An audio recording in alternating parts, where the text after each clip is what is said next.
cook, and for today's live, we are making Egyptian style cabbage rolls, also known as Mahshi, Kromb in Egyptian culture. This is a very popular dish. I'm super excited for it, but I'm also a little worried about it because this will be my first time attempting to make these cabbage rolls on my own. The reason why I am so worried about it is because of the actual rolling process. That is one of my struggles when it comes to the kitchen, but we will see how it turns out today. So for those of you who have been part of my lives before, you know that I always start by recording my voice over audio, as this is a full behind the scenes look of everything that I do in terms of when it comes to working on these recipe videos that I post to my social media pages and my website. So in my hand right here are all my notes for everything that I will be doing for this recipe. If you are wondering why the font is so large, this is Arial format, 28-point font. The reason why it is so large is because I am legally blind. I was diagnosed with Stargardt's disease at a young age. It is a form of macular degeneration which affects your central vision. With that being said, when somebody says that they are legally blind, it is different from being completely blind. I still have some of my vision, but not all of it. To put it in perspective for you, if you have perfect vision at 20/20 vision, what you see at 200 feet is what I see at no more than 20 feet, which means my vision is 20/200 in both eyes. Hence the reason why I have such large font. And if you're wondering why don't I just wear glasses or any of that type of stuff, it's not that simple. As of now, there is no cure or any type of device, medical devices that I could use that will make reading at a normal like 12-point font easier for me. So this is just a substitute that I go through to make it work. So with that being said, let's go ahead and get started. I'm going to record all of my voiceover audio, and then we will go ahead and move forward with preparing the Mahshi Kromb, also known as stuffed cabbage rolls in Egyptian culture. So let's go ahead and do this.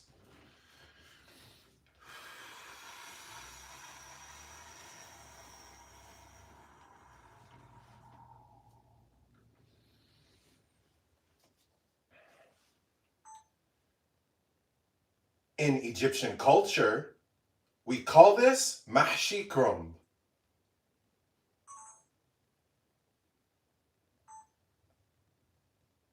Remove the cabbage core so that it is about finger length deep.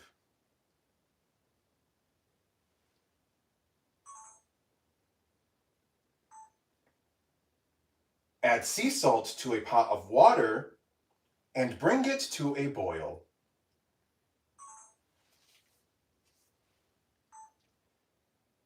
Set the whole cabbage in the pot of boiling water, core side down.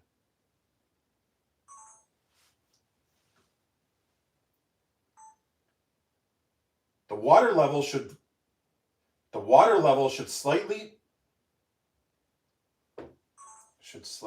be above. I didn't write the word be. Whatever, it's okay. The water level should slightly be above the halfway point of the whole cabbage. The water level should be slightly above the halfway point of the whole cabbage. Did I say that right? Let's review it really quick, and then we can move forward.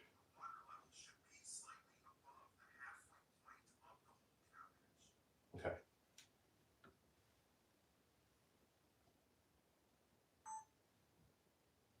Rotate the cabbage every few minutes.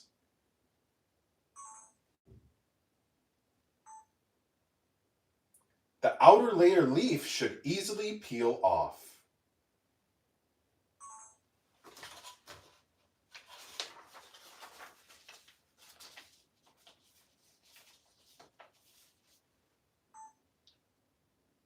If it does not easily peel off, then it is not ready.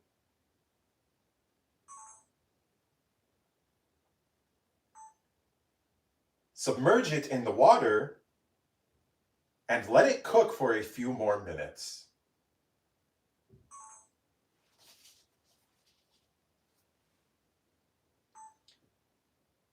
Remove it from the water once tender and set it on a tray.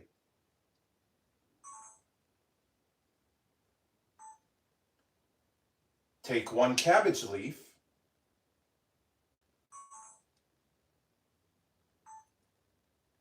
set it flat on a cutting board,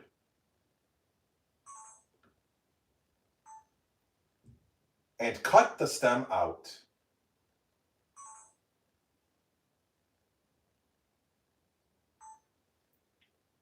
Save these extra cabbage pieces.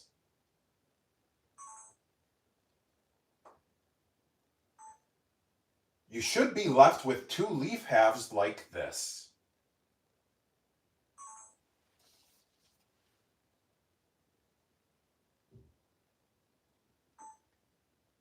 Based on the size of the cut leaves,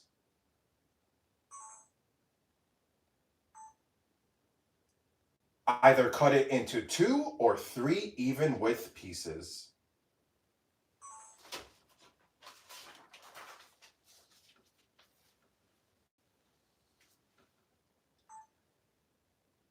Fry diced onion with minced garlic for several minutes in olive oil.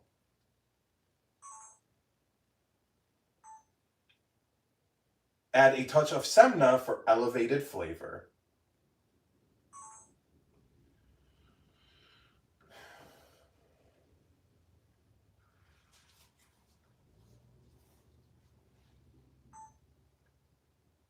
Once the onions and garlic become fragrant, add diced tomatoes.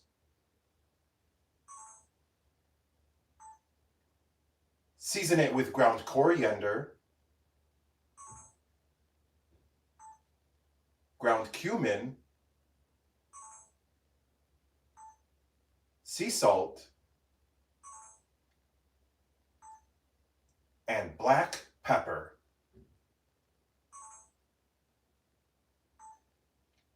Mix this really well. Then introduce an immersion blender to make the tomato sauce nice and smooth like you.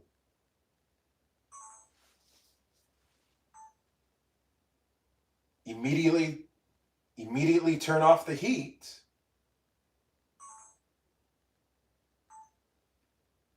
And transfer the tomato sauce to a large bowl.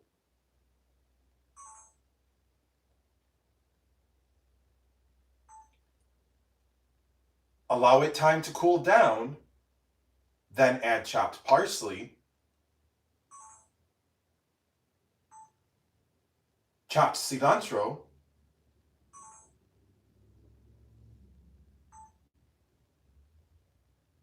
fresh dill,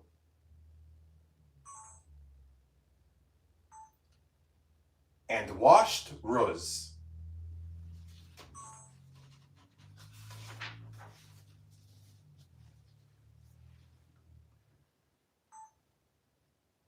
Now put on your imaginary gloves and mix this really well.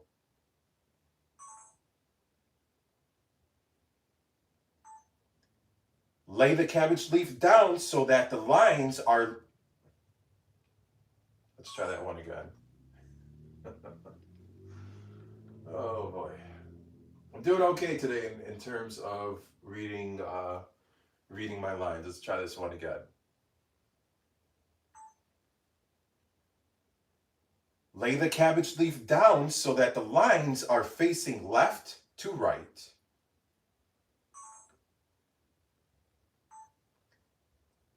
Add a splash of the mahshi filling to the center.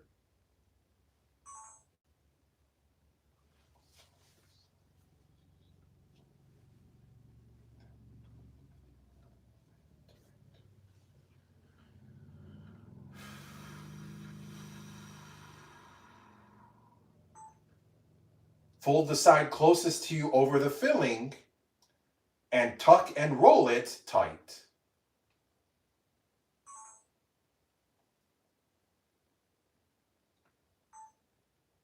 Back to the same pot used for the sauce, add a single layer of the...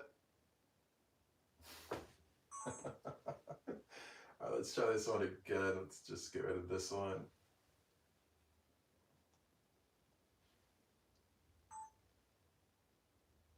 Back to the same pot used for the tomato sauce.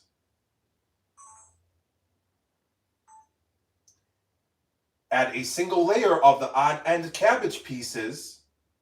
Of the what? Did not use. So I said that backwards. So I wrote of the odd end pieces of cabbage. So I put in two prepositions, which I should not have to. So let's get rid of that and let's stick to what I was initially saying in comparison to what I was writing. Add a single layer of the odd end cabbage pieces you did not use to roll.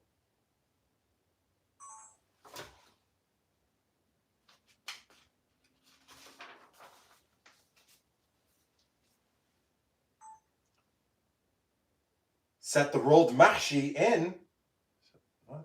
Set the rolled mahshi in starting on one side.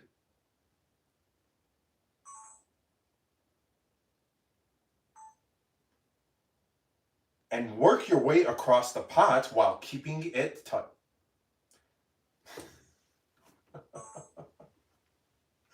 All right, I'm going to try both of them. Again, that was not good. I need to have like that continuous flow with my sentences and my speech and everything as I'm saying this for all of my voiceover audio. So let's try that again. Set the rolled mahshi in, starting on one side. No. Set the rolled mahshi in, starting on one side. Should not be pausing after I say in. Let's try that again.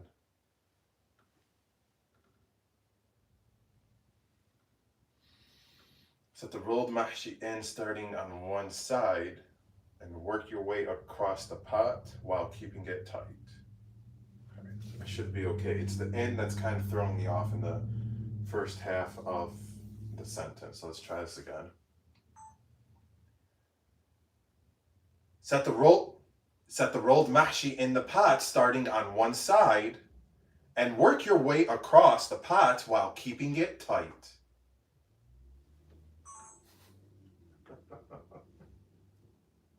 I like slightly stumbled again as I was saying pot. So let's try it again. What's this one? Okay, that one can stay. Yep.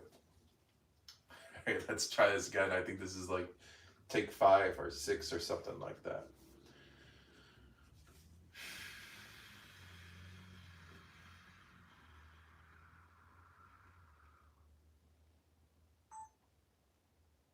Set the rolled mahshi in the pot starting on one side and work your way across the pot while keeping it tight. Much better.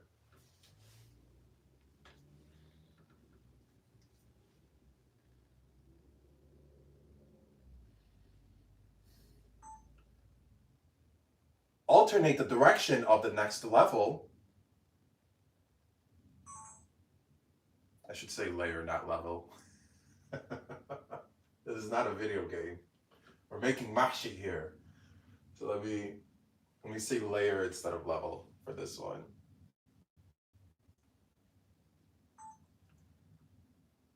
Alternate the direction of the next layer.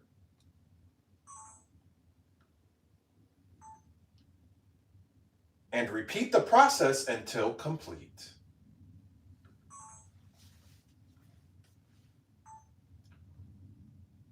Once all the mahshi is stacked, press it down.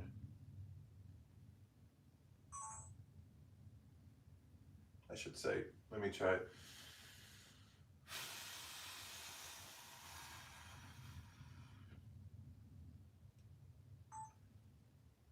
Once all the mahshi is stacked, gently press it down.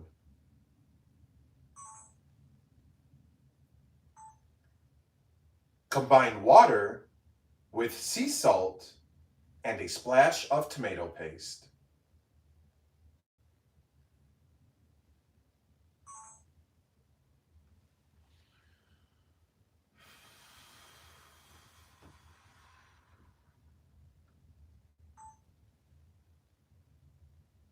Combine water with sea salt and a splash of tomato paste.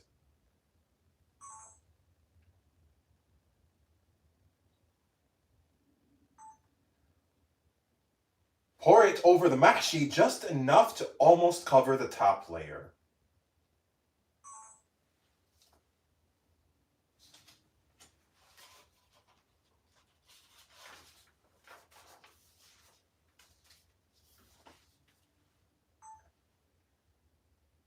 Bring it to a boil.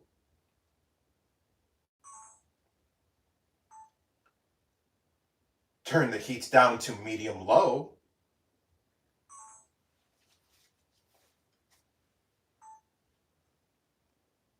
Once the mahshi is ready,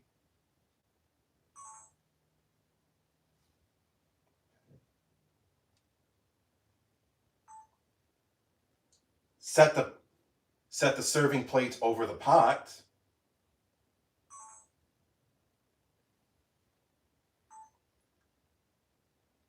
While maintaining the plate and pot are one,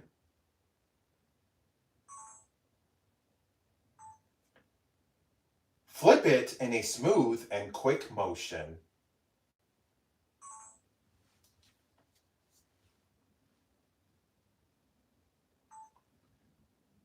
Play the tabla while burning your fingers.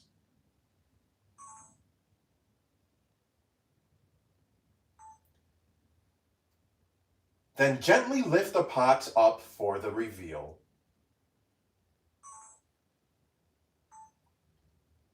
Egyptian style mahshi kromb.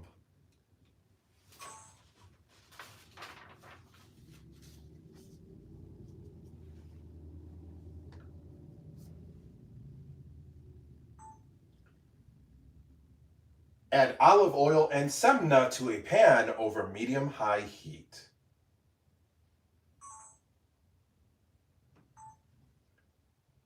Set the leftover mahshi. I paused one word too early. Let's try that again.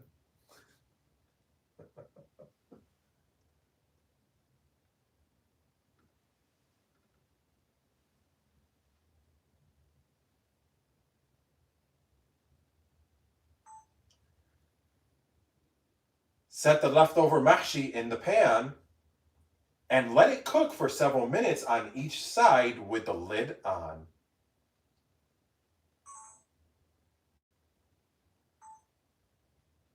The mahshi will develop a nice brown color. Crust, not color. Let's try it again.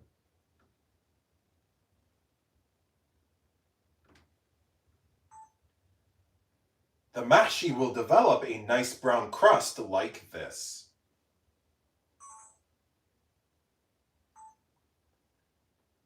This is called flavor, not burned. All right, so that completes all of my voiceover audio. Let's turn that way. Let's adjust this down like so and tilt it as well to its side. Let's pull this back because I'm going to need it for this first shot.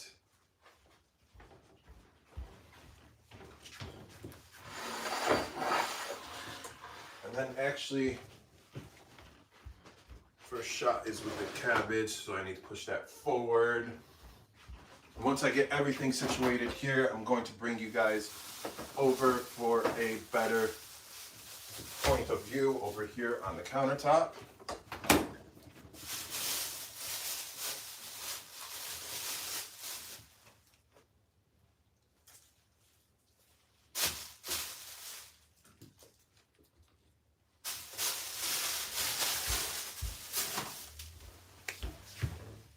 Need the giant pot, which is below you guys. Giant pot.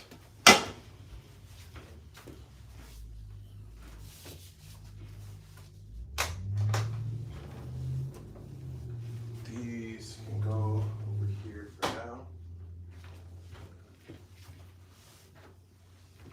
These can go over here for now.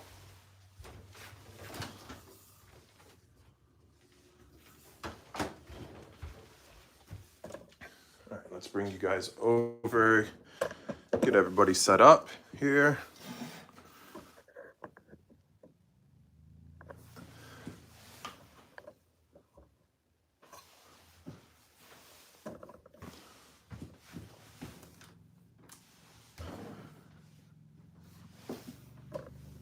All right, ladies and gentlemen, and what you see on this screen is essentially what I'm recording with my main camera, which will be for the, which is what is going towards the final cut of the recipe video.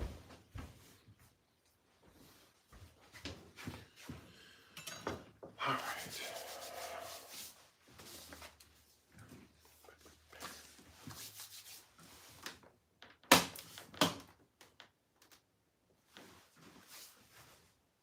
Everything looks okay.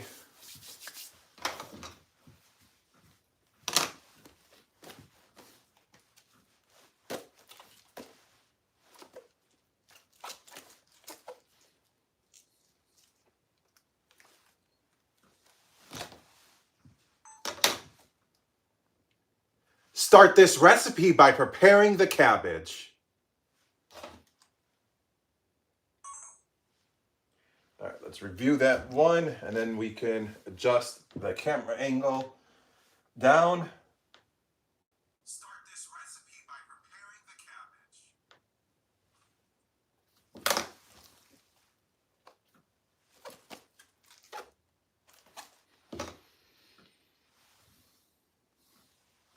Let's try it again.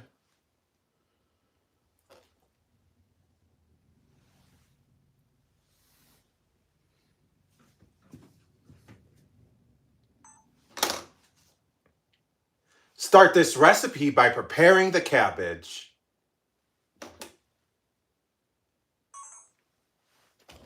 This one should be okay. Start this recipe by preparing the cabbage.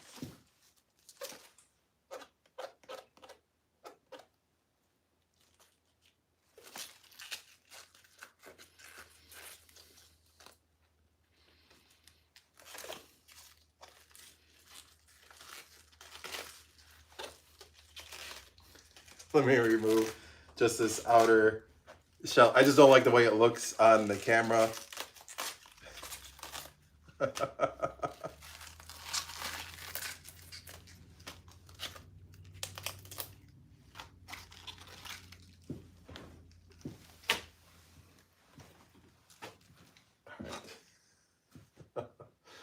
Oh boy, oh boy, oh boy. Let's try this again. Take 3.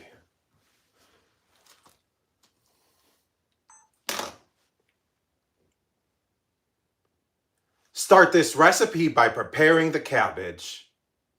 I think that one should be okay. Start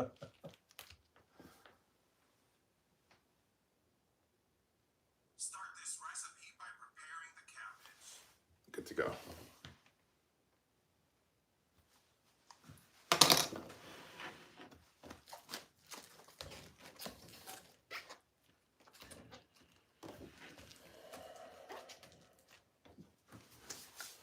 I do need to adjust the camera down for this next shot.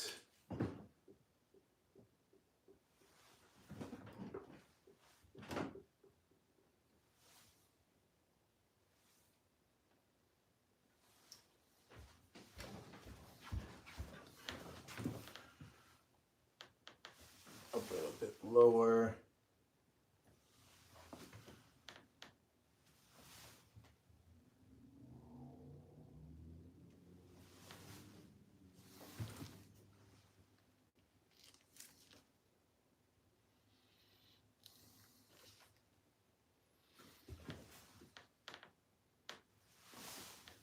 Just adjusting the focus, and then we can go from there. All right, this should be okay.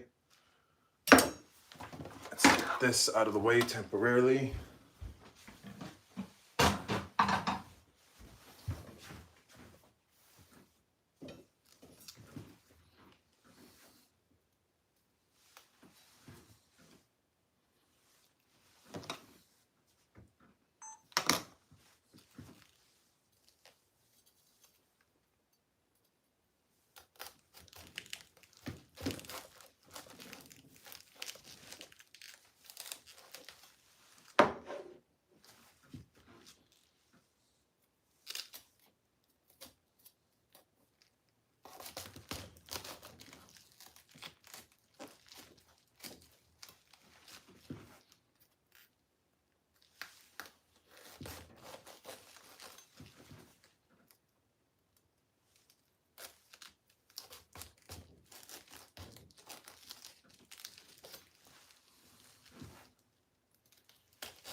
go.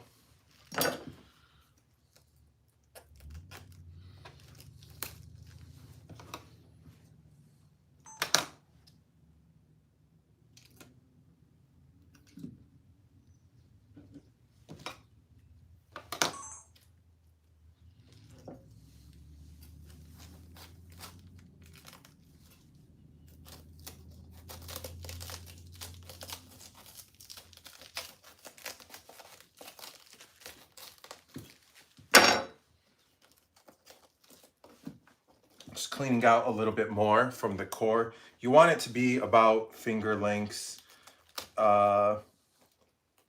depth.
That should be okay.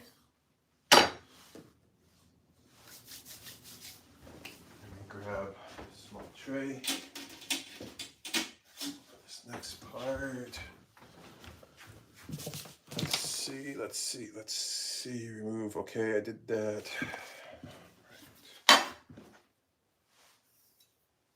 Right. So any of the scraps, any of that, I'm just going to set it on this tray for now.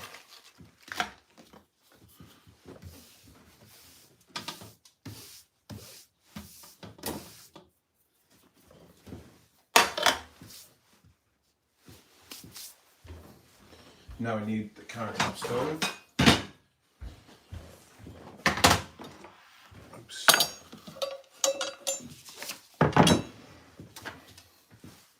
This can go over here.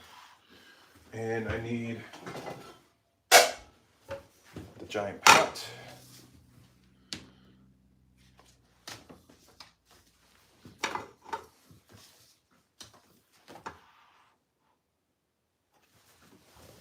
Let's adjust this slightly up.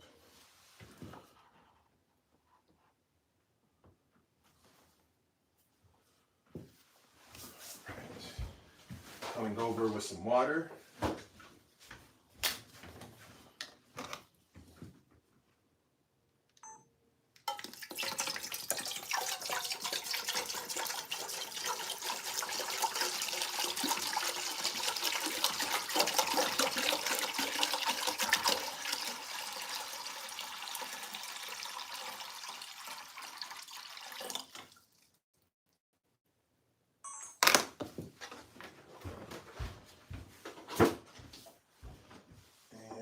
Now with the sea salt.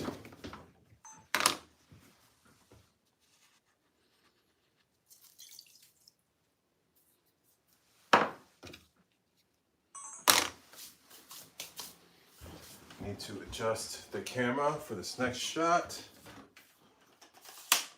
So I will be right back. You guys can see what's happening on that monitor as I am making said adjustments.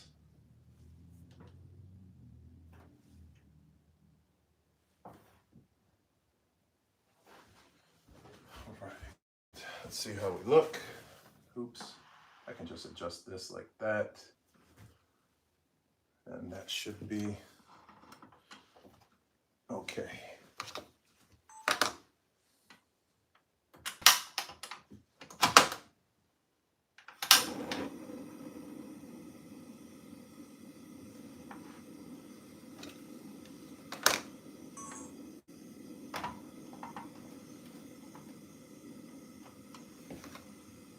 Let's try that one again.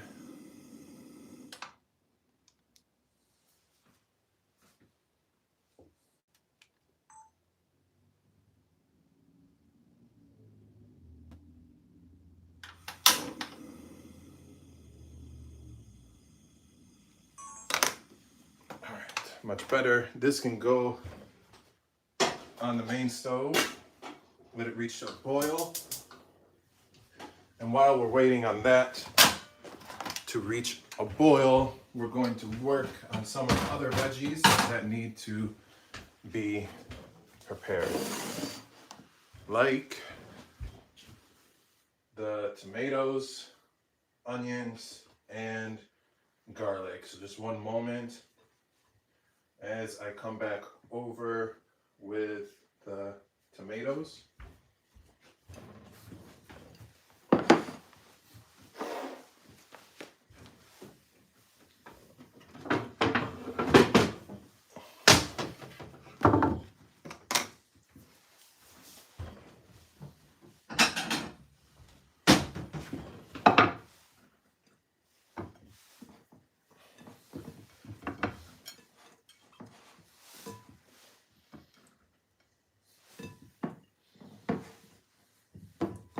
Oops. All right.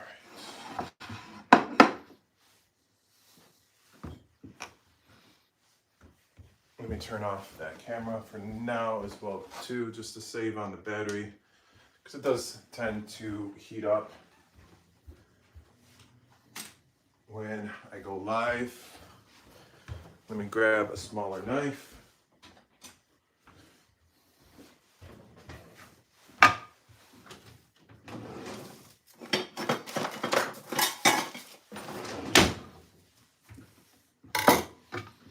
All right, ladies and gentlemen, let's do this. We got a whole lot of tomatoes to remove the pit for, and then dice. These will be for making the tomato sauce from scratch. So in other news, today I just posted my most recent recipe video for what did I make? Egyptian style moussaka, which you can think of it as an eggplant and beef casserole. You will also find this dish in Greek culture, but one of the main differences between the Greek and the Egyptian style is the Greek culture adds bechamel sauce to theirs. Egyptian style does not. So if you have not checked out that video, definitely give it a watch and let me know what you think in the comment section.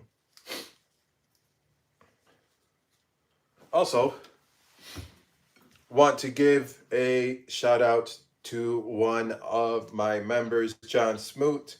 Thank you on YouTube for gifting all of those memberships in last week's live.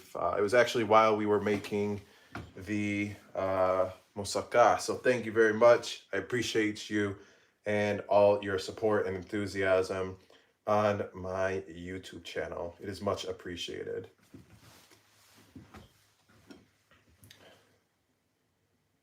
So yesterday, I was planning to go live yesterday for this, but yesterday it was raining all day on and off really bad.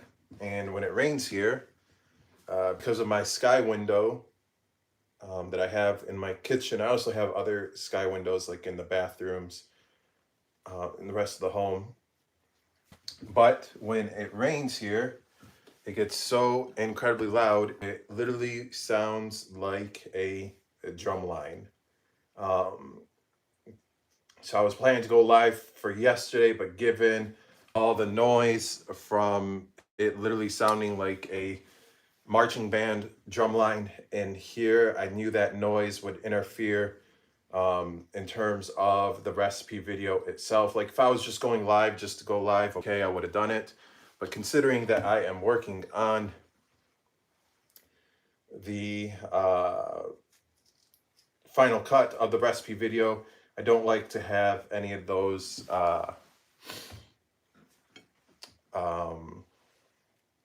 distracting noises, especially something as loud as the sound effect of the rain sounding like a marching band drum line. Hence the reason why I am live today instead, working on this video. And with that being said, it's actually, I think this is my first time doing a recipe video live, not on a Sunday. So I think this is my first time doing it on a Monday. So we'll see how it compares in terms of feedback from everybody who's tuning in right now as we speak and all throughout the live. So I will definitely be going through that once the live concludes. One thing that I forgot to mention at the beginning when I was talking about why the font size is so large and my vision disability and all of that, I forgot to mention, considering that we are live right now, I know a lot of you, when it comes to watching your favorite live creators or just live creators in general, you like being able to interact with them or them interacting with you, with your comments and everything that's happening on screen. Given my vision disability, I am unable to, to actually clearly see the screen, even though I am a matter of arm's length away from both my phones right now, because I am live on YouTube and on TikTok. As the comments are coming in, or as you know, any of the live activity is happening, I just unfortunately cannot see it. So if you have the expectation for me to be interacting with your comments as they are coming in, I'm sorry, that is just something that I cannot fulfill with my lives.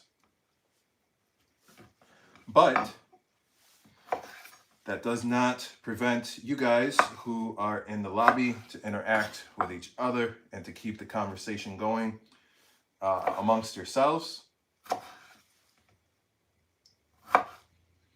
And if you decide to do that, please keep it respectful. Also, in other news, so on Saturday, this past Saturday, one of my friends invited me out, so I ended up going over to their house to hang out, and so their daughter, when she saw me, she noticed, I don't know what to call this indent right up here, where it looks like that line of thicker hair. She noticed that and she was so thrown off by it. She's 6 years old, I think. So when she saw me, she asked me, she asked me what's going on with my face, with my head. So I knew what she was talking about, because it can look strange, considering, you know, that I try to stay clean shaven, or shaven like for my head, but then, you know, I have that one line patch. So I knew what she was talking about. So I asked her, and I confirmed by saying, "Are you referring to this?" And she said, "Yeah." And so I told her it's just a inverted bump, like on my head, like a scar. So when I shave, I cannot get that piece to be smooth like the rest. And she thought it was really funny looking. But anyways, speaking of, so it's not an actual scar, but I will share a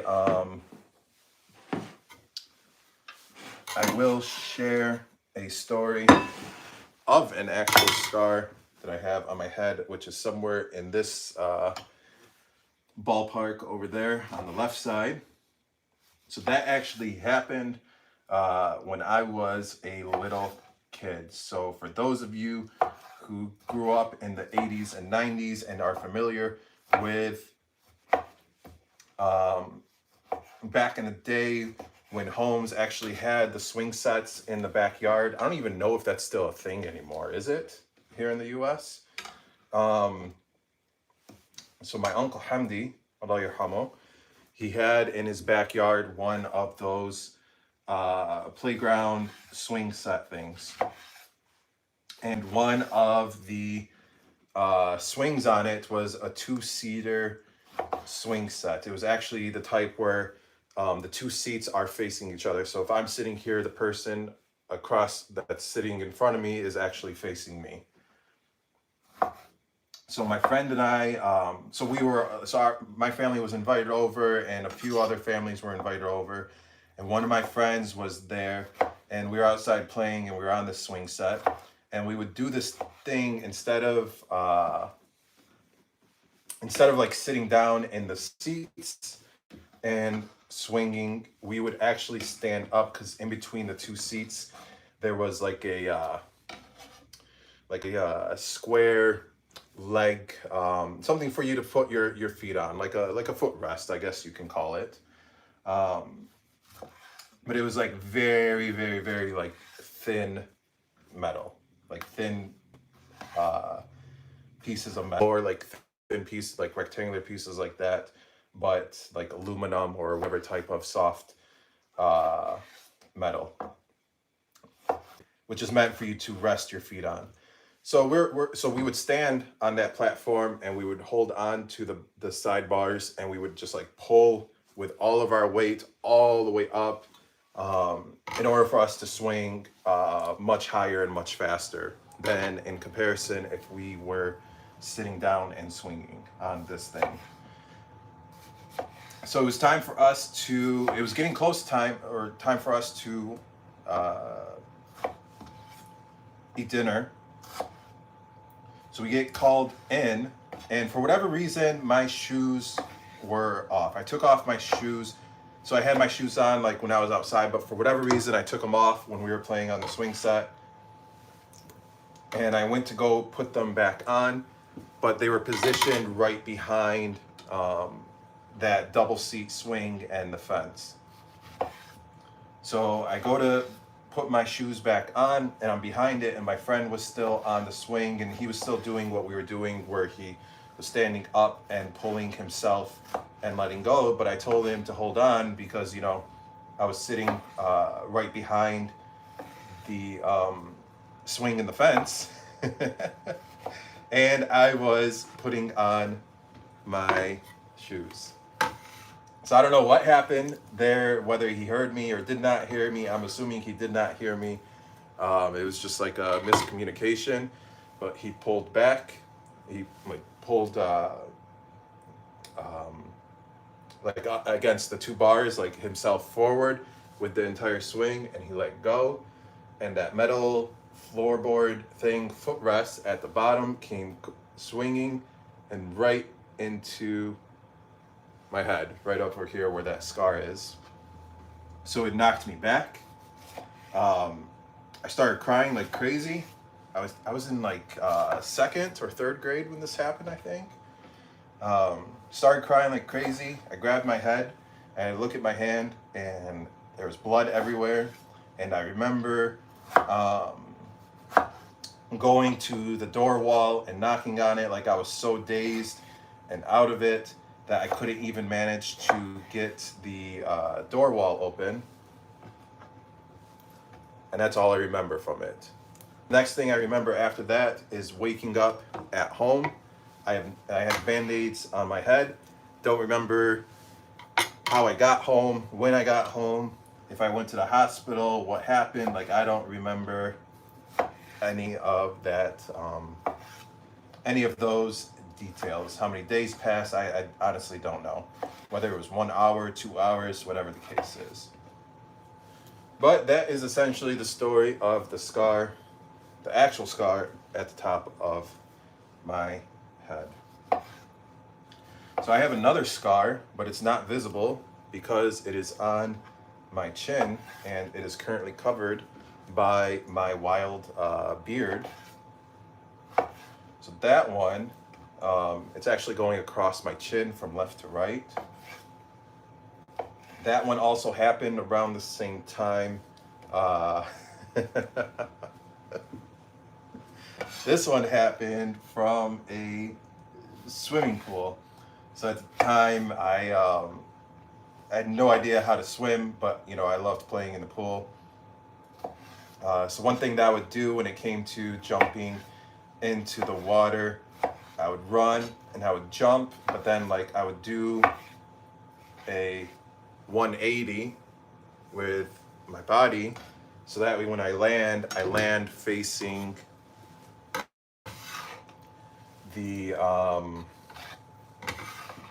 edge of the pool, so that way I could easily, go towards it or reach it, whatever the case is. So I was doing this over and over again. I'd jump in the pool, I'd run out, I'd climb out of the pool, and I'd do it all over again, just on repeat. And one of the times I jumped too short. So when I did my 180, my chin came crashing down on the edge of the pool. And it cut me open. It started bleeding like crazy. It hurt. Once again, crying, all over the place. So those are some of my battle wounds from when I was younger. One is visible, the other one is not. It sounds like the water is starting to boil, which is a good sign.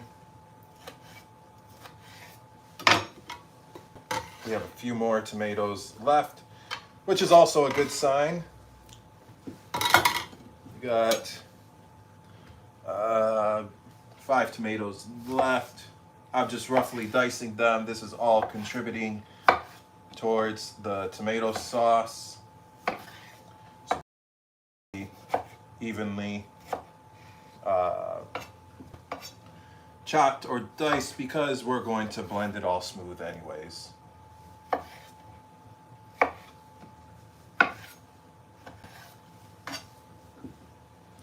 Three more tomatoes. Oops.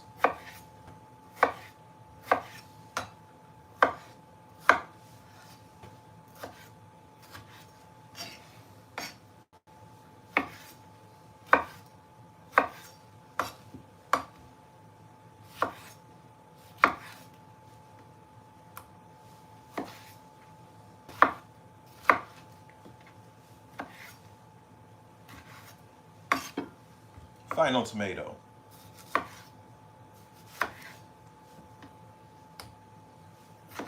And I'll quickly clean up my mess, and then I'll bring the water over, and then we can jump back to the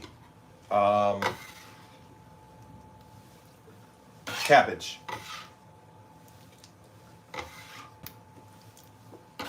Oops. Let's get all of these juices in there too.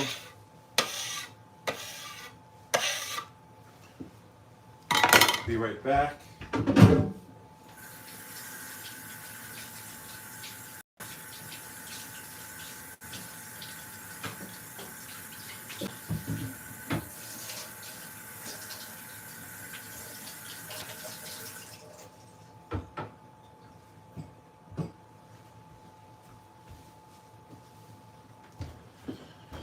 All right, let's clean up my mess.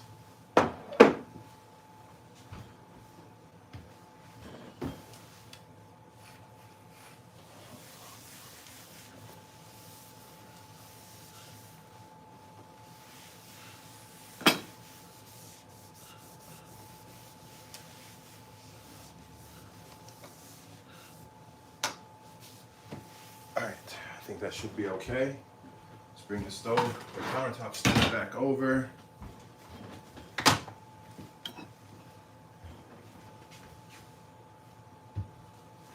I need to set the camera back up, so I'll be right back again. And you'll see in a moment here, that monitor will kick back on automatically. So you can see what's happening with that camera as it's being adjusted. I'm back, I disappeared again. Bring in the giant pot over.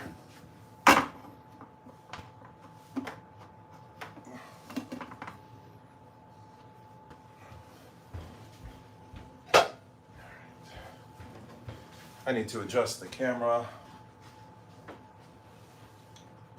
So let's lift it way up. Tilt it down like so.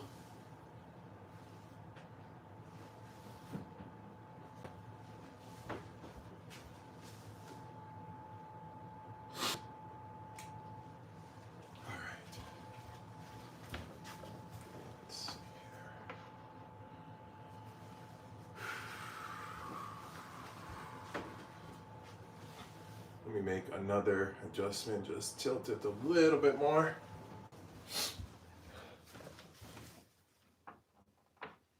Okay, put the cabbage, where's the cabbage? All right, that should be okay for the angle. All right, set the whole cabbage, the pot, blah, blah, blah, okay. It requires patience. I do have a recording line as well, not right now, but in a few shots. Let's turn, oops.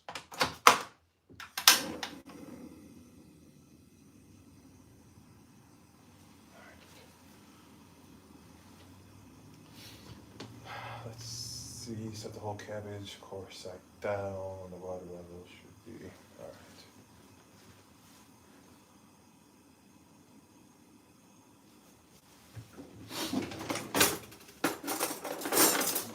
Need this and this, giant tongs, and this thing, whatever it's called.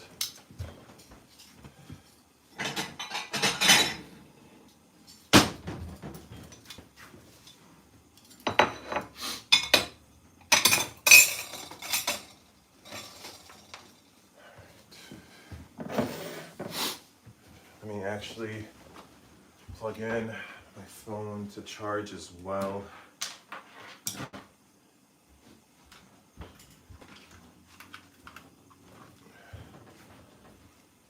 Just give me one moment to get you plugged in. I'm going to do this for YouTube. All right, ladies and gentlemen, let's do this.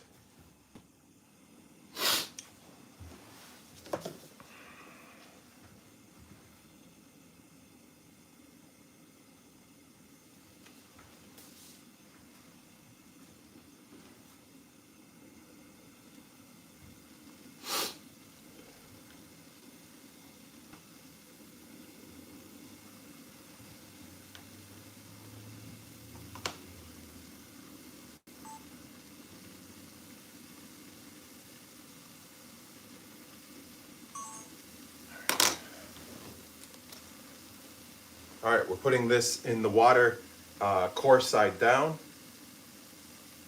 Even though we removed the core, but you want this part facing down.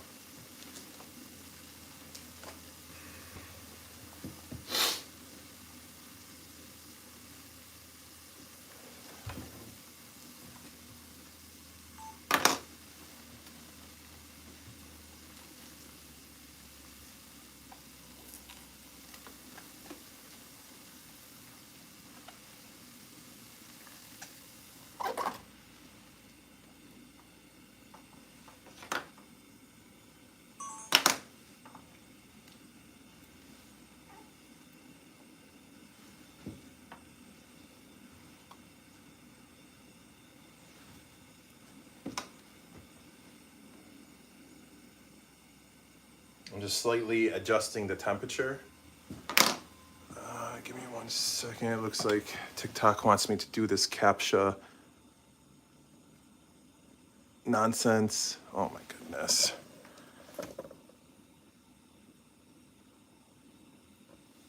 All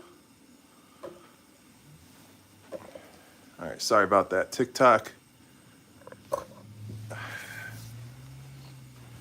All right, so the cabbage is in the boiling water right now. It's just a pot of water with pot of boiling water with a little bit of sea salt.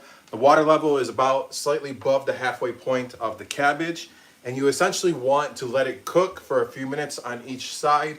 This will help soften the outer layer. So you're starting from the outside and working, you're starting from the outside and working your way in. So every few minutes you do want to rotate it, because the top part right here, the parts that are essentially not exposed with the water, they are not softening. And each cabbage leaf is essentially huge. So you want to rotate it every few minutes so that way it all softens. And when it is ready to be peeled, it should easily just peel right off. If it does not easily peel off and it starts to break or tear or anything like that, then it is not ready. Just let it continue to cook in the boiling water for an extra minute or two, or whatever time frame that is, but it should be just a few minutes on each side. Rotate it, continue to do so until it begins to peel, and it should literally just peel or and spread just like butter, as smooth as butter. So it should be as simple as that.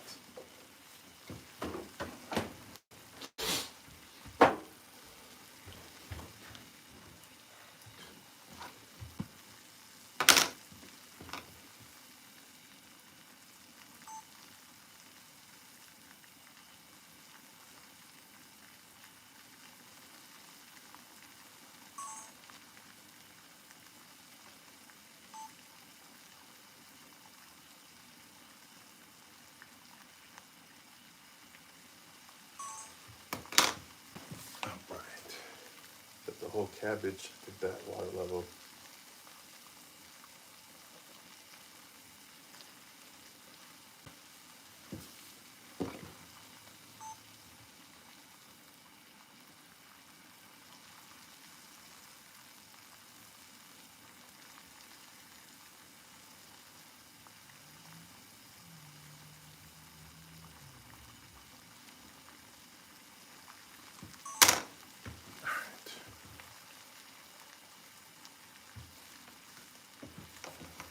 Now let's get the shot of rotating the cabbage. I'm also going to bring out the little tongs too, just in case.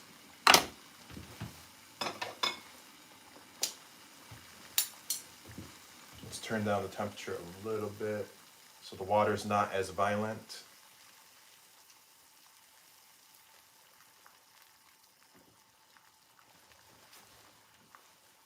All right, that should be okay.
So when Mama showed me how to do this, she just uses like a small paring knife to just like poke it in the core.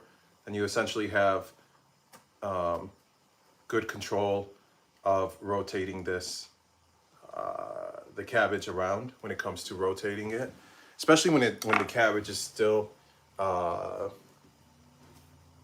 the very like early stages where it's at its largest form.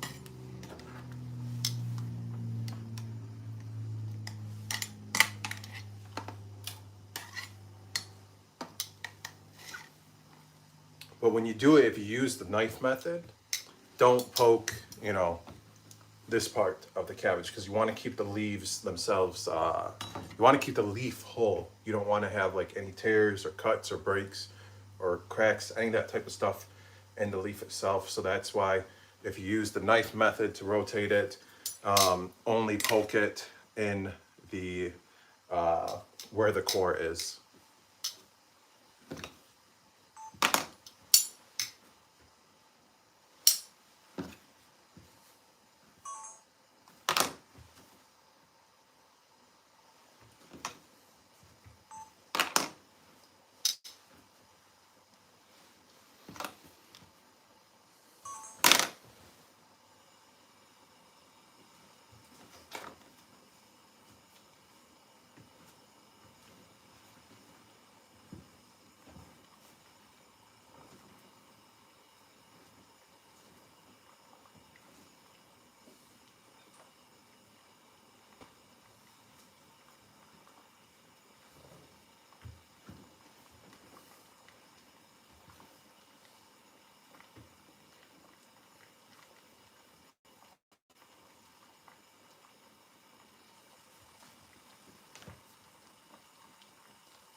This process requires patience.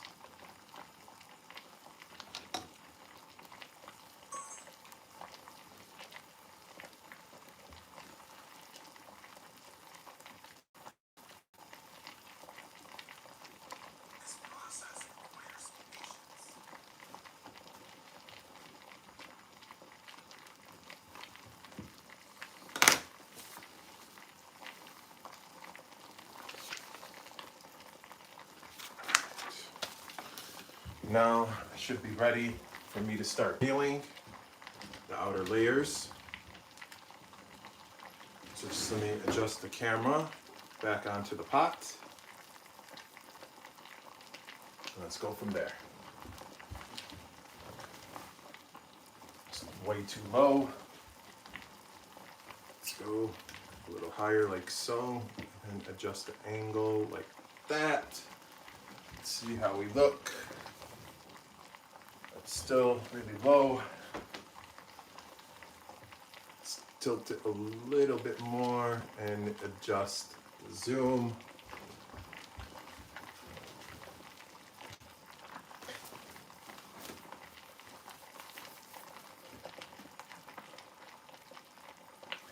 That was really hot.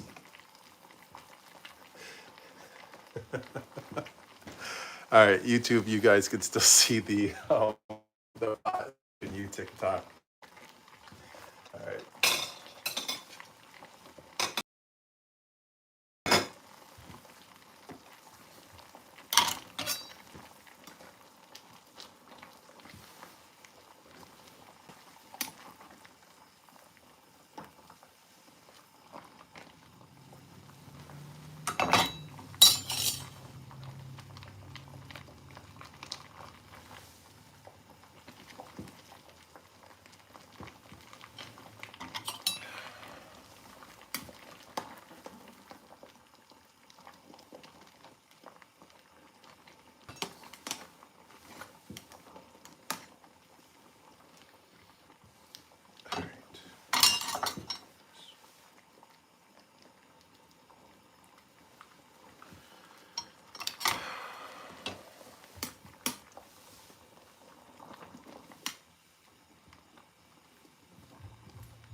That first one kind of just peeled on its own. In a way it did. The hardest part for me when it comes to peeling is actually seeing the layers. So I kind of just have to feel for it. All right, let me do this.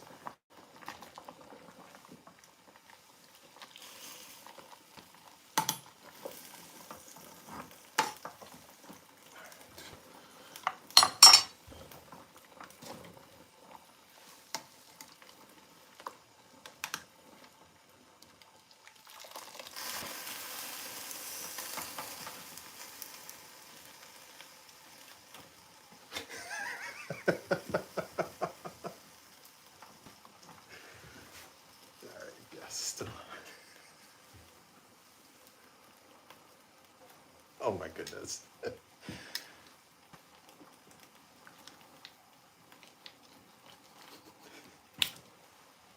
It was stuck. Whatever. All right, so the cabbage leaves, the outer layers should easily peel off like that. You don't want to force it off because you don't want it to break. And just once it peels off, just tuck it into the water to where it's completely submerged and let it cook for a couple minutes, submerged in the water until it essentially becomes tender. And once that happens, then you take it out of the water. So I'm just grabbing a tray. Actually, let me use a different tray. Need a tray for setting the leaves on.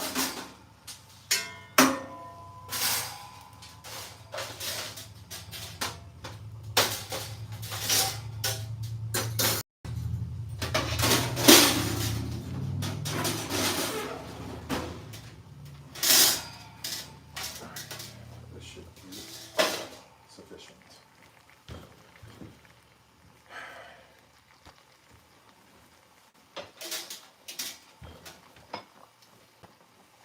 These tongs are too big.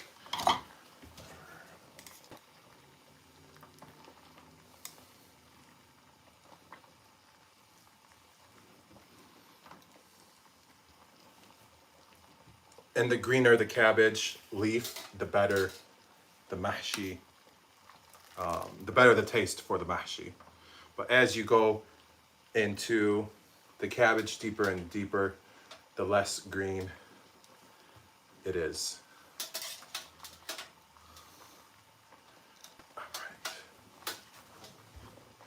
All right. Let me set this here on the stove behind me. Let me turn down the temperature so it's not so violent.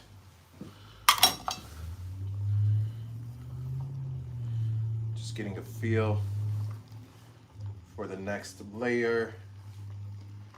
So like I said, it is harder for me to see. There we go. So I got a feel for it, and you just want it. If you're okay with the way it feels, like where it doesn't burn your fingers, just wiggle it off. If not, use a utensil of some sort, but you don't, just a reminder, you do not want to break or rip or tear the cabbage leaves. You want to keep each leaf intact during this process.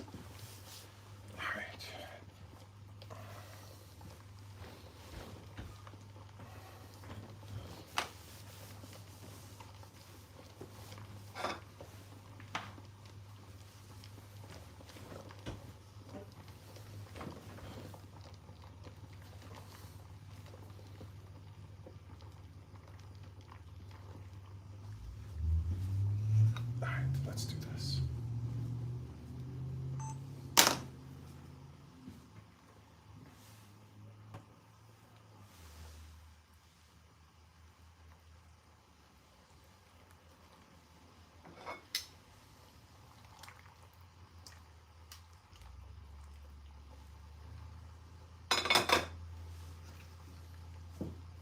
Just as simple as that. You peel it off and then completely submerge it in the water.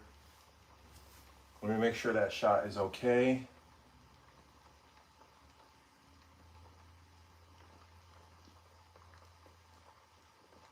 All right, that should be okay.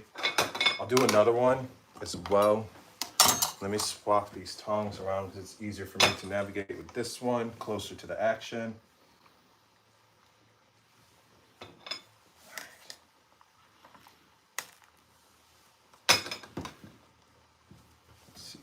Feel for another one that is ready to peel.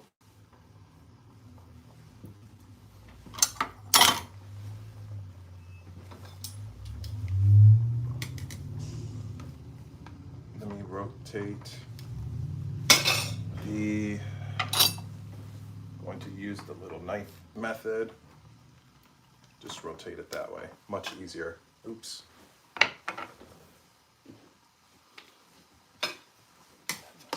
Back down like so.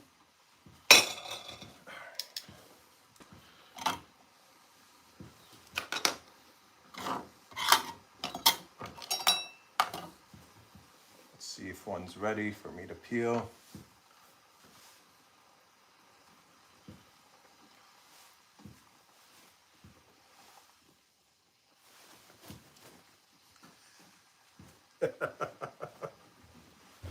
It's hot. Whatever, it is what it is, whatever. All right, I'm going for it.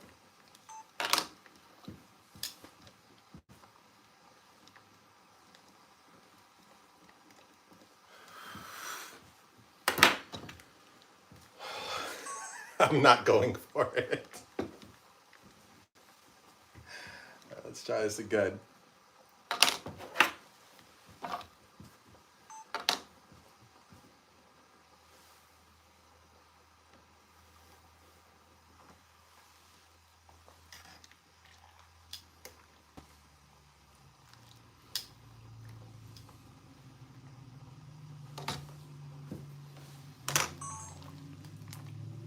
That one from a couple minutes ago can come out.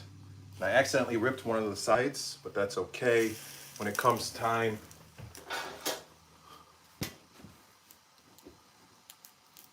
for us to prepare these leaves and the next steps, we can go from there.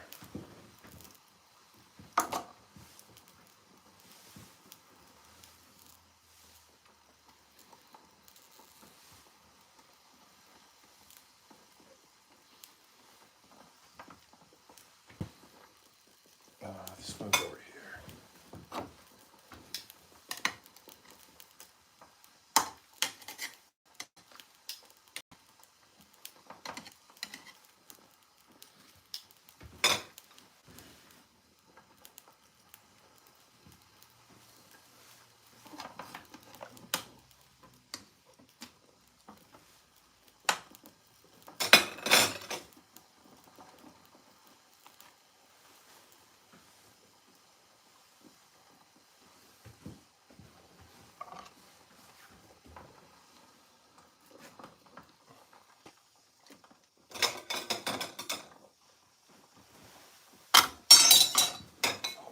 Don't fall.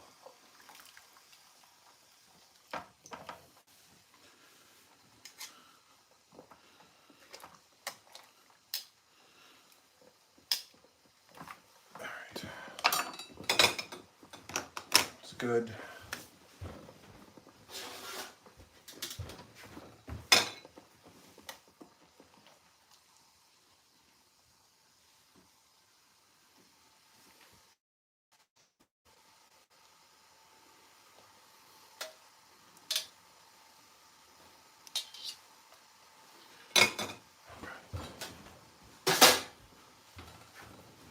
So you just continue this process. You just keep on rotating the cabbage, the head of cabbage around just to help it soften each outer layer. And then as it easily peels off, you just submerge it in the water like so and let it cook for a few minutes. Oh boy.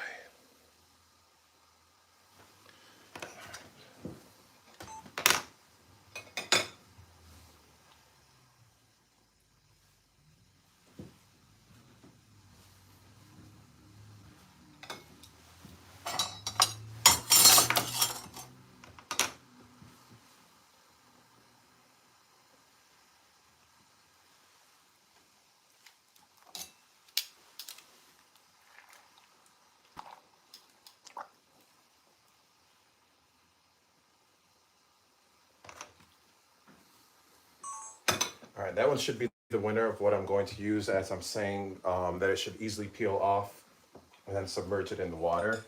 So let's review that one. Okay. All right, moving the tongs, let's go. 86 of 86.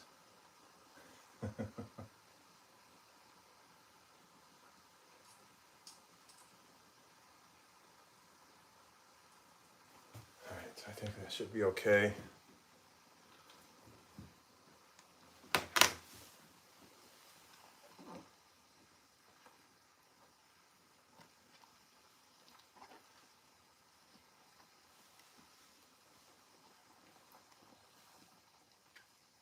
So if it's putting up a fight, like as you're peeling it, just try not to force it, because then you risk it breaking.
I was hoping to have that in one like fluid motion, but it did not go according to plan. It is what it is.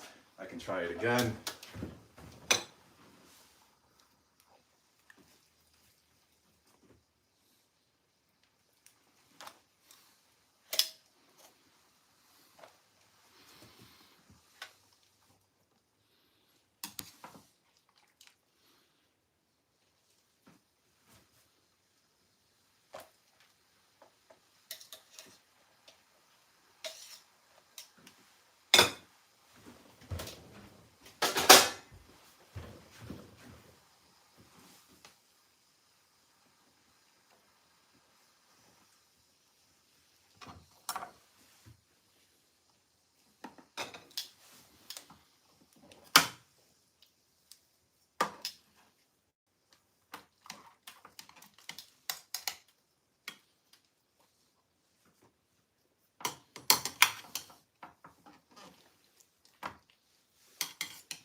This in front like so.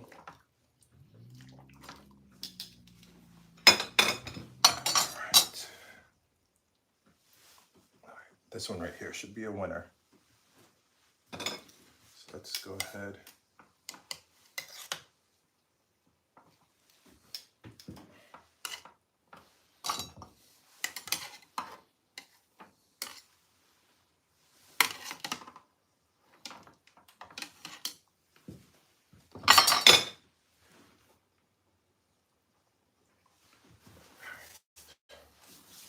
Going to give it about 30-ish seconds, and I'll go and peel that top layer right there, submerge it in water, get the shot that I need.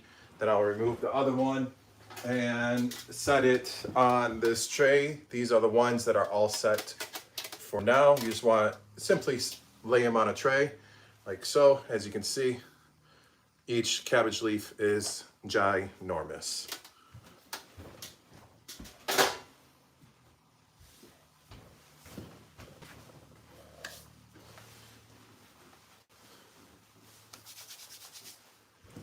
All right, let's do this.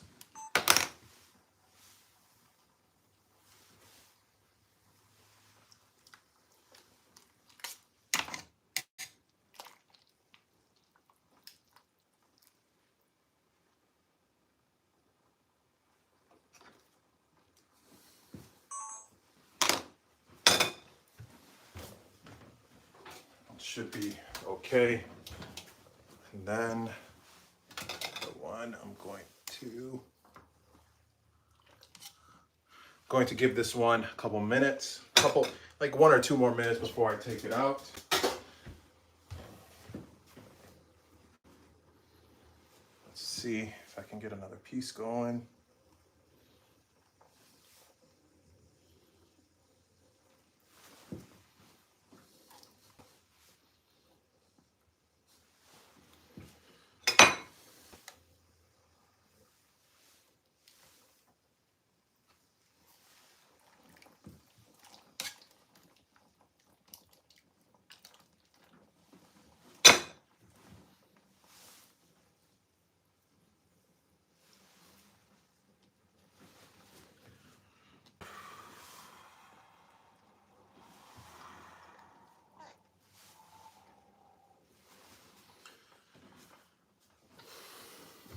It's hot.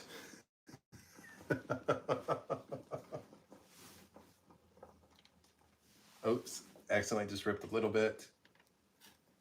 And I just accidentally ripped it again. Let's give it a little bit. If it's fighting back like that and it rips, that means it's not ready. It should easily peel right off. So don't try to fight it. Don't try to rush it. Just let the cabbage do its thing. It will peel essentially when it's ready. In the meantime, let's flip it to the other side.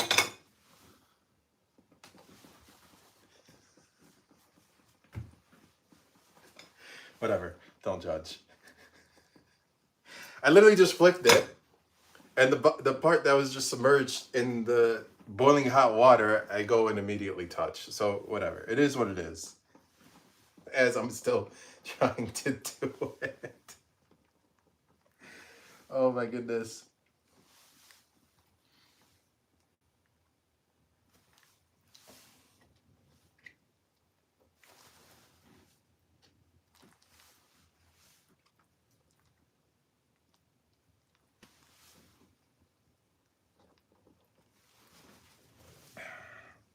So as you get closer and closer to as the cabbage essentially shrinks and you get closer and closer to the center, those cabbage leaves are thicker and thicker and thicker.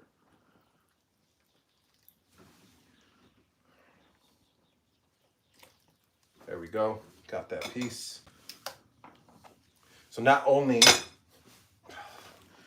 are the pieces thicker and thicker, they're also much smaller in comparison. So let's go ahead, submerge this one in the water.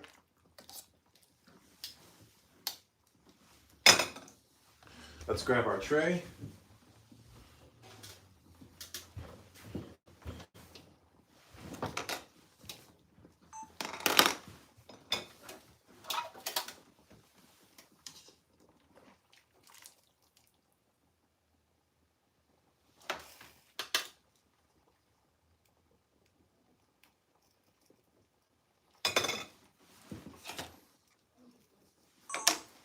Here's what we have so far.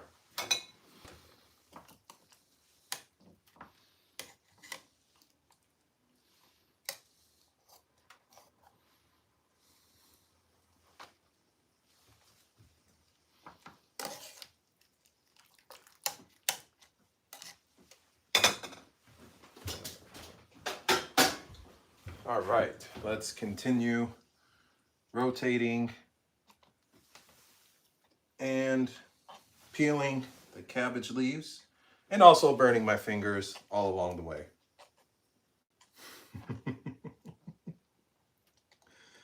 Oh boy, oh boy.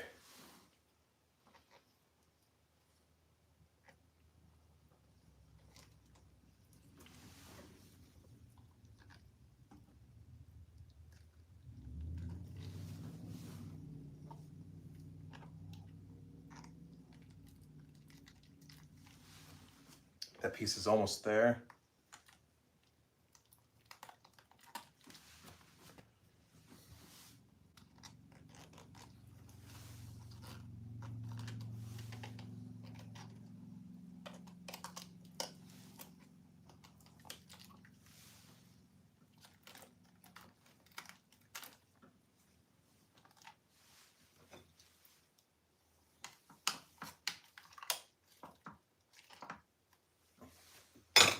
Another one came off with that one. Oops. That was like a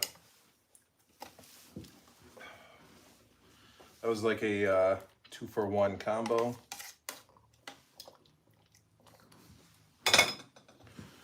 All right, what else did I say in this nonsense? Remove it, take one cabbage, and set it on a tray. All right, I did all that. Let's turn the AC back on because it is a little bit toasty in here.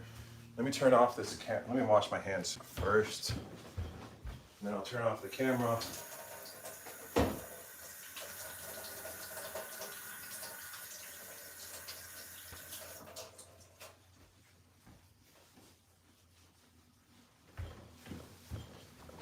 Turn off this camera during this downtime. Let's continue peeling and go from there.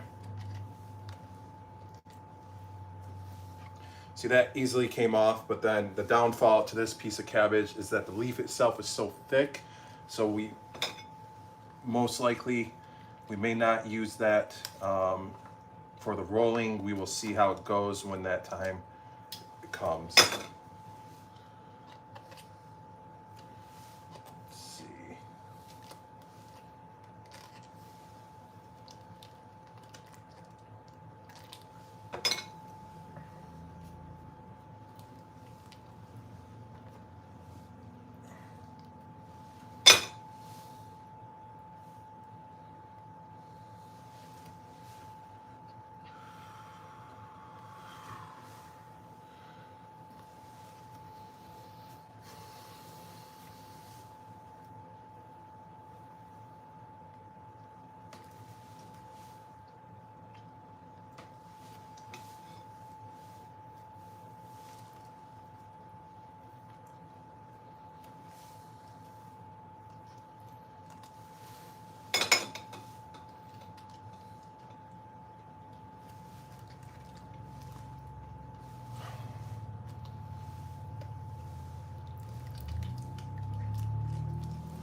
So even if I undo this, essentially, I'm just gonna call it the heart of the cabbage.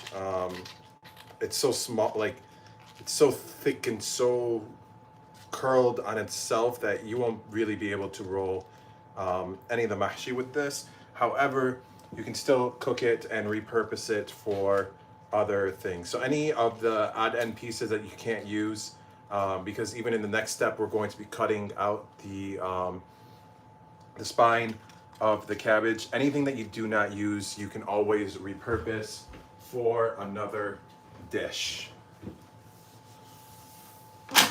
Oops.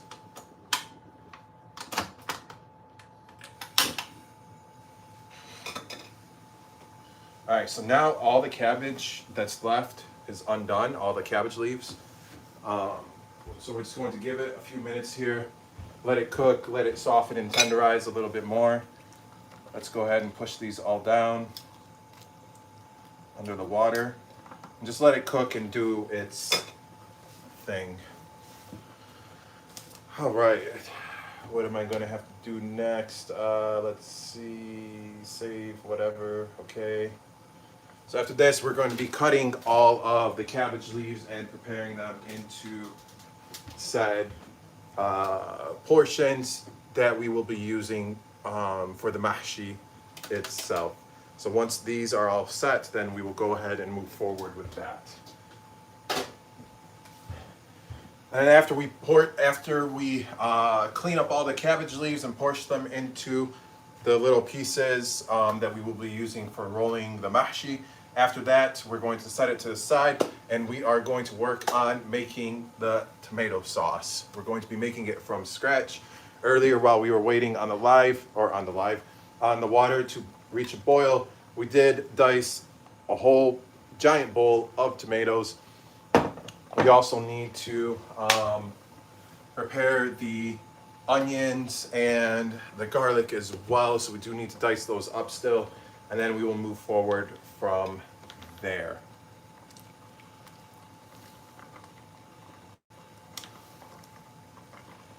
Let me just move some of these around a little bit more for these bigger pieces. So just submerging it back in the water, just letting it cook. As you get closer and closer to the heart of the cabbage, the longer it will take for it to cook, for it to essentially become tender. The reason for that is because the closer you get inside the cabbage, or the further in you go in the cabbage, the thicker the cabbage leaves will be. So as you can see here, let me bring the tray back over. So my left, your right, this stack right here, this was the first few cabbage leaves that I did. And as you can see, they're a lot more green and thinner than as you go to my right, to your left, they become less green and more white. And as you can see, those pieces are a lot thicker.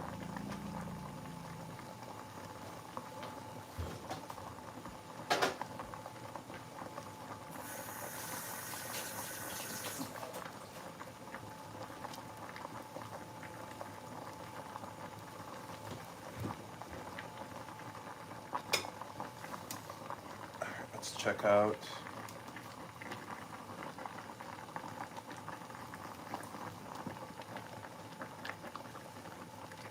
So when you're checking the tenderness, you want to check like the actual leaf itself, not the stem, because we're going to be cutting out the stem. You don't use the stem for the rolling part. So your biggest concern is the leafy part itself. You want that to be tender. But then a part that's like this, like how it's really curled in on itself to where like the leaf naturally is folded over on itself, we most likely will not use that for rolling. We may or may not. It's just based on how it lays. Like when you cut each leaf, you want it to be able to lay flat. It does not have to be like essentially 100% perfectly flat. But if we cut this piece and it's folded over on itself like this, for example, when you go to roll it, you know, like so you don't, it's not going to essentially cooperate in the rolling process. But once we start cutting, you guys, once you guys see me start cutting these up, you will have a better idea of what is what and why. So let me rearrange some of these sticks.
So all these most likely not going to use for rolling. However, you can use it for like the initial layer at the bottom of the pot, for example, so that way it protects like the first layer of the mahshi from burning.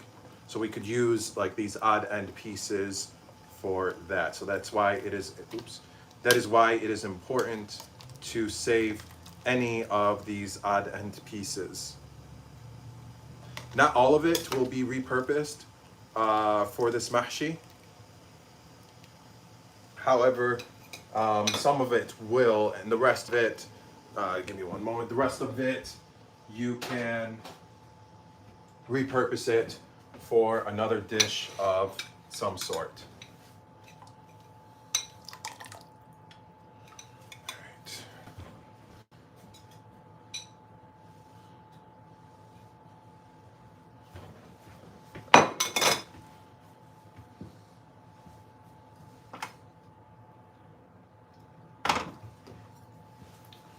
So me.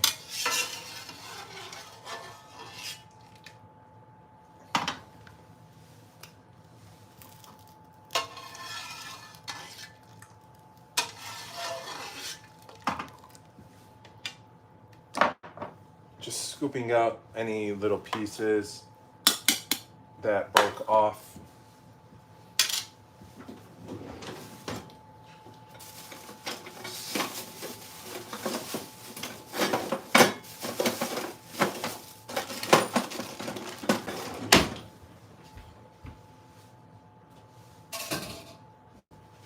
Putting a strainer at the bottom of the sink, this will be easier for me to catch any of these little pieces.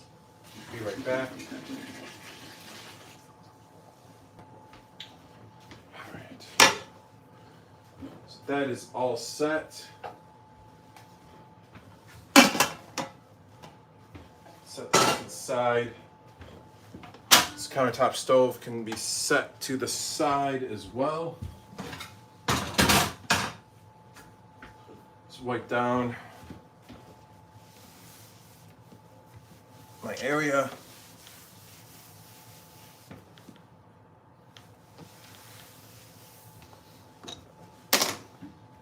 All right.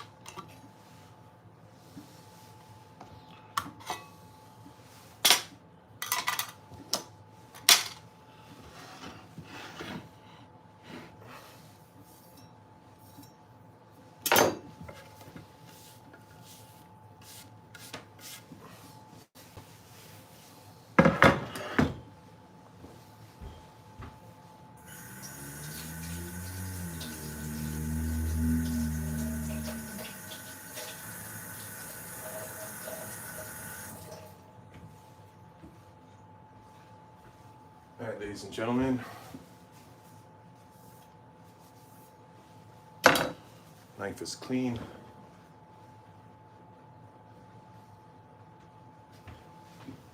Let's go ahead, turn the camera back on.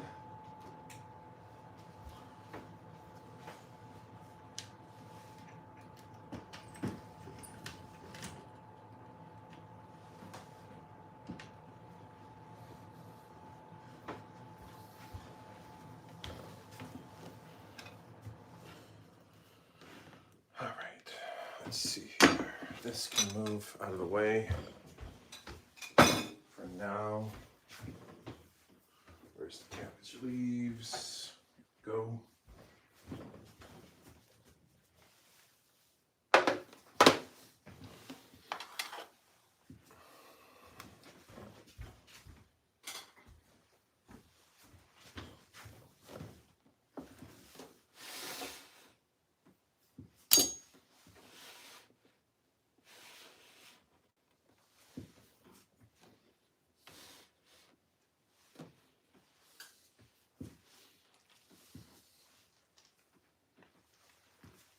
All right, so essentially what we're doing is we are cutting out the spine of the cabbage, and you will be left with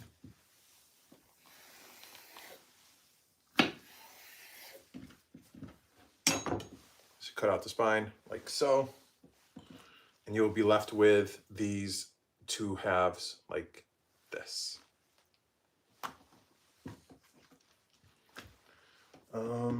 Let's see here. Put this here.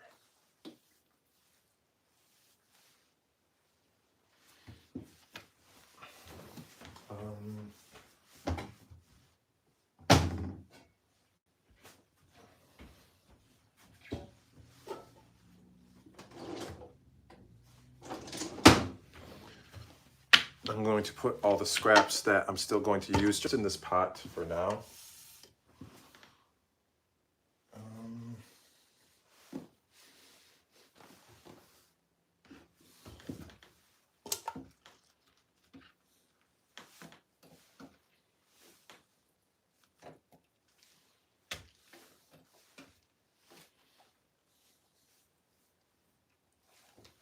I definitely need to change the focus of the camera. So spine removed, left with two half leaves like so. So each full leaf is being essentially cut in half, just calling it. It's not exactly in half, but you know, you get the picture. It's approximately close to it. Just use your best judgments to cut along the spine.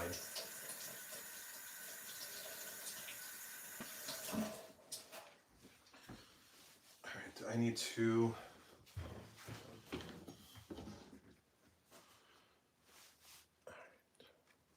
oops, that's the ones that I just did that I already cut. Do this one right here. This looks like a good one. Lay that flat like so.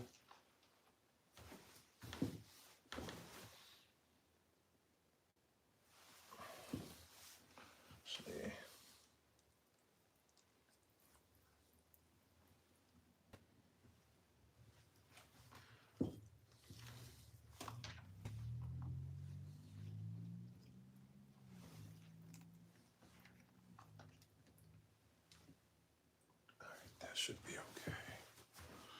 Where's the remote?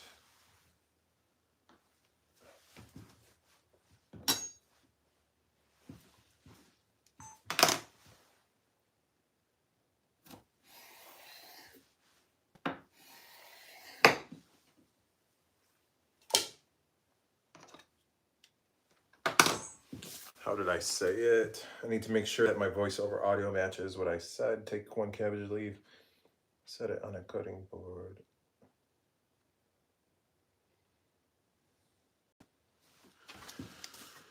All right, let's try it again.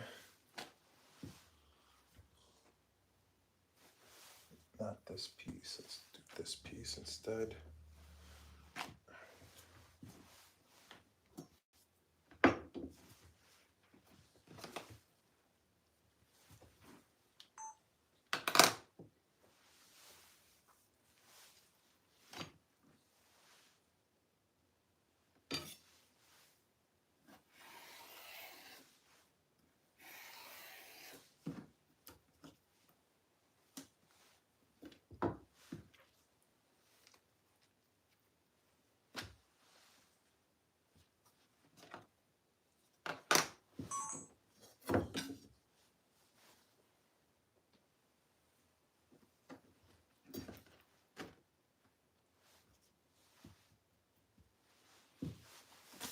How did I say? Take one cabbage leaf. Let's review that shot, and if it's good, then we'll keep it. Take one cabbage leaf, set it on a cutting board. Bam. All right. And cut the stem out. Slice and slice. Save the extra cabbage pieces. You should be left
I'm gonna do one more for my main for my main camera.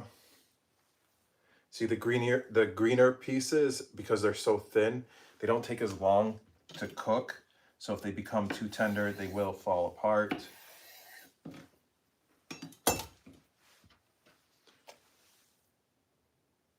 We could possibly salvage some of this. I'll just set it here for now. That we cannot salvage.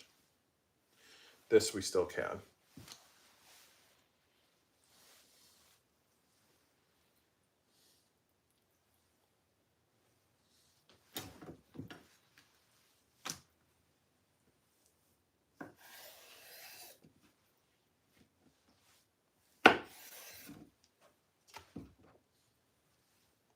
That can't be salvaged. This can.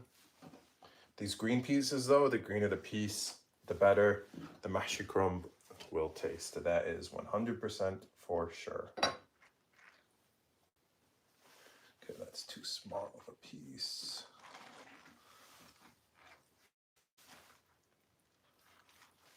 Let's go with this one. This one should be okay.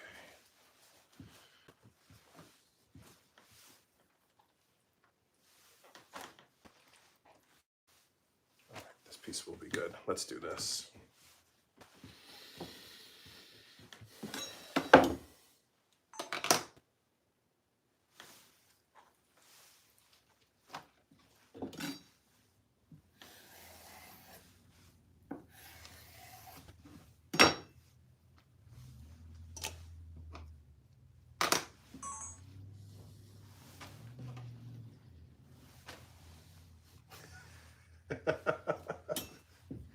I was supposed to set it, whatever. Let's try.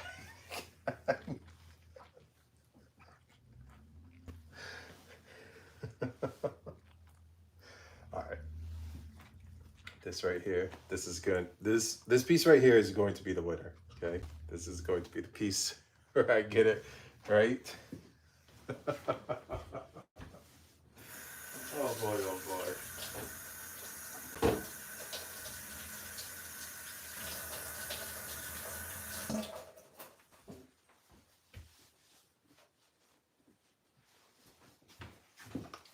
All right, ladies and gentlemen, this is going to be it right here.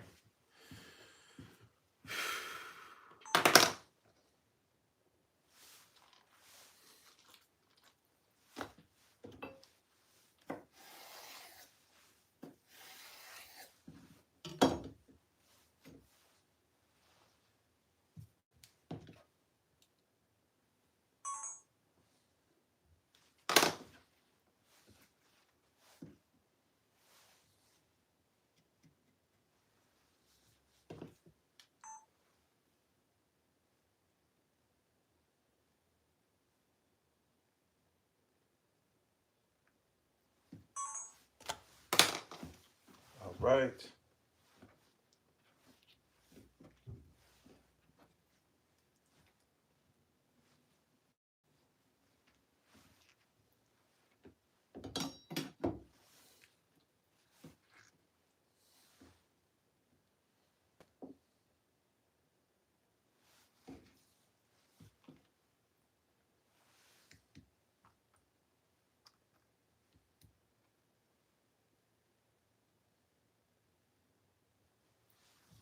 How did I say it? Save these extra. I just did that. You should be left with 2 leaf halves like this. All right.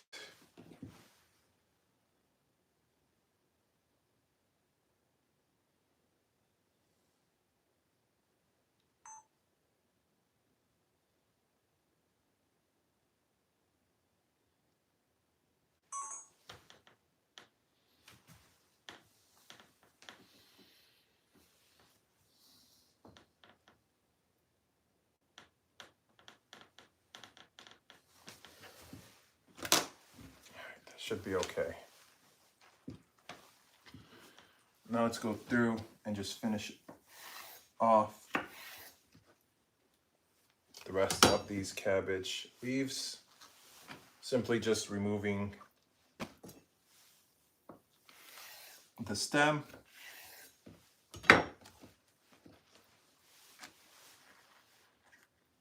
But we are saving it. We are not wasting it.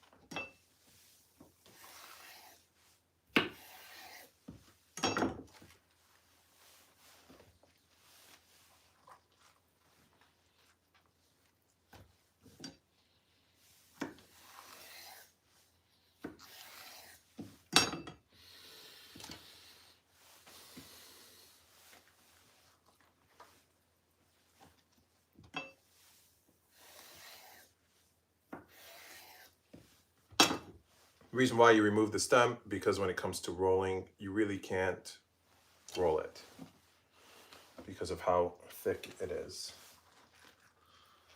Let's see.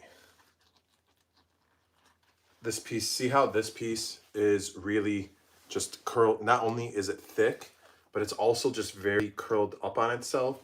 So same thing, when it comes to rolling, it's not going to be easy to roll it, even if we remove the stem, for example. So let's go ahead and do that to remove the stem. The stem is out. See how it's like really curled up on itself? When you go to roll it, it's going to be so misshaped, and you won't have, it should be like a much smoother roll. So these thicker pieces that are super curled up on itself, just set it to the side. These can be like your scrap pieces. See this one, it's like so curled up, it's kind of like a, not a xylophone, but the piano thing with that you wear around your chest. I forget what that instrument is called.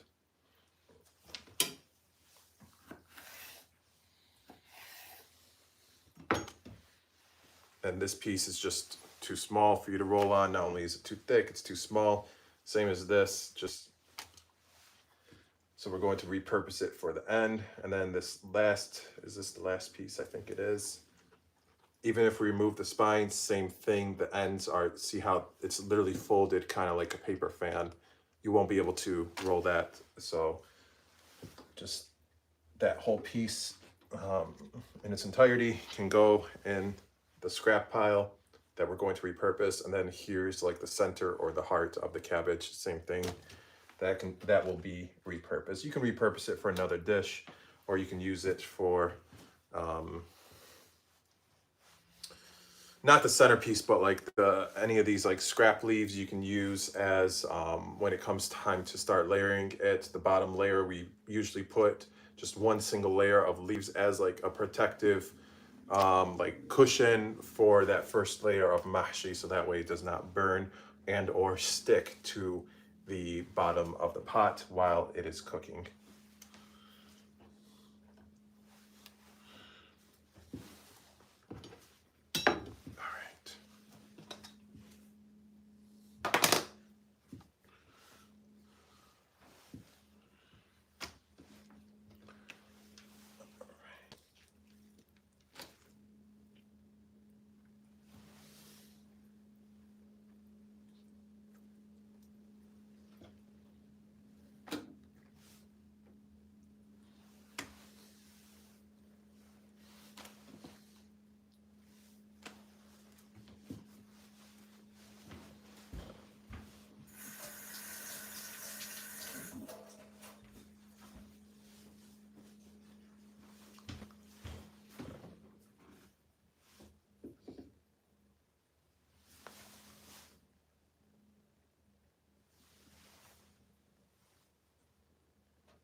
That should be okay.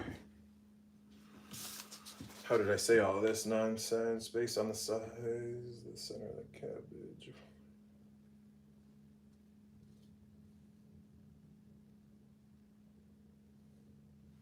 Okay. All right. Let's see if we can get this in one shot.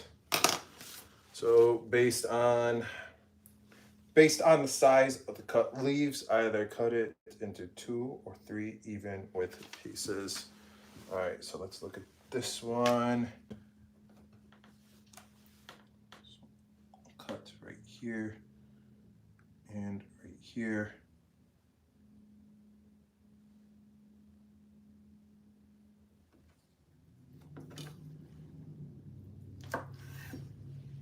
It's so curled up.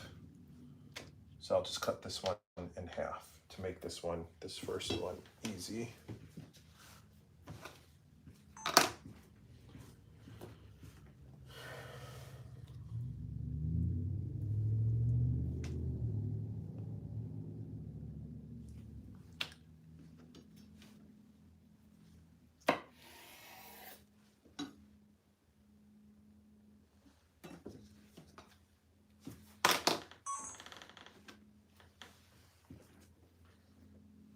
And see how this part is folded over on itself.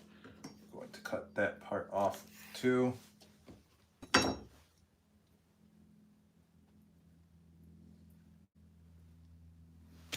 when you go to roll, bam, bam, bam, life is good.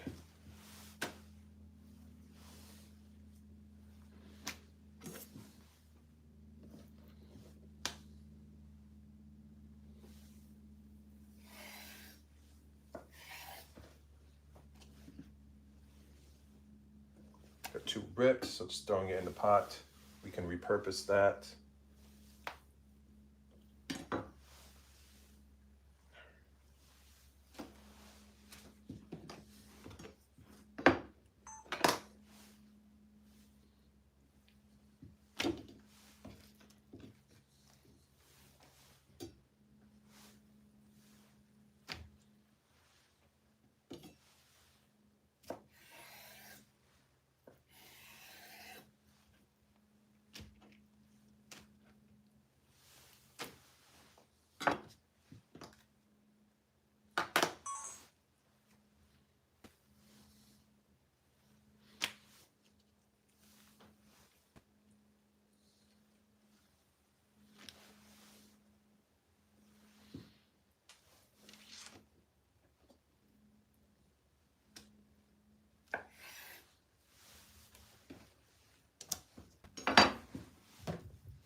need to wash my hands because I do have some recording lines.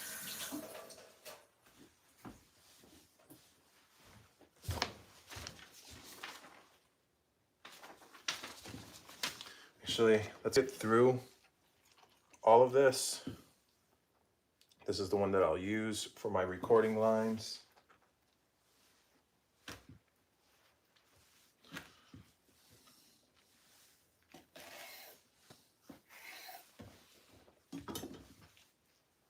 See this thicker piece, that's not going to be good for rolling. You could just put it in that pot of scrap pieces.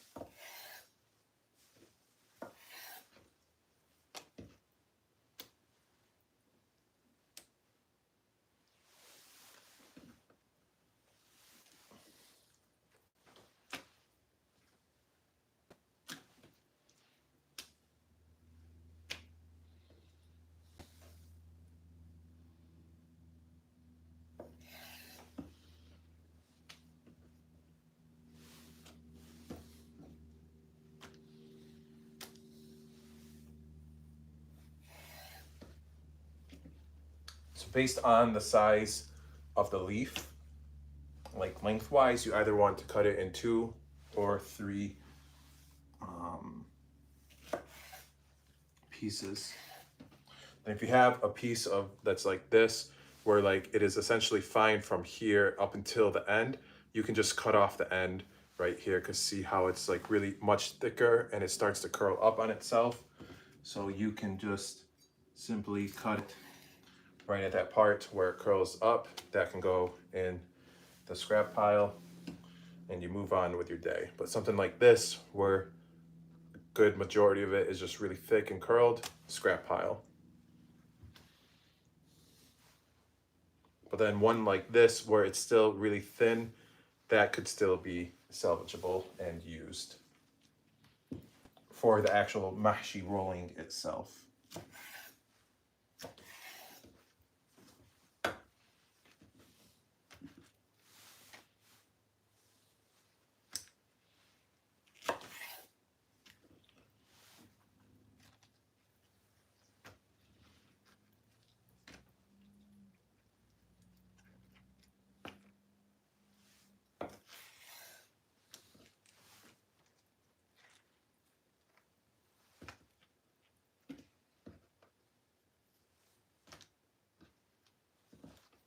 This piece is just really thick and curled up, scrap pile.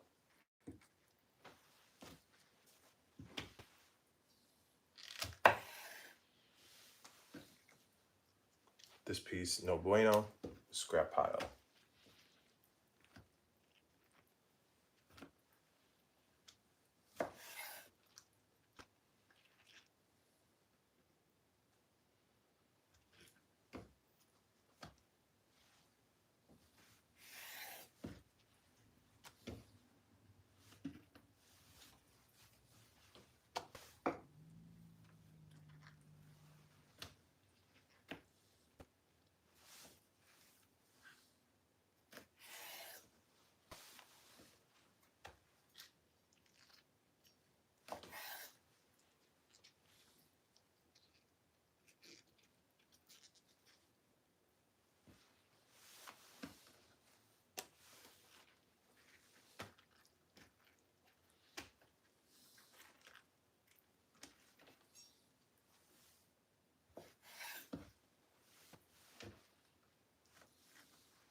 All right, let me go wash my hands.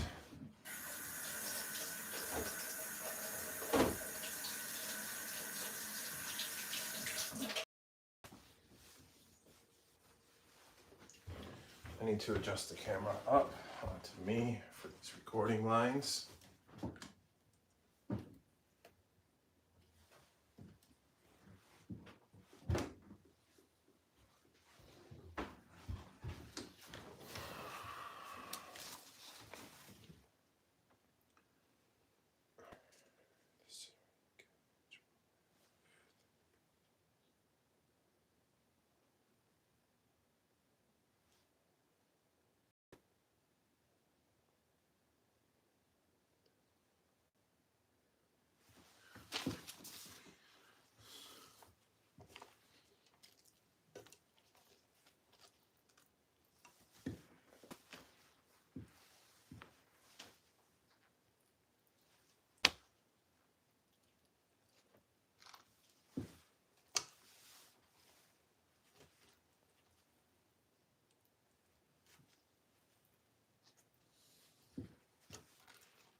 Let's see. The center of the cabbage will have thicker pieces that are more curled up.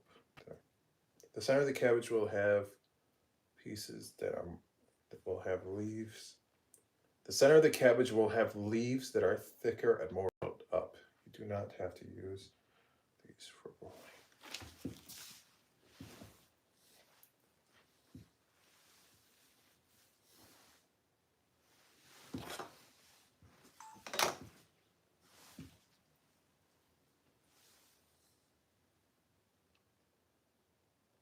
The center of the cabbage will have thicker pieces that are more curled up.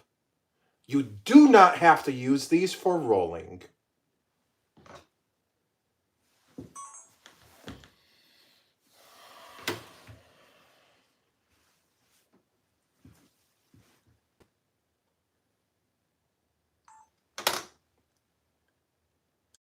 The center of the cabbage will have more thicker and curled up pieces like this. You do not have to use them for rolling the mahshi. I kind of stumbled there at the end. Let's try it again. Oh, no, no, no, no, no, no, no, no, no.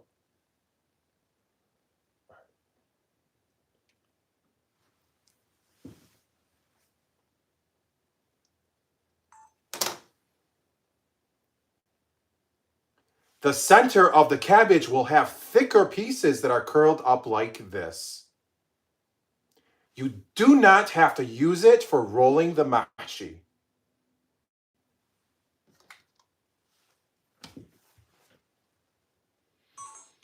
I think that should be okay.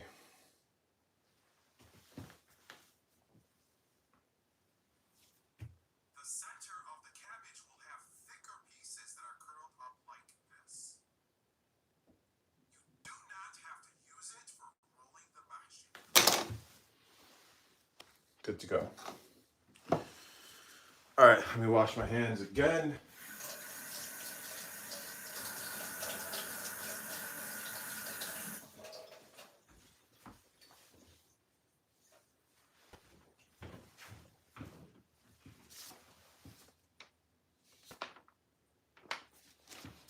All right, let me turn off the camera for now. All right, so here's our scraps. And here's what we'll be using for the mahshi rolling itself. So we can set all this to the side. Let me clear off this cutting board first of any of these additional scraps. Go on the stove. Let me wipe down my area.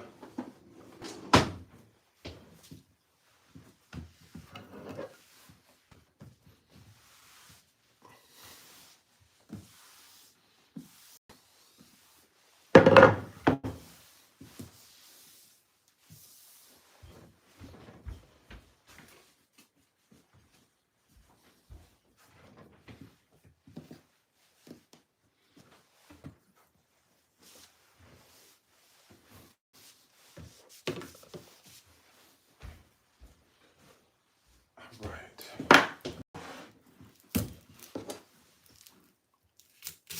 Now I'm just going to quickly dice up this onion. We're going to mince some garlic as well.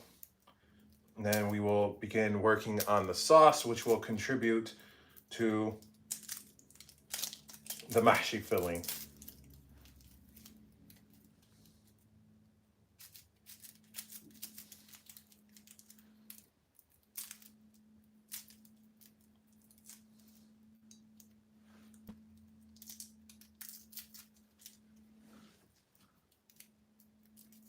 Of course, the onion peel does not want to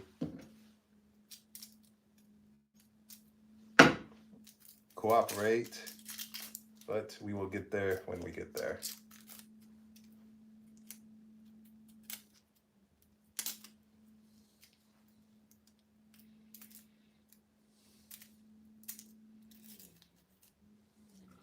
I haven't even sliced into it yet, and I'm already starting to tear up. This is not good.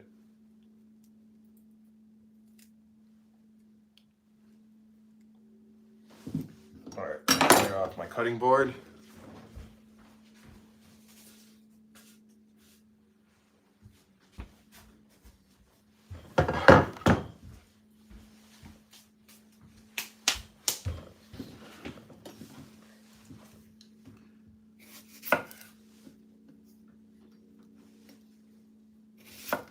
Oops.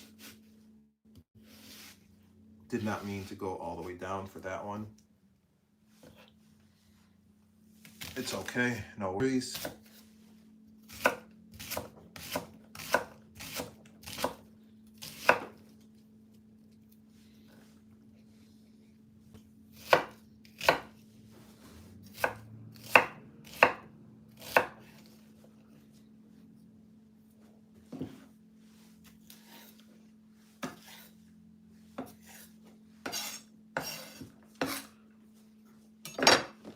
That's it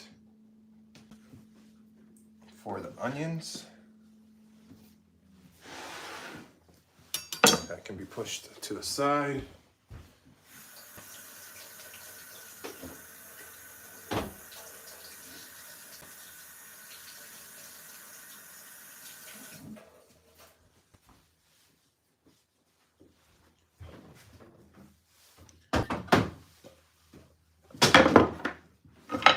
Now let's do some garlic, but I need to put some water in here first.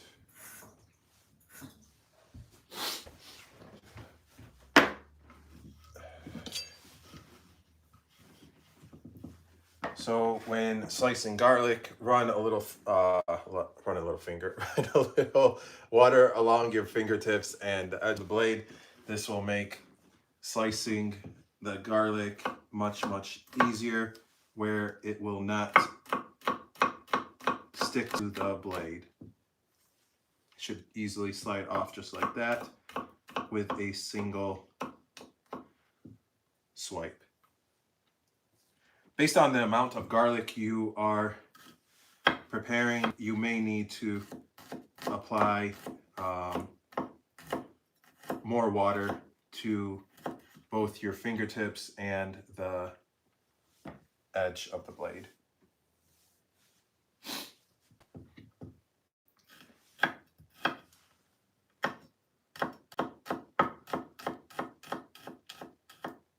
I'm not going to be doing all this garlic, just some of it.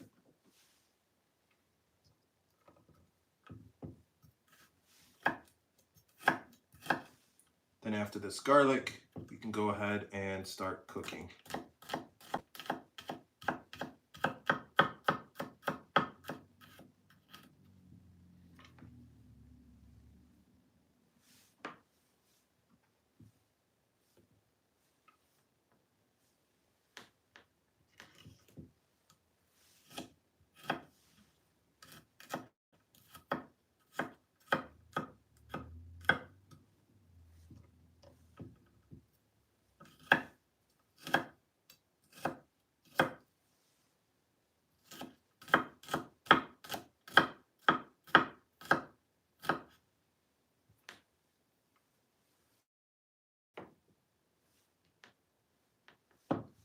All right, last one.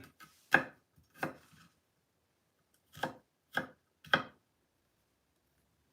right, let's set these ones all to the side.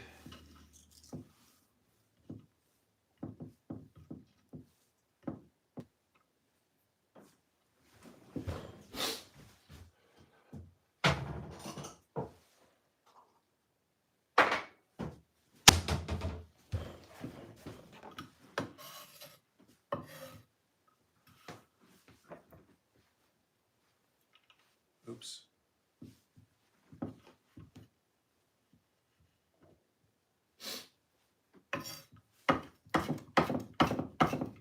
Just running through it with a knife.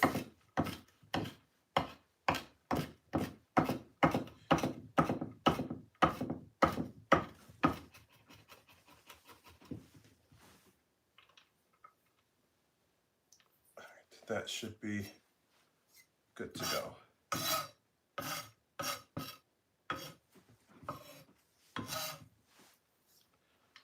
All right. Garlic's all set. Onions are all set. Tomatoes are all set. Let me go wash my hands. We can bring the countertop stove over and start cooking.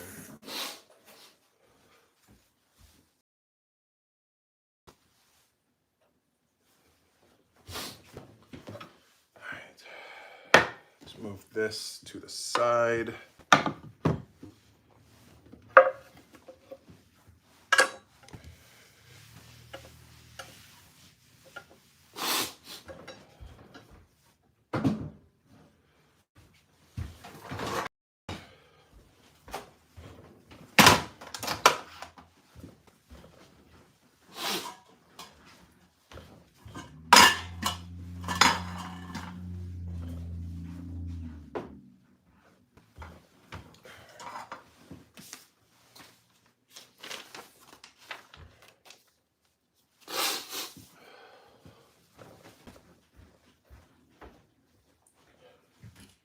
Let's turn the camera back on.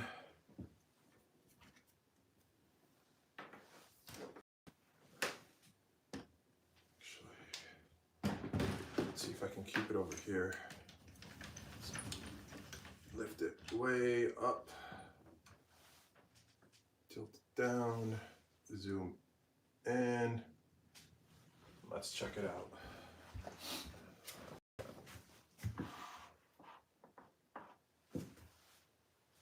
Let's tilt it a little bit more.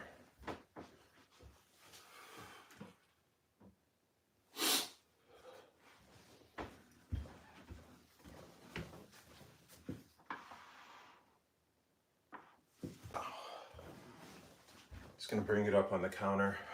Pot's too deep. I want to be able to have for the viewers, like for the final cut of the video, to better see what's going on inside the pot.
that should be okay. Where's the oil? Oh, it's in front of you guys.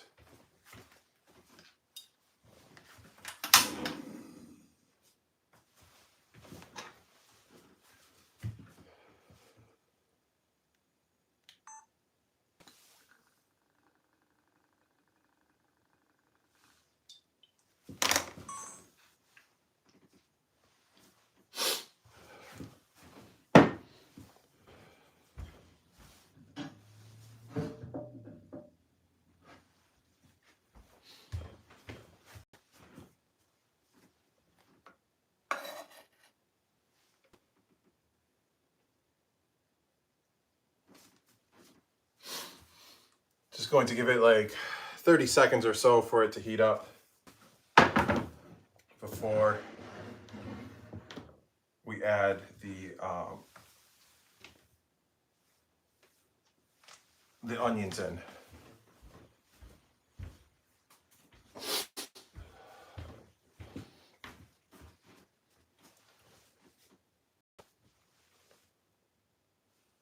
Still needs more time.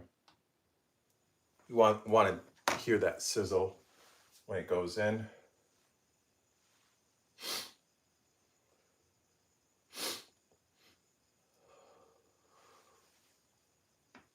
Nope.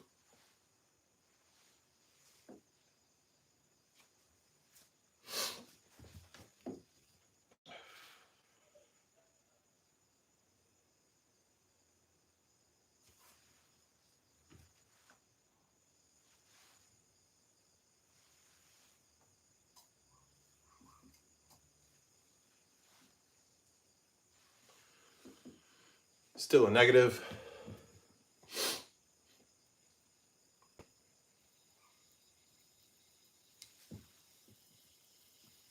Now it's going.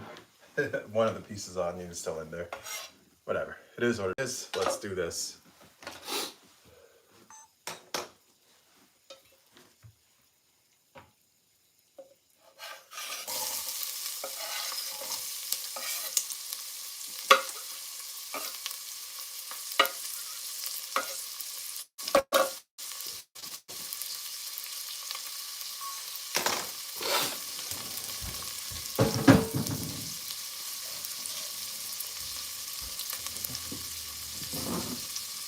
Up next is the garlic.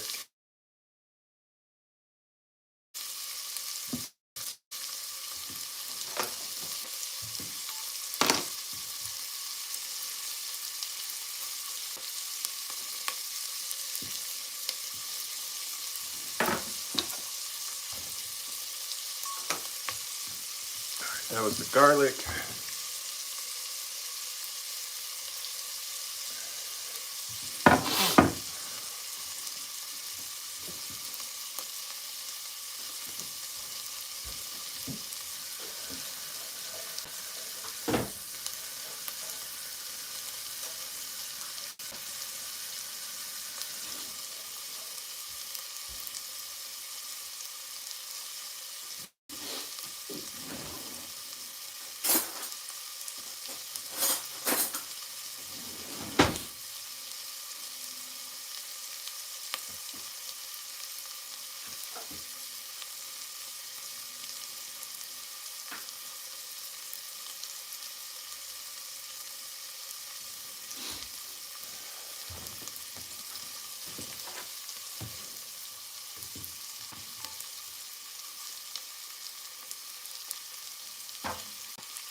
Let me try this again.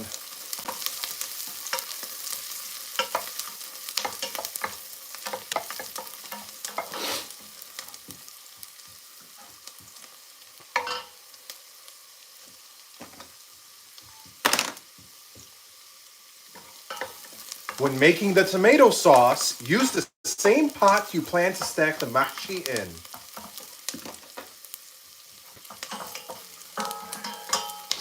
Let me try that one again. When making the tomato sauce, use the same exact use the same pot. I don't have to say exact.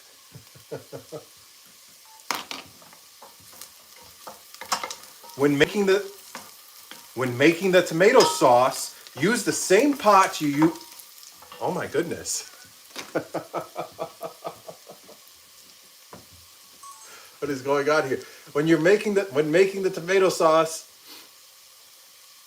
use, or should I say it the other way around? Start with the independent clause and ended up with the dependent clause. So use the same pot you're going to. No. Why am I confusing myself? When making the tomato sauce, use the same pot you plan to stack the mahshi in. To make the stack. I just need to shut up and just get this, just whatever. I keep on stumbling.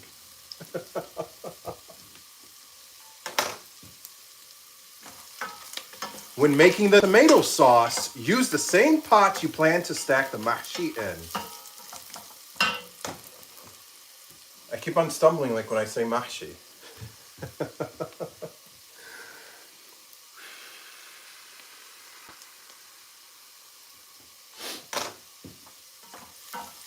When making the tomato sauce, use the same pot you plan to stack the mahshi in.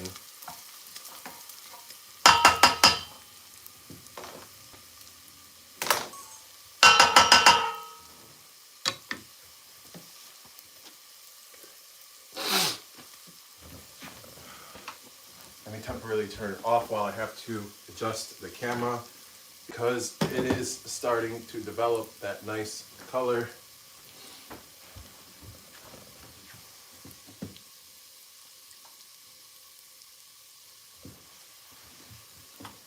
Oops, wrong way. Wrong way again.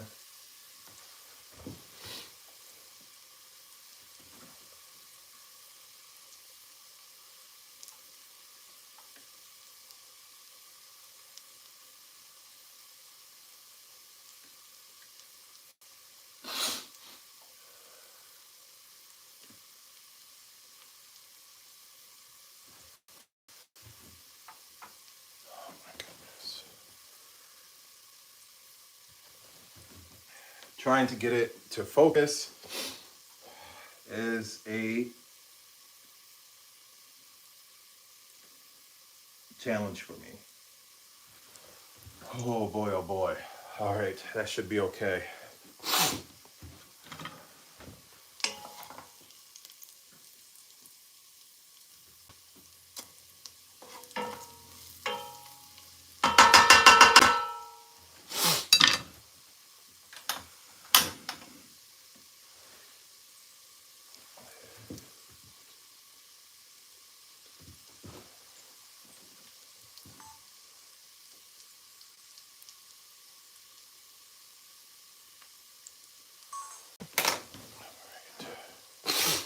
Here we go with a whole lot of tomatoes.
That was coriander.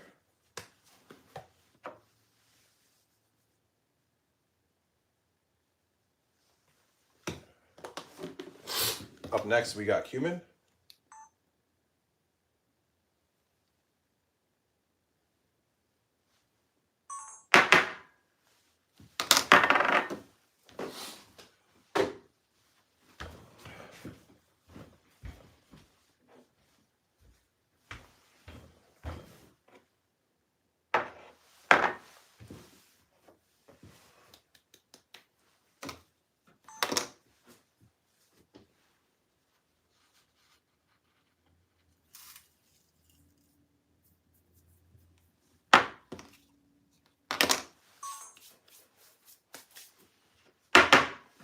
That was sea salt and black pepper.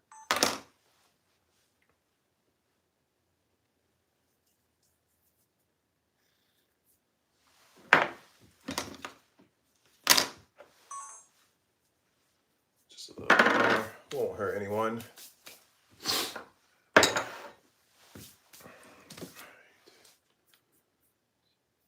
Okay.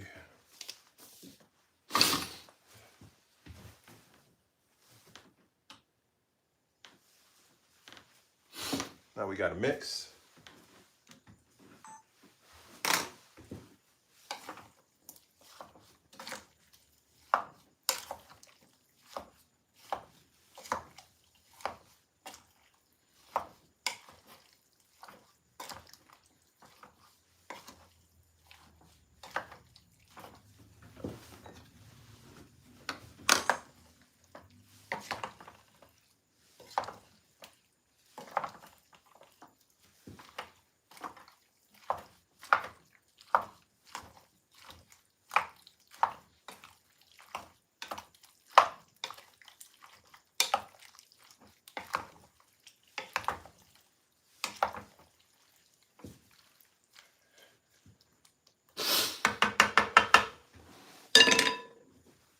Going to grab the immersion blender. Be right back.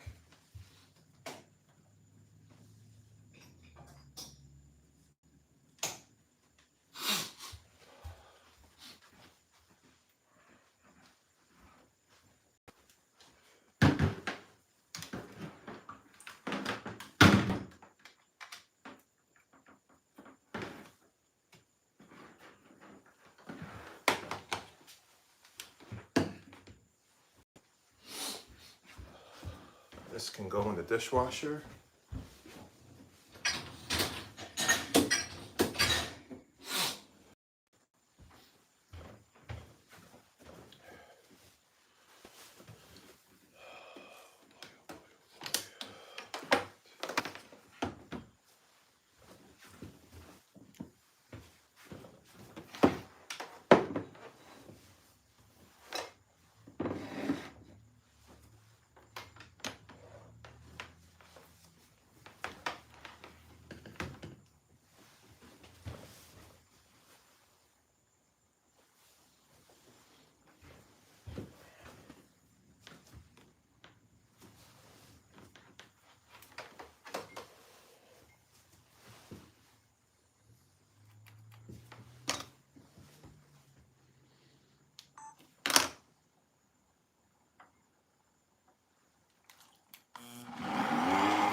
that's it for the tomato sauce.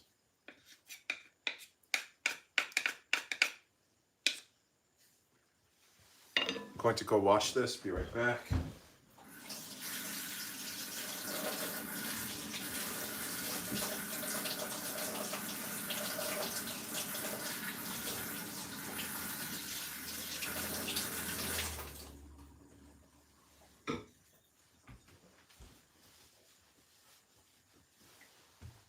I also need to switch the charger over to TikTok.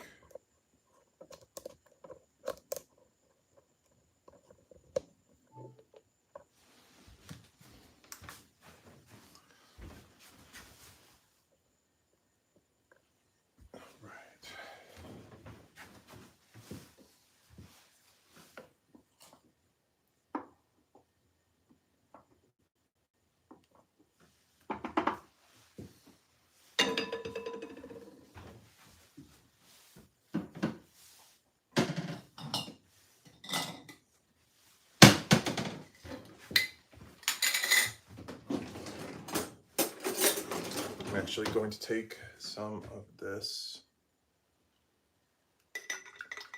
tomato sauce to the side.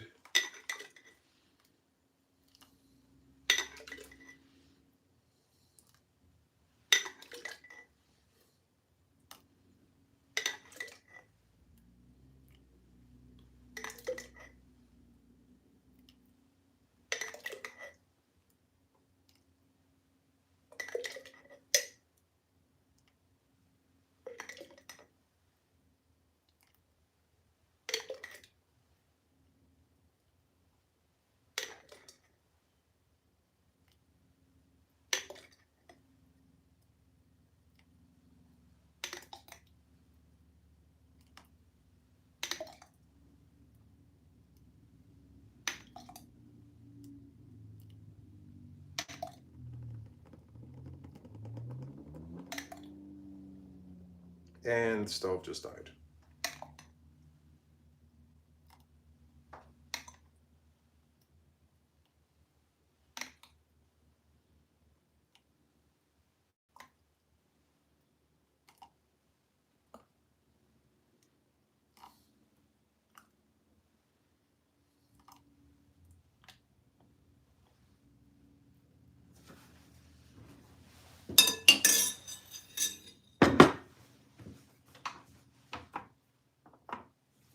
Just temporarily moving this to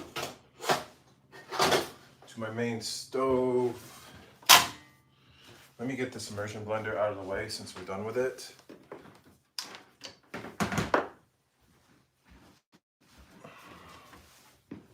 This can move, this can move too.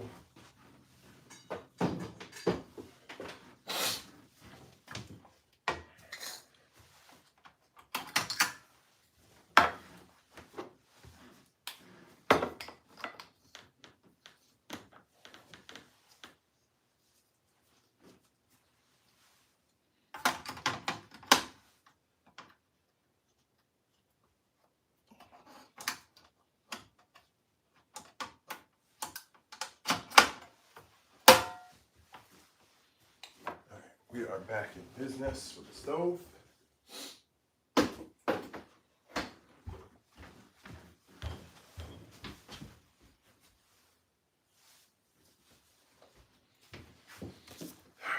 What did I say? Season it. I did that. Mix it. I did. Immersion blender. Turn off the heat.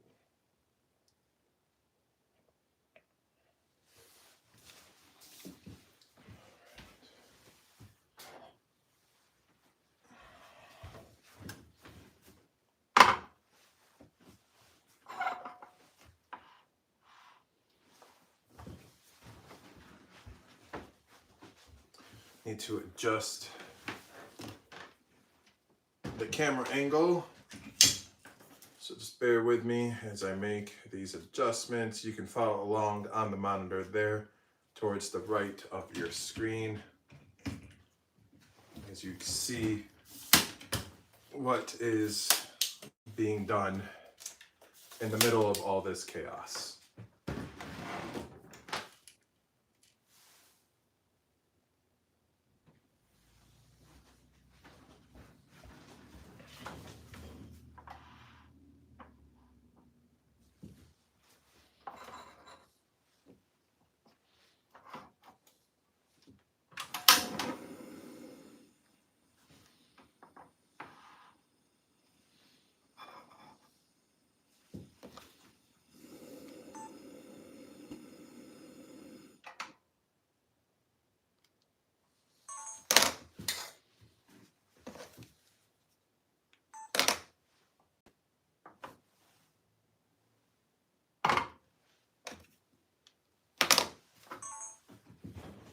Let's move this to the side.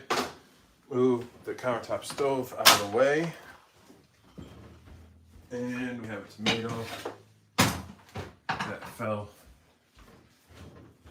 behind. Yalla bismillah.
Let's see. Salt, mix it, sauce.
Right.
So this, we're just going to set it to the side for now. We're going to allow it some time to cool.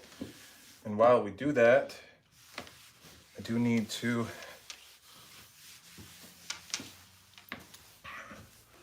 prepare the veggies, the 3 greens. let me turn off this main camera while we have this downtime.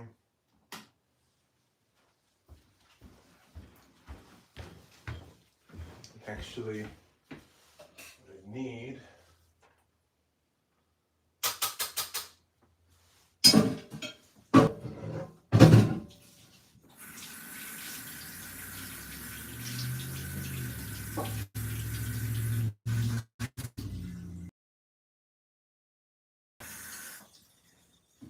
just clearing off my cutting board.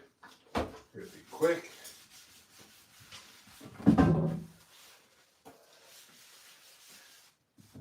And I will be right there.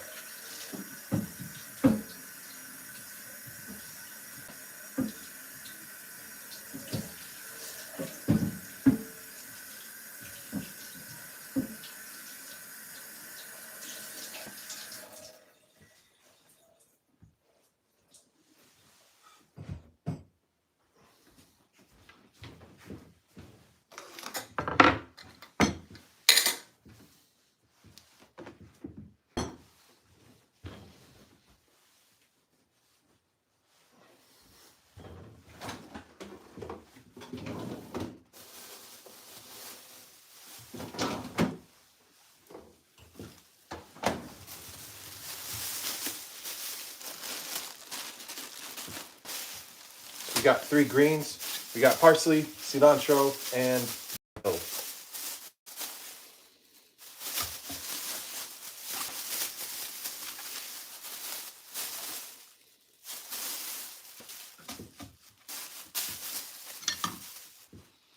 Let me go clean off my knife.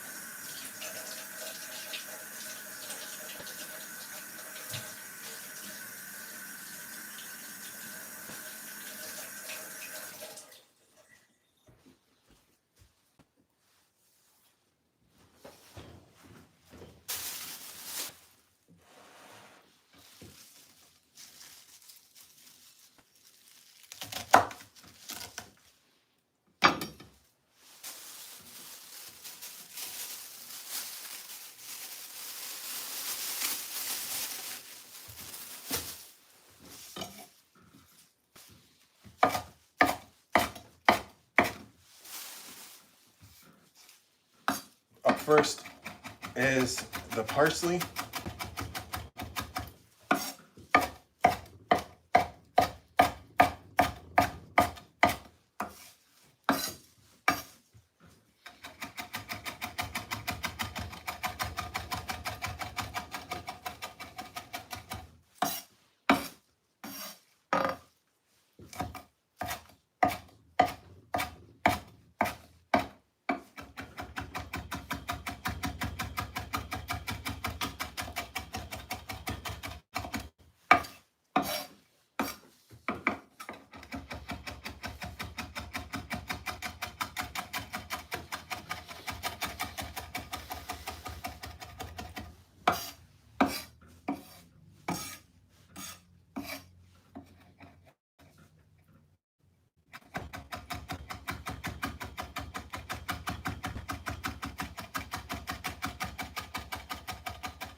All right, parsley's all set.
Up next is some soap, also known as cilantro.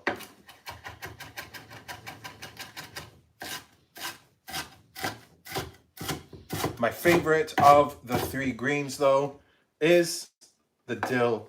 Dill is the absolute best green when it comes to mahshi, followed by cilantro, and finally parsley.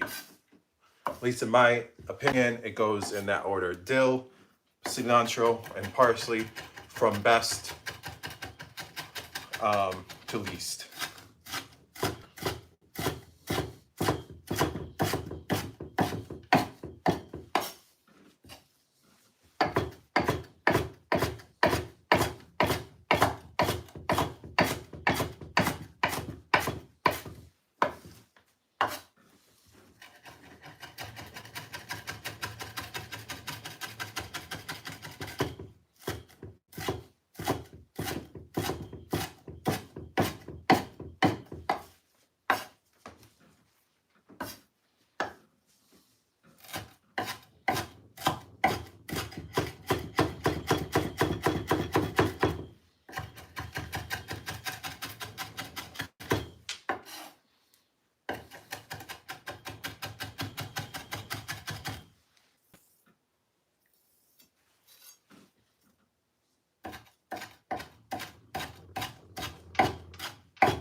That takes care of the soap, also known as cilantro.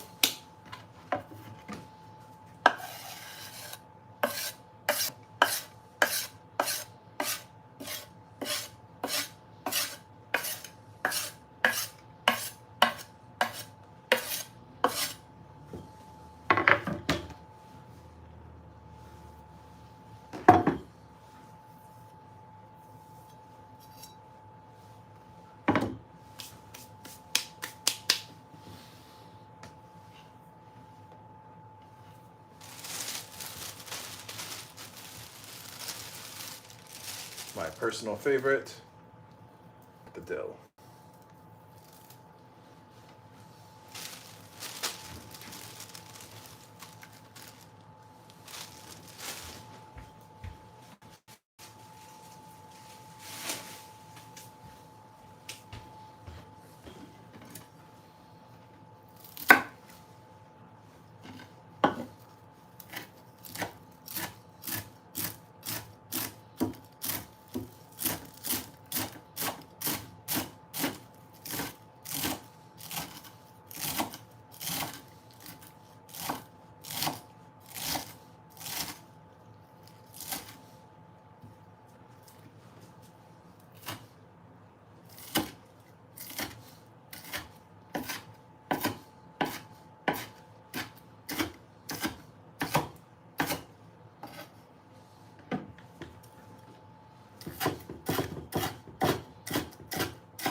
All right, that completes the final green, which is the dill.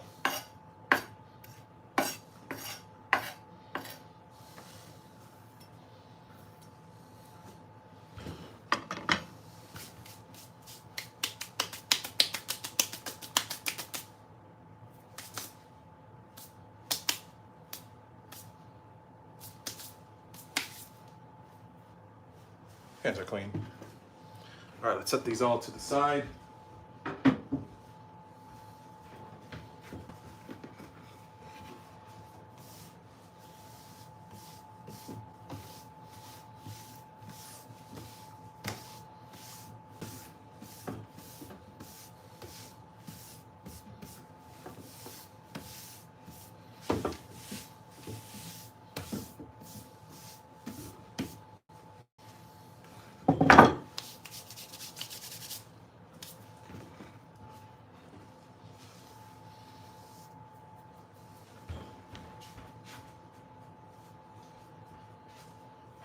I have no more room over there, so let's do it over here.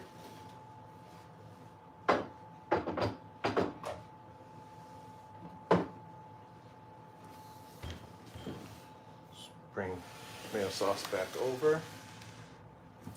Let's turn the camera back on. Let's get ready for the next shot. Actually, what I need to do, rice.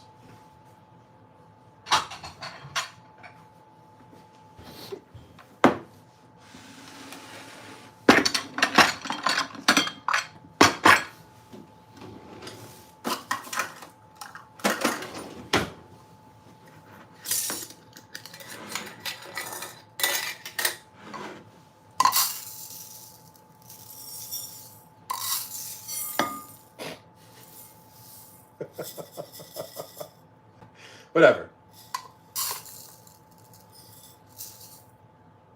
That's about right. That second cup kind of like overflowed. So, you know what? Whatever.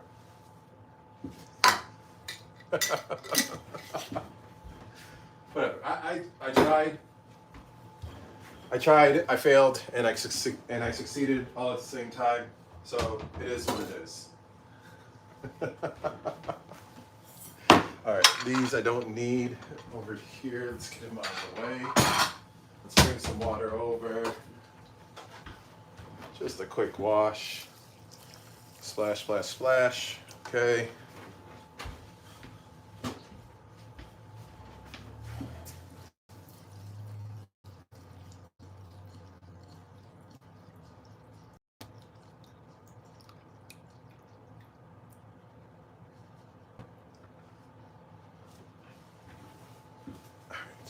I'm just gonna go drain this water. I will be right back.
All right, what order did I say everything?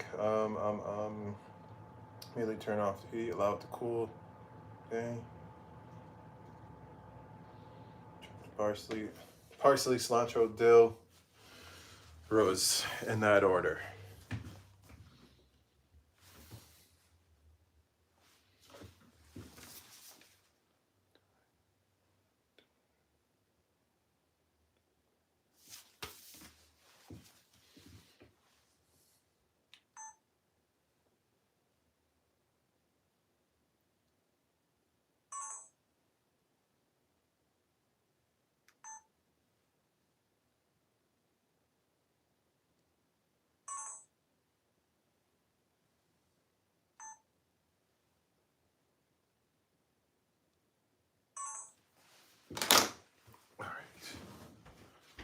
Up first is, if I can find it, is the parsley. So,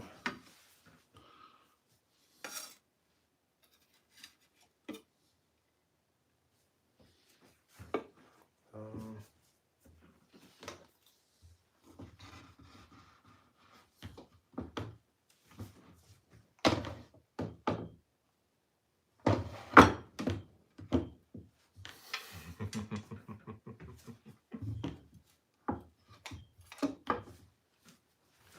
remove some stuff out of the way and just reposition everything.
So up first was the parsley.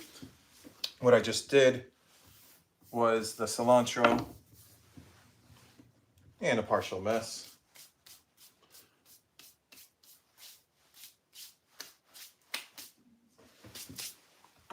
Let's get this out of the way temporarily. No room by the sink area. So let's go over here for now.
Really?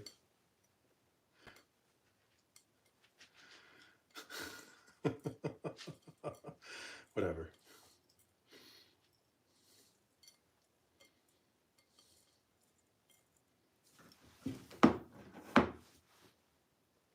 Let's try this again.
So I added a little bit too much sauce, but that's okay. It will all work out in the end.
Oh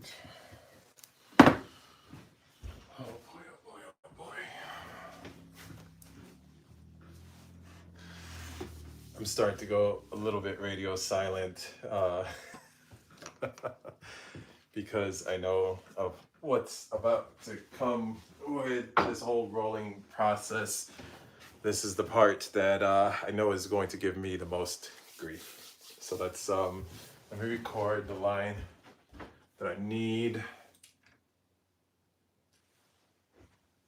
This part at least.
Now let's make the mahshi filling. So stay focused on the camera and I looked away. Whatever. Now let's make the mahshi filling.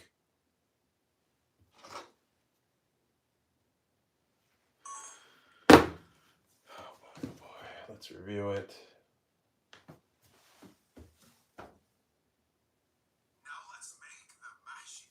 I'm holding the bowl too low. I need to hold it up higher. So let's get rid of that one while we're at it.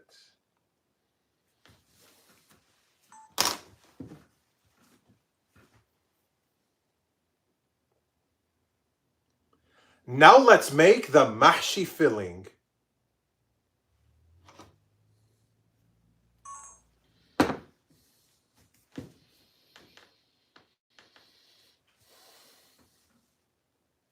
Okay, bowl is more closer to the center, which is good. Now let's make the mahshi filling. Should be okay. All right, where am I? Now I need to start rolling, allow it to cool. We did that. We just added all that stuff. Next page.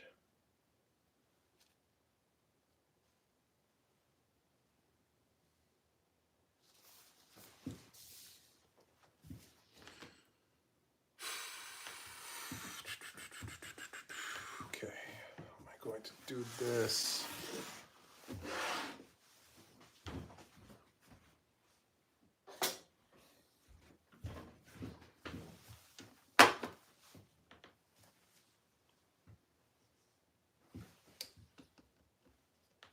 Okay, where's that spoon?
I think that should be okay. We'll see what happens in the end once it cooks and all this nonsense and blah, blah, blah, blah, blah.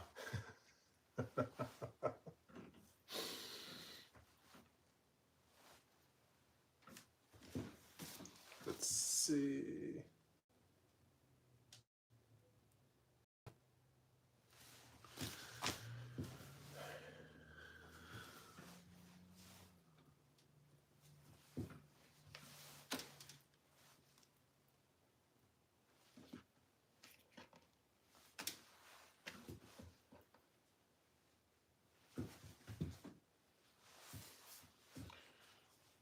All right, I need to adjust.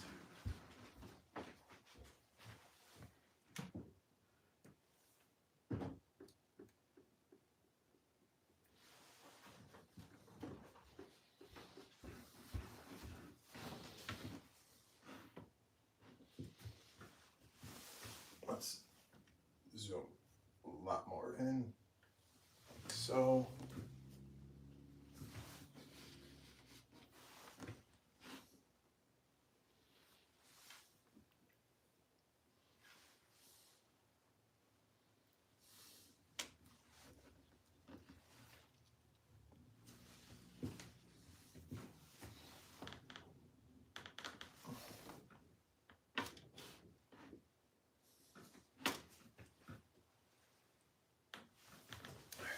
To focus the camera on this, not on this.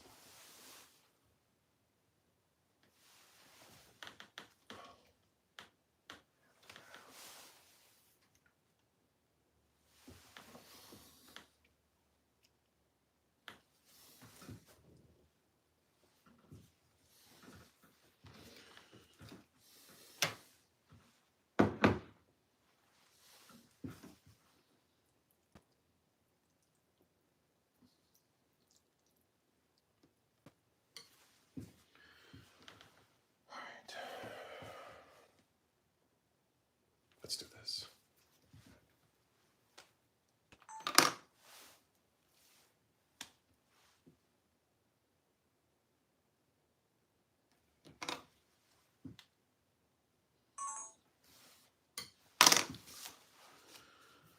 All right, so the lines are going from left to right. That's what I just did there.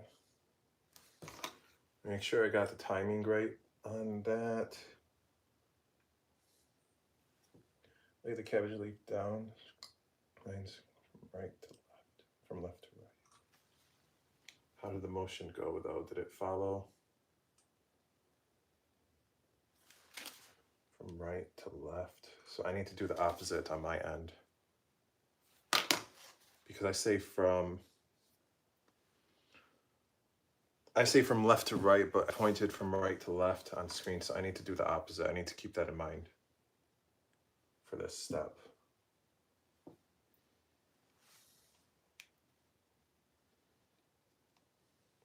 Wrong button.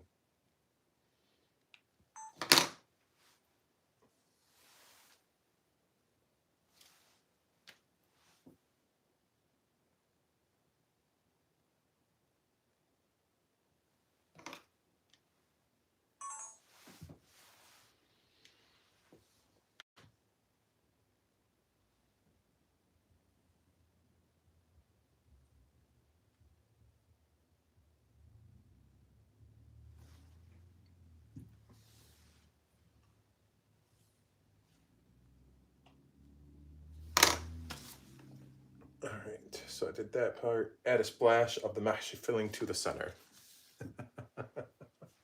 That's what I said in my voiceover. So, all right, let's do this.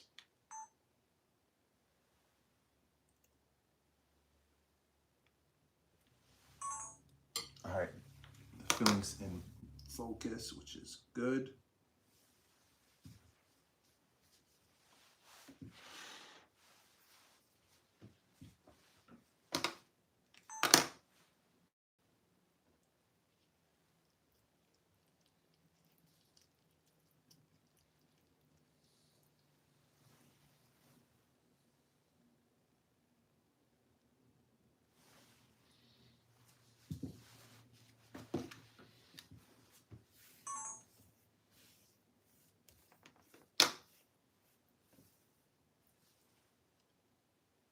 gonna do it again,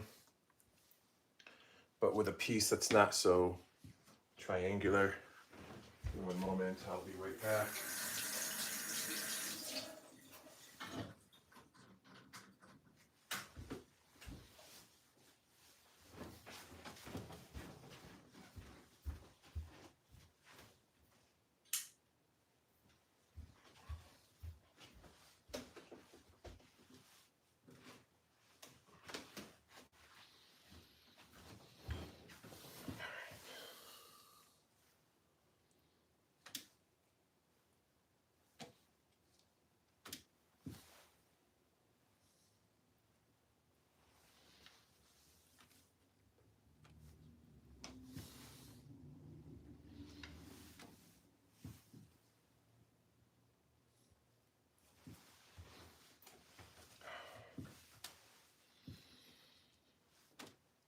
I just need to do one good one for the video, and I can just move on with the rest.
What other nonsense do I say? Do not have to fold.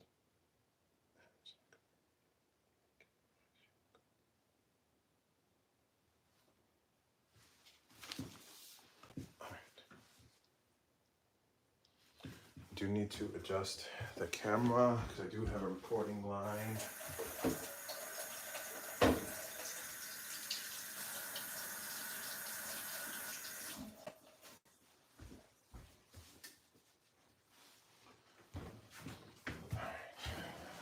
Situated. Oops.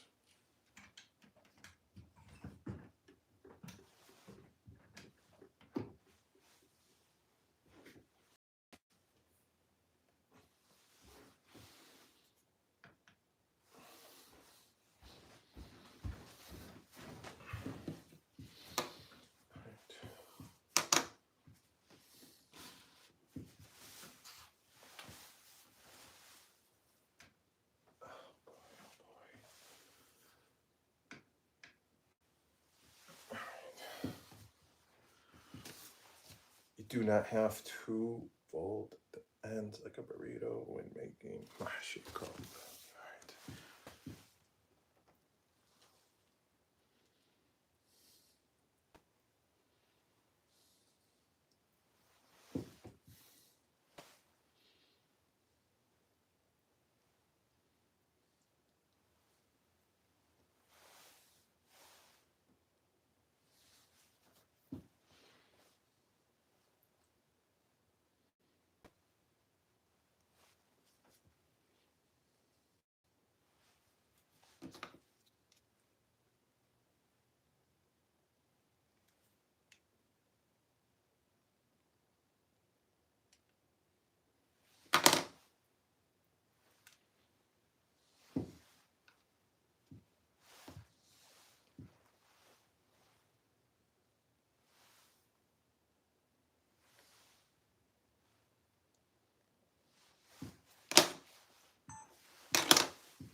You do not need to roll the ends.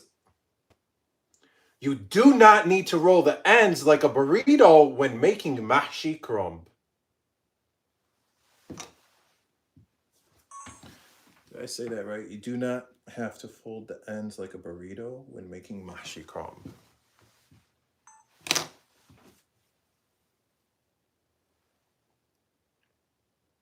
You do not have to roll the ends. You do not have to roll. You do not have to fold the ends like a burrito when making Mahshi Kromb.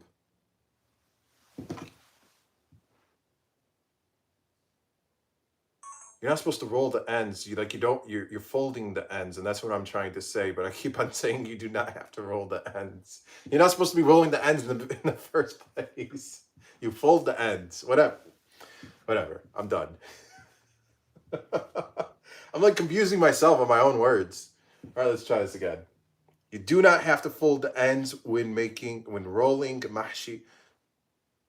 You do not have to fold the ends like a burrito when rolling Mahshi Kromb. Okay.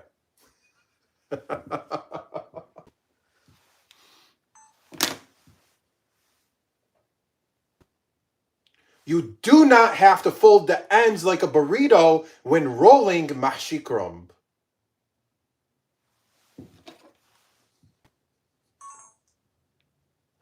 All right, let's review that one. If it's good to go, then we're good to go. I don't have to record myself folding anymore or rolling. You do not have to fold the ends like a burrito when rolling Mahshi Kromb. We're good to go. So essentially, here's what I got. I know it's not perfect, but it is what it is. All right, now that we got the footage that I need just for rolling one, I can turn off the camera, my main camera, that is. We can turn the AC back on. Let me make sure I don't have any more recording lines. Let's see, back to the same pot. All right, so I don't have to record again up until I get to the,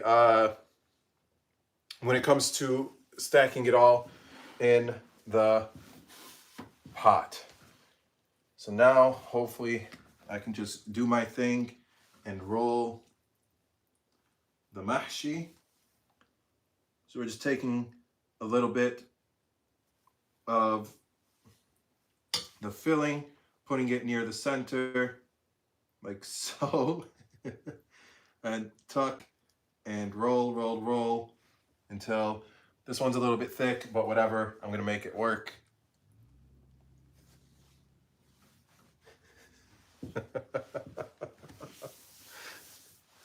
Actually, how could I do this to where, all right, I have an idea. Because I don't want to set them on the tray, I want to go directly into the pot. So bear with me here, ladies and gentlemen. I'm actually going to move you from the countertop. I'm actually going to extend the legs to this tripod and set you on the floor. So that way I have more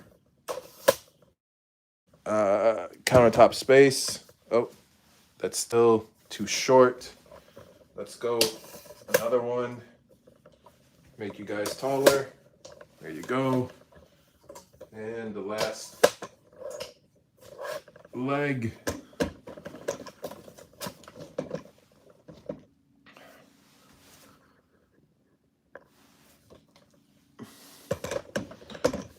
Let's move this cord out of the way.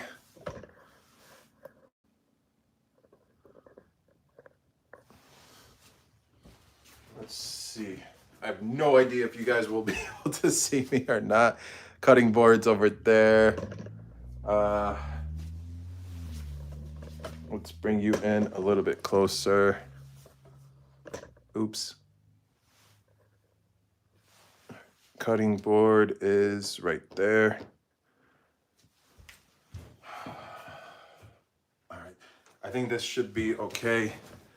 I can see the cutting board on YouTube. I can see on TikTok. Sorry, YouTube, for just putting my face right in the middle of the screen like that, just looking at my other phone.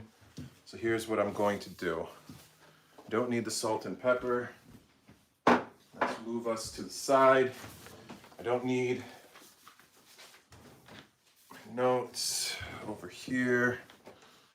This is from the garlic water stuff. That can go in the dishwasher. Get it out of the way. All right. Note.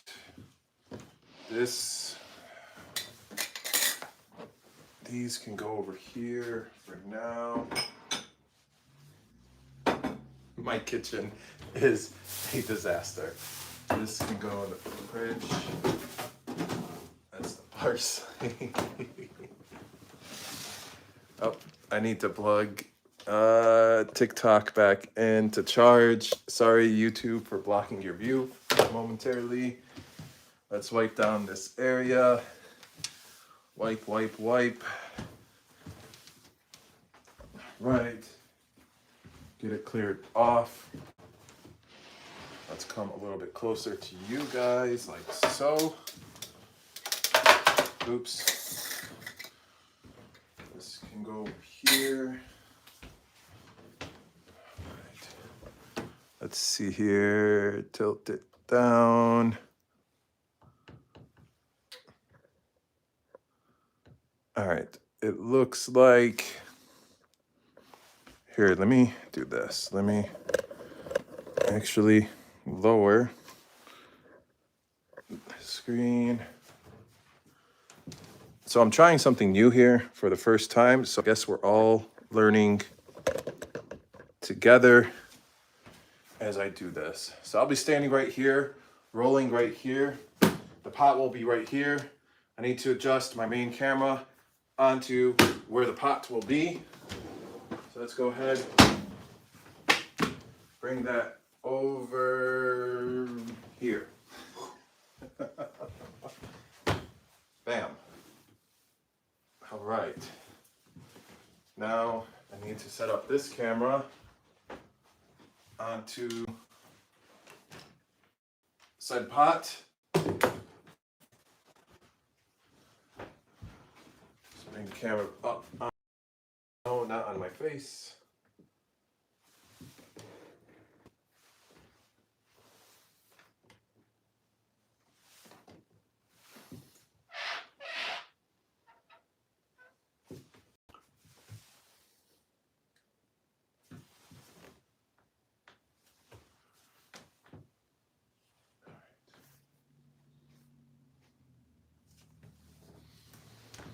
Oh boy, oh boy, oh boy.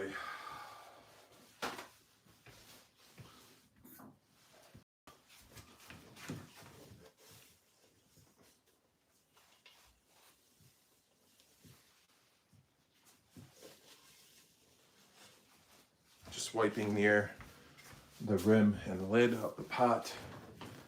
All right, just following my hand. All right, YouTube, you guys can see everything. And I can see the monitor on the screen and TikTok. It looks like everybody can see everything. So I'll be rolling over here, set over here, record the shot that I need with my main camera. All is good. I don't have to wait. Life is good. How did I say all this nonsense down?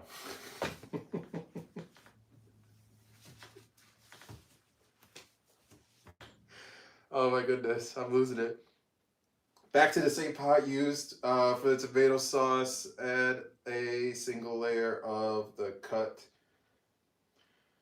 in pieces, of the odd end pieces, not cut pieces. All right.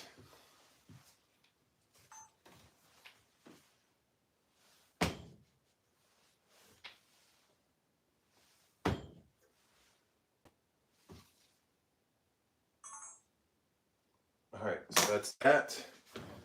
Now we need to add, so these are the odd end pieces, like the pieces that are like really, really, really thick and curled up and blah, blah, blah.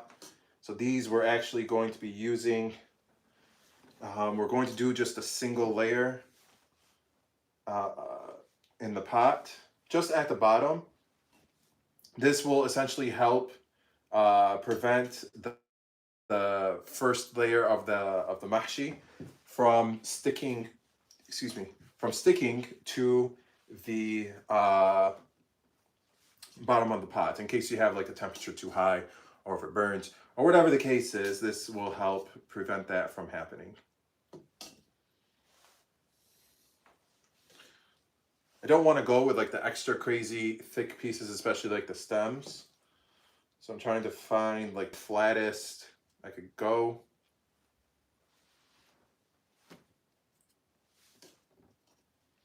Let's see here.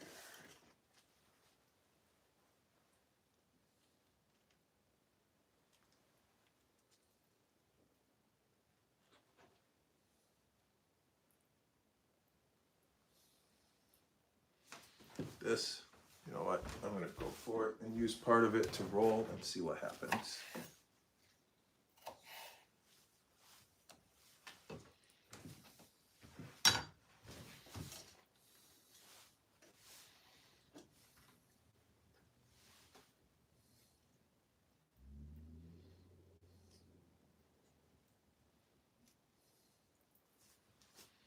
Okay. I think I got all my pieces.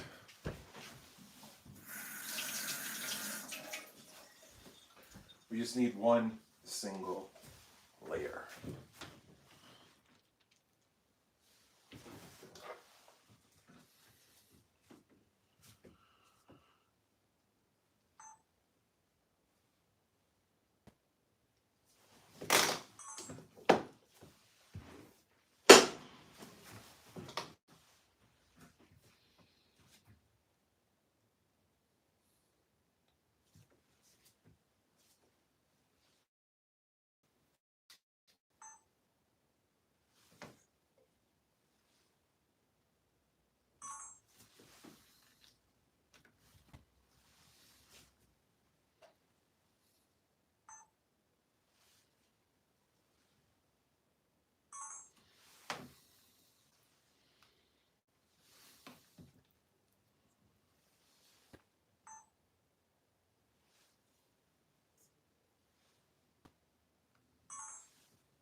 Okay.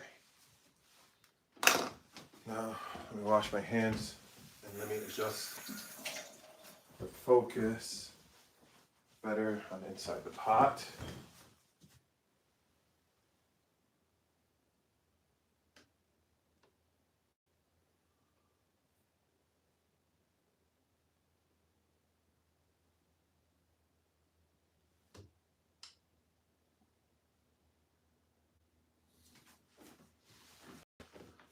Oh boy, oh boy.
Perfect.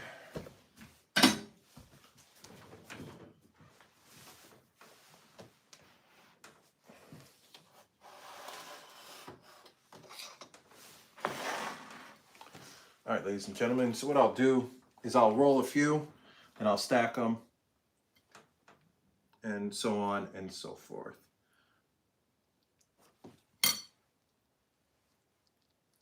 So you do not need to roll, or not roll, I keep on saying roll. You do not need to fold the sides when making the mahshi kromb or which are stuffed cabbage rolls. You simply just need to set the mahshi filling, the rice with tomato sauce and greens mixture in the center, and then fold it over, tuck and roll, essentially, so it looks like that. Hopefully these do not fall apart when it comes time for the big reveal and the flip and all that good stuff.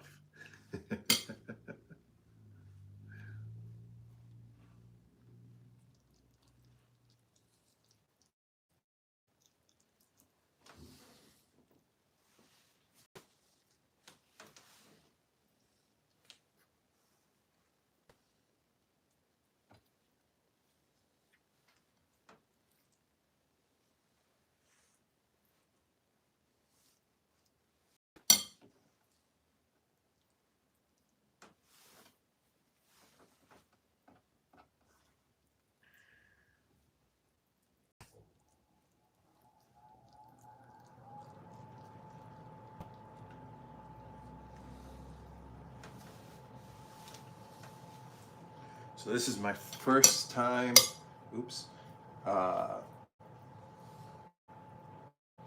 first time making mahshi kromb on my own. I've only ever made it once, which was a few days ago. I had mama, she came over and she showed me how to make it.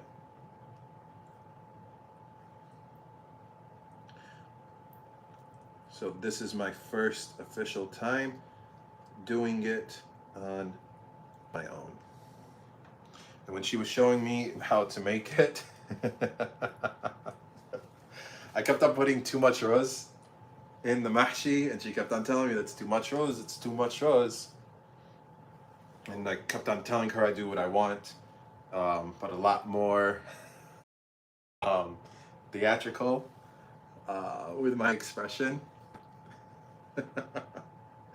Then eventually I just got tired and or quit. So we'll see how this turns out.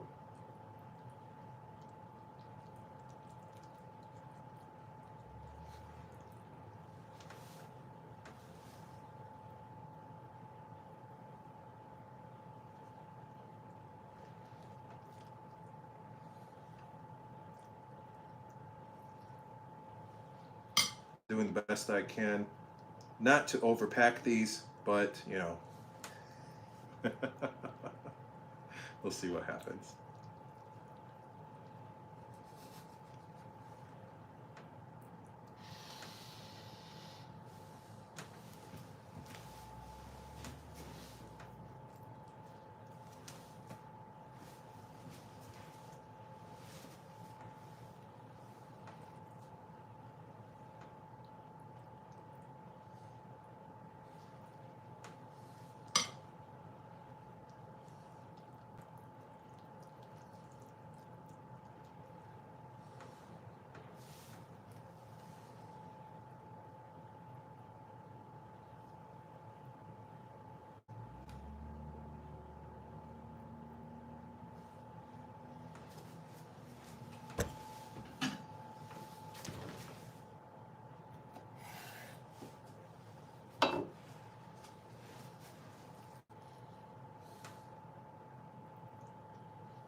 Oops.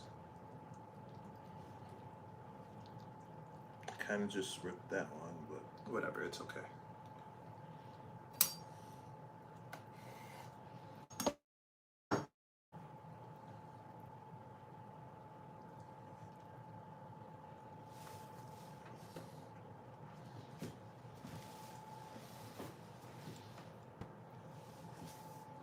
I think I'm doing okay so far. I hope.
I need to wash my hands real quick.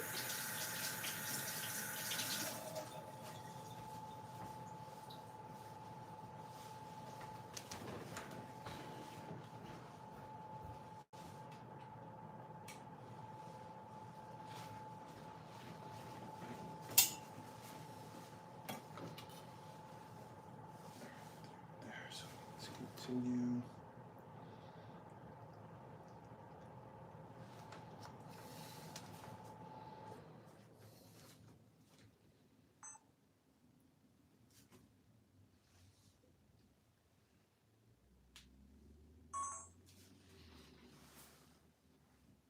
So when you set them, oops,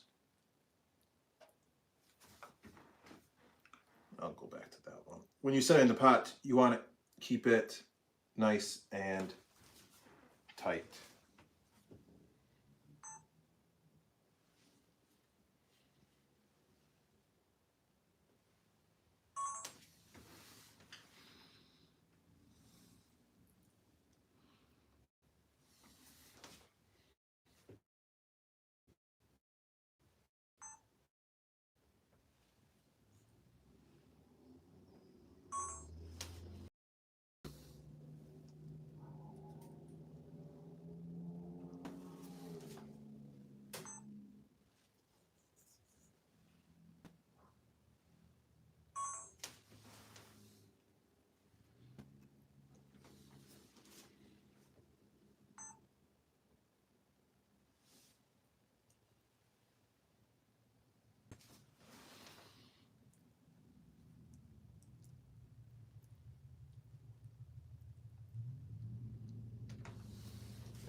first layer is done. Let's see. These no alternate, okay. Directions.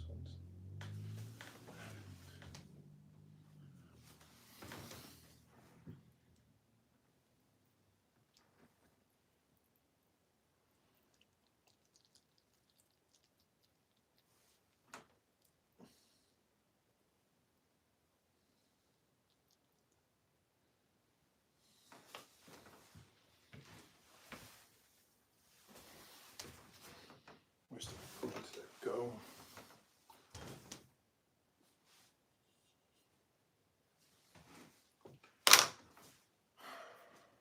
Give me one moment.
TikTok wants me to do this CAPTCHA thing.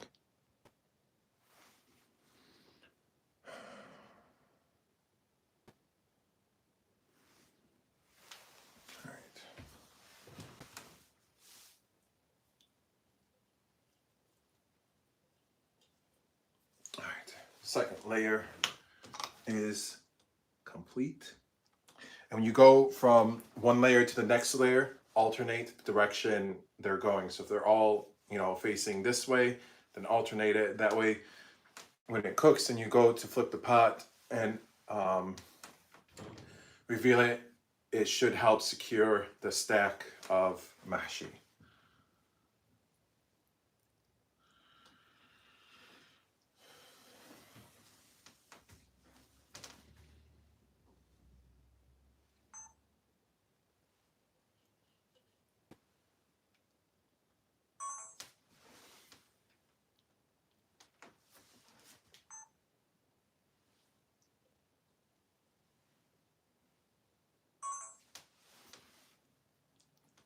As you're setting them in, remember to keep it tight.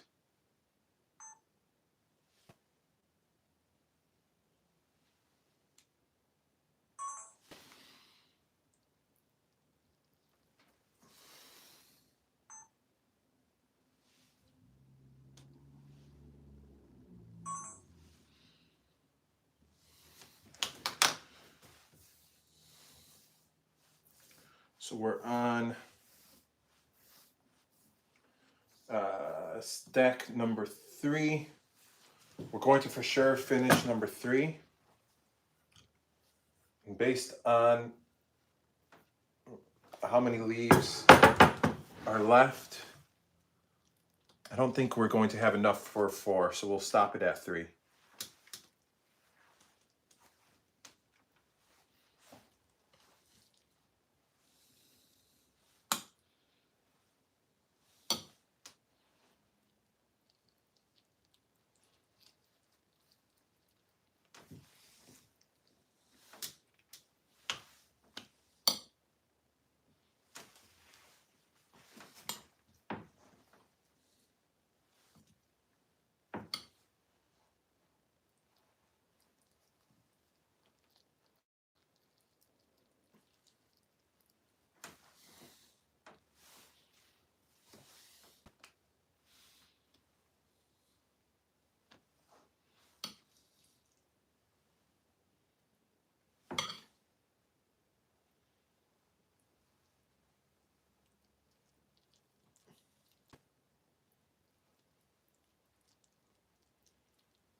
Once you get to the top layer, so we did 3 layers. So it literally just came out to complete 3 layers in this pot. Thankfully, once you get to the very top layer, which would technically be the bottom layer because you're going to flip it once it's done cooking, you gently press it down.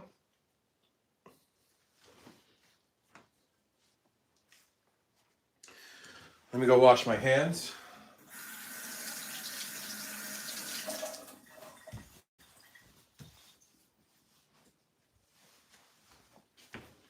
All right, now let me clean up some of this nonsense. If you have leftover rice, that's okay. You can simply just throw it in a pot on its own and top it off with a little bit of water and then cook it, and you will have some really delicious, amazing rice.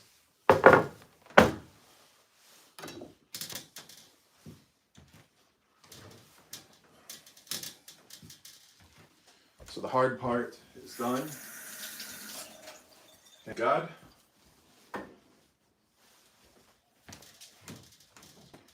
Now, let me just temporarily set this to the side because I need to clean up more of my mess.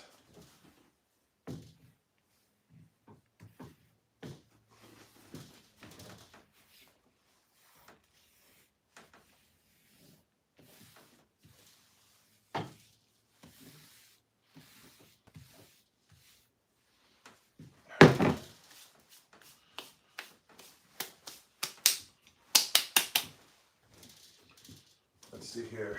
Now, what did I say? Combined water, sea salt, tomato, no.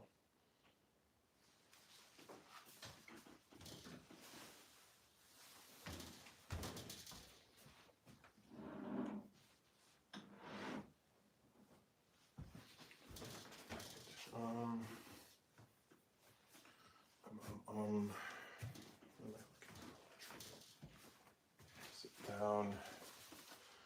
I'm losing my mind. Alright, all the mahshi is laid, press it down. I did that. We can set this to the side temporarily. Here, let me give you guys a look as to how it looks in the pot. Let me just tilt this down where it's temporarily so you guys can better see inside the pot. Here you go, YouTube. You get first dibs. Here you go, TikTok. So far, we're at the point where the mahshi Kromb is all laid in the pot. And then I'm about to mix some water with some sea salt and some tomato paste, and we're going to top this off. Then we're going to add another layer of the odds, ends, and pieces, like from the cabbage leaves that we did not use for rolling. We're going to add that to the top. And then we are going to let this cook. So there you guys go. It's been a long time coming for this the recipe video and live. So while you guys are watching, hold on, let me lift you up a little bit more. All right, while you guys are watching the mahshi, let me go ahead and clean up the countertop because it is a hot mess right now.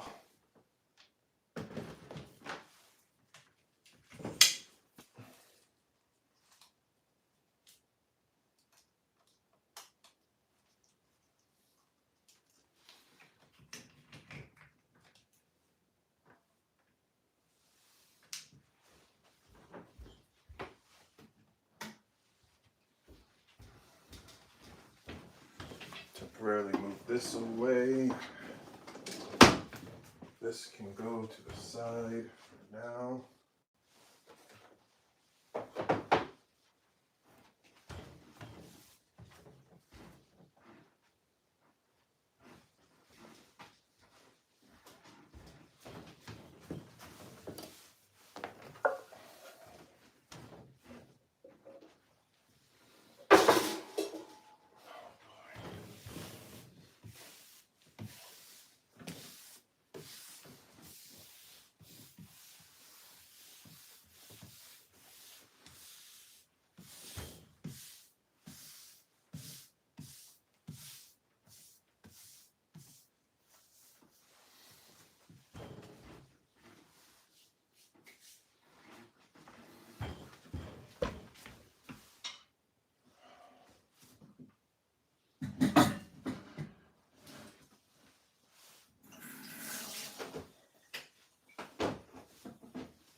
Once the countertop is clean, then we'll make the water tomato paste mixture.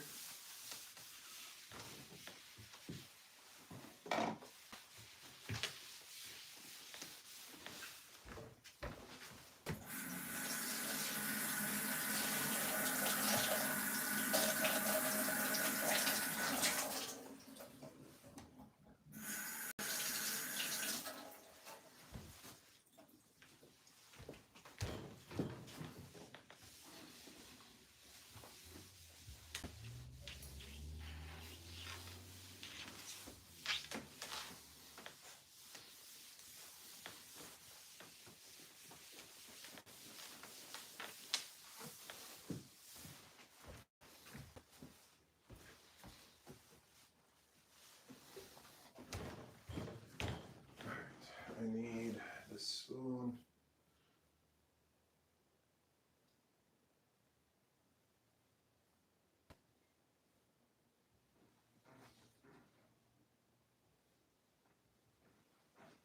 Let's give it a nice wash for what comes next.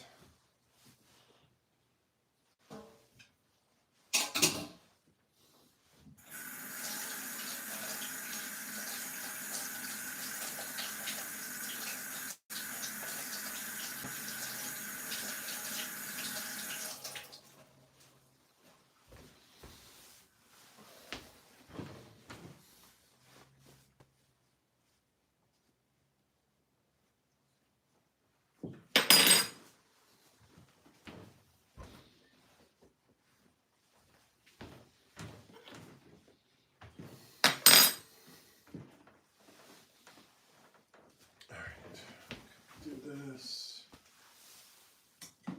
jar.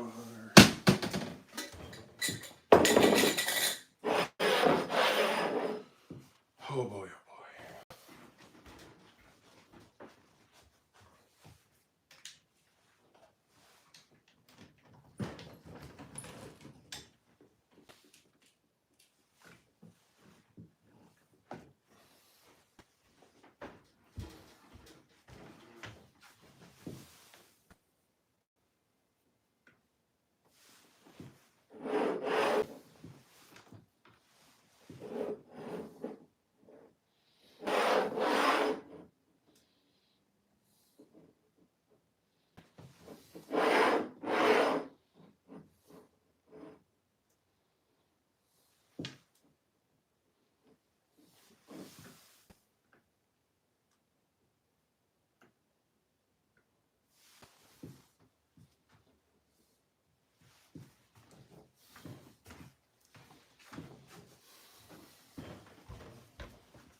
I had recording lines before this part. I'm tired. Oh boy, oh boy, oh boy. Let me wash my hands.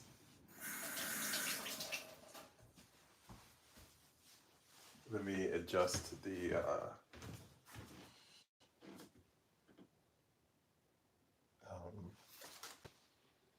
let's see.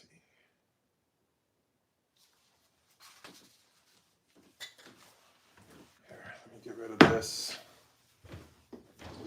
Let me actually grab countertop stove back.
The cabbage will release a lot of water as it cooks, so you do not have to top it off that high in the previous step. That's not what I wrote, but it was close to it. Whatever, I don't care.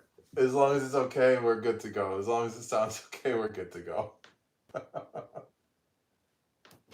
cabbage will release a lot of water as it cooks, so you do not have to top it off that high in the previous step. All right. Whatever. If not, it is what it is.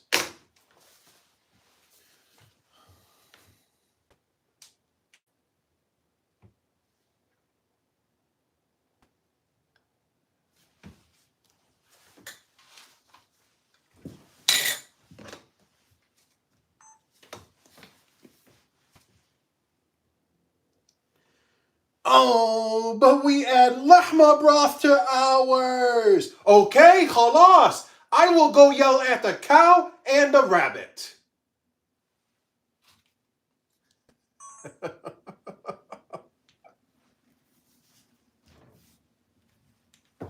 I know, it makes no sense. Whatever. You're just supposed to laugh at it. If you get upset at my okay khalas, that's on you. You're supposed to laugh at it. My gosh, I'm tired. I'm beyond tired right now from spending the past 7 hours rolling 3 layers of mahshi, okay? And it can still make me laugh.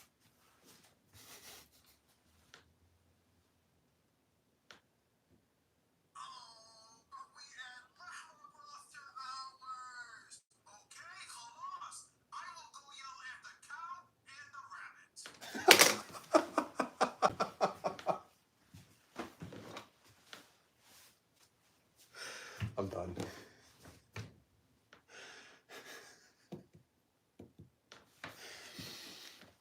Oh boy, oh boy, oh boy, oh boy. Oh man, oh man. I make myself laugh. Well, I got the okay khalas on the first try, so that's a good sign. That means this mahshi is gonna turn out really good. So I'm glad. Add a single layer of cabbage pieces.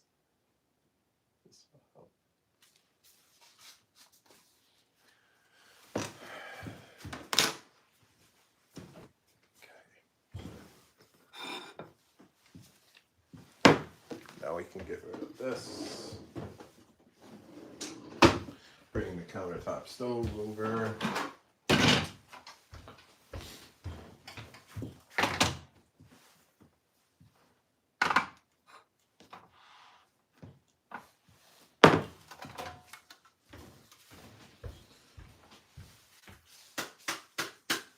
There was an active salt mine in the stove grate.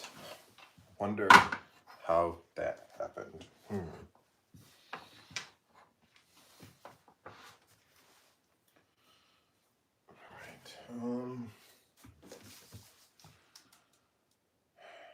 Add a layer of the leftover cabbage piece on top of the mahshi.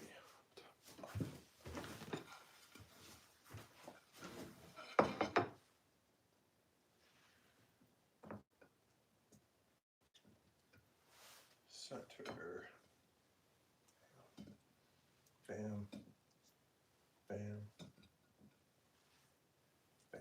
Alright, so in that order. I need to adjust the camera though.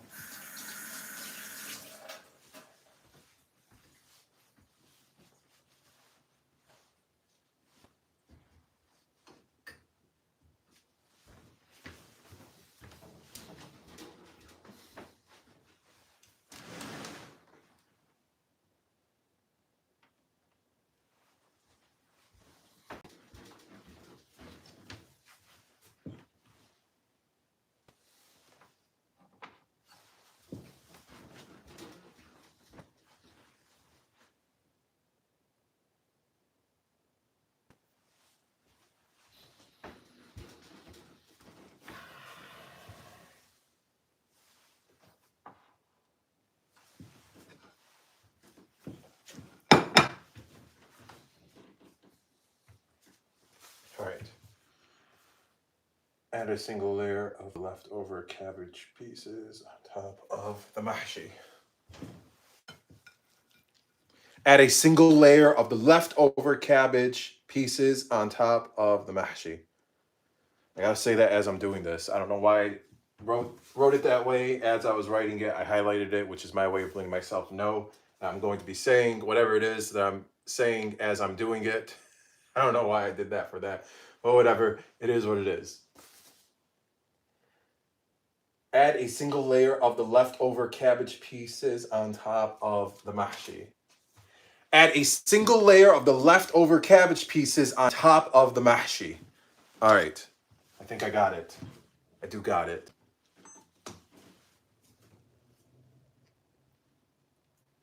Add a single layer of the leftover mahshi piece. What?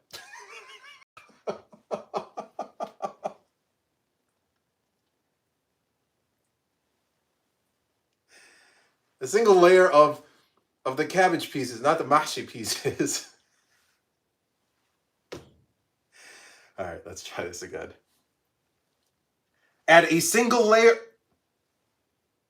Add a single layer of the leftover cabbage pieces on top of the mahshi.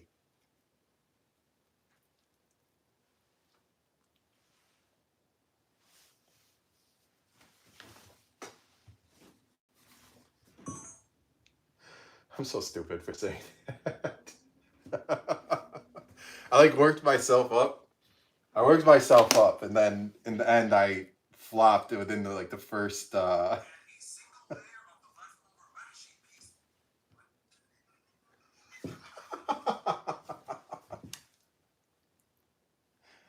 worked myself up. I got myself all worked up, and then.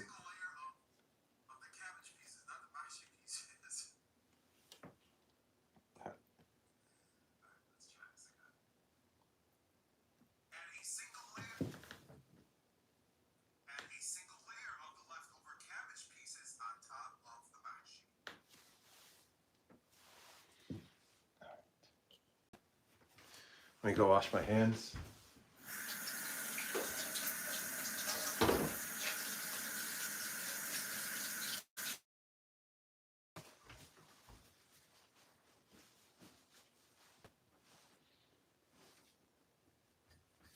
All right. Do have another recording line. This will help keep the steam within the mahshi.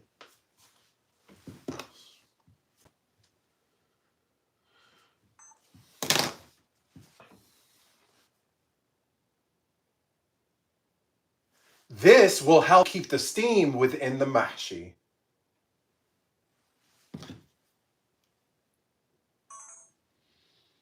That one should be okay. Let's redo it.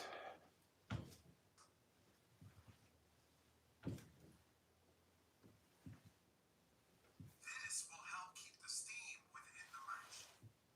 Good to go. What's next? Bring this to a boil. Turn the heat down to low. Blah, blah, blah, blah, blah, blah, blah.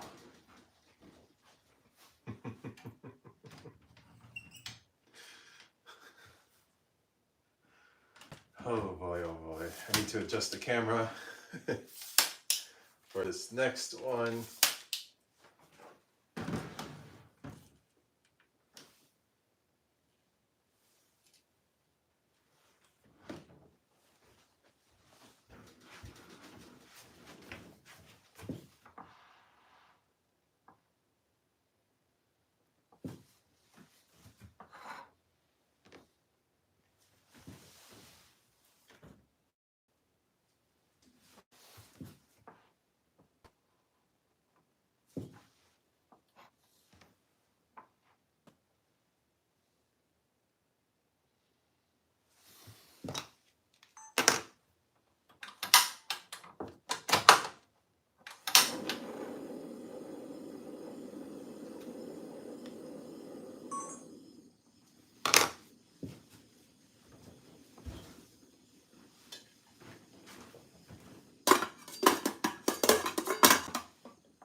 going to essentially let this reach a boil.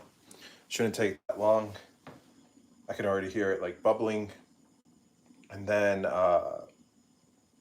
we're going to turn the heat down to like a medium low, and we're going to let it cook for about 45 minutes to 1 hour. And then it will be ready. We're going to do the flip. We're going to take whatever final shots we need for my video thumbnails and for my website, and then we will say Yallah Bismillah and we will eat.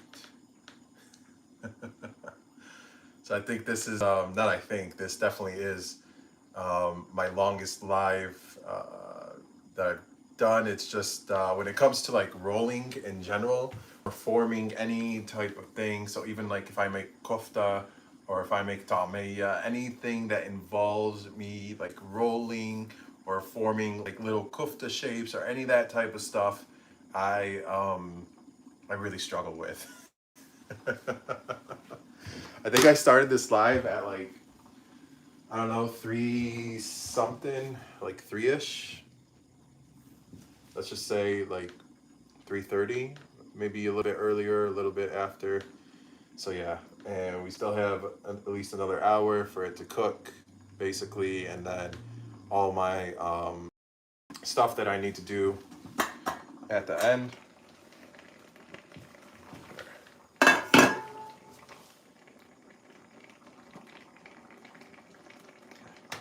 Water level is good. So when you add the like water and tomato paste and salt, sea salt mixture, you don't want to completely top off the mahshi. The reason for that, the cabbage does hold a lot of moisture or water. So, and then when it heats up, it releases all that.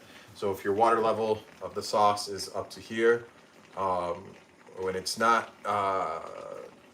cooking, as soon as you turn on the heat and it reaches that boil, that water level and like tomato sauce level goes from here to here, for example. So you need to be careful when it comes to the cooking process of this, because if you overshoot the water level, what happens is one of two things based on the type of rice that you're using. If you're using like a long grain rice, that it can take on more water than like a medium grain rice. So you could get away with cooking it for longer. But if you don't, then you really have no way of taking the water out. And the thing with mahshi, you do, one of the things is you flip it. So you need to be aware of your water levels that you add in your cook time, so that way when you go to do the flip, you don't have Niagara Falls happening in your kitchen with boiling hot water.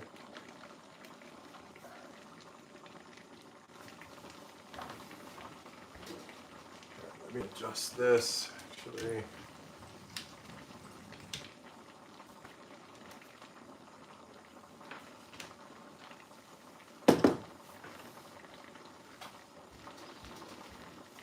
I'm just gonna go for it like this, better point of view.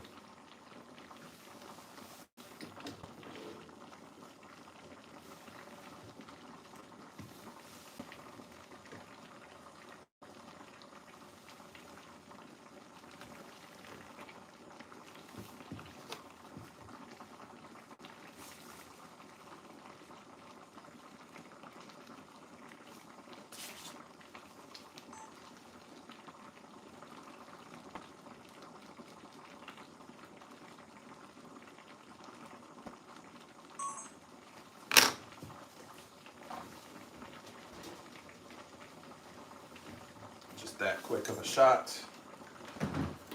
Adjust again.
Can't get it to focus.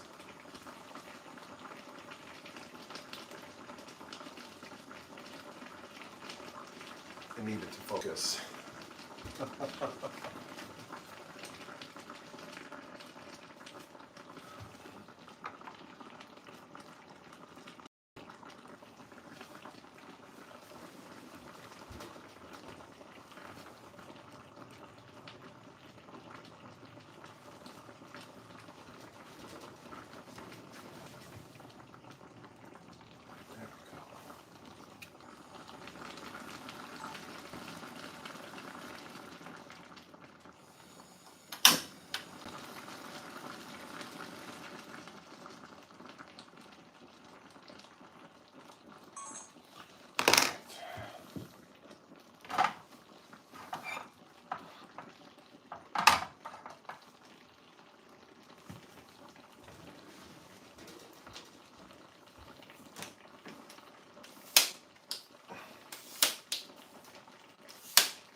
And let this cook for about 1 hour with the lid on.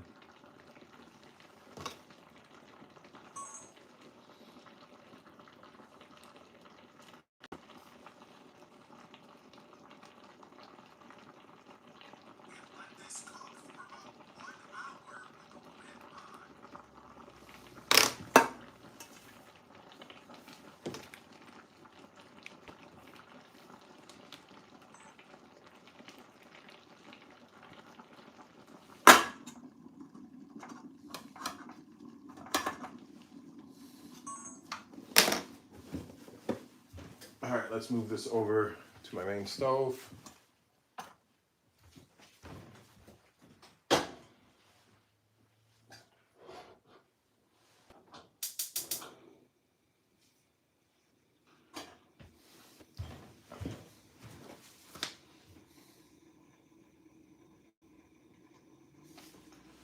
All right. We can turn off this camera.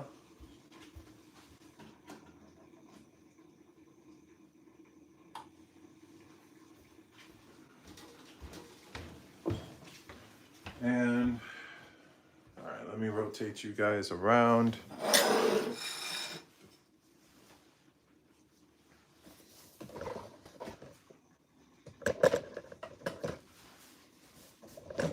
All right, main stove. We got the mahshi going on over here. It is currently 8:36 by me, so basically 9:30. This will be all set. Hopefully all the water would have evaporated by then. And then we will go from there, where we will flip it.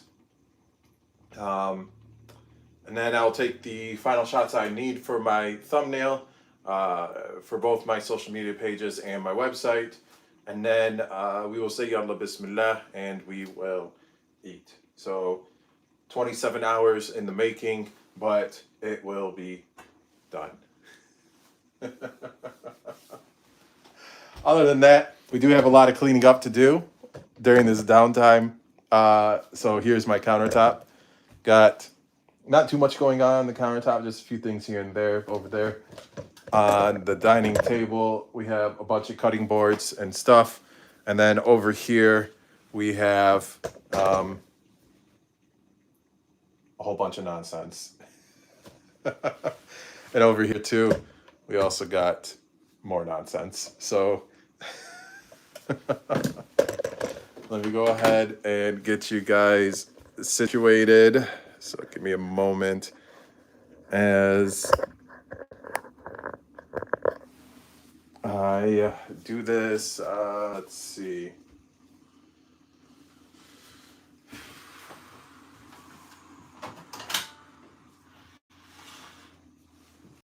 Move everything from the sink area, get it out of the way, so that way I could prop you guys up over there on the counter instead. Here's some of the tomato sauce that we made earlier. I'll be using it throughout the week for other things.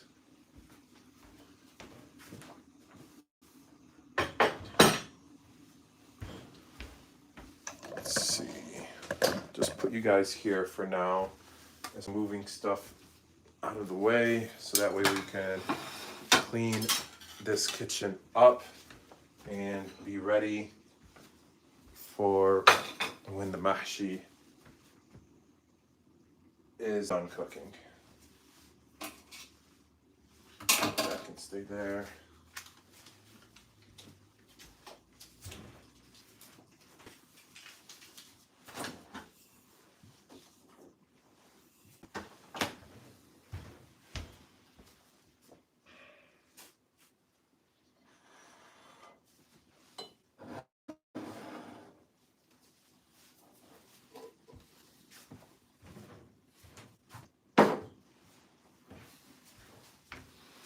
All right, ladies and gentlemen, let me go ahead and shorten these legs. So that way I can put you back up on the counter.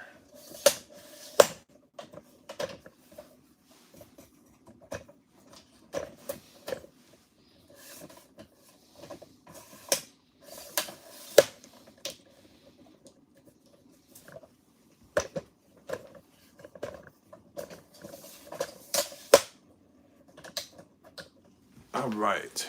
Oops, sorry about that. TikTok kind of flipped upwards like that without me realizing it. Whatever. It is what it is. I don't care.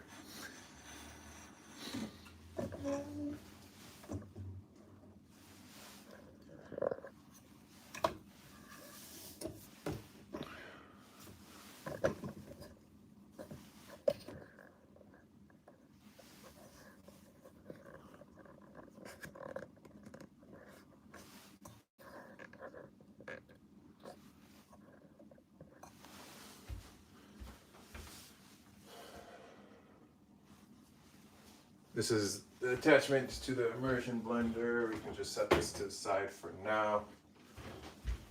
Let's go ahead, clean up whatever needs to be cleaned.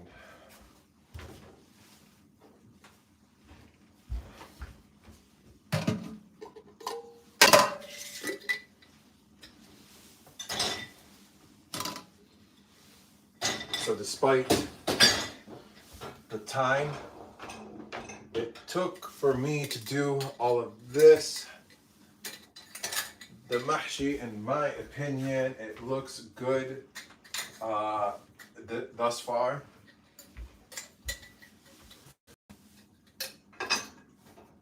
And we will see how it turns out once it is done cooking. Hopefully it all stays intact and the flip goes over well.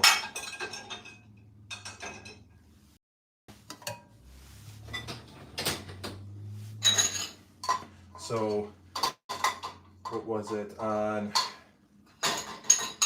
Wednesday, I think it was, that was my first time making mahshi kromb. So just 4 or 5 days ago.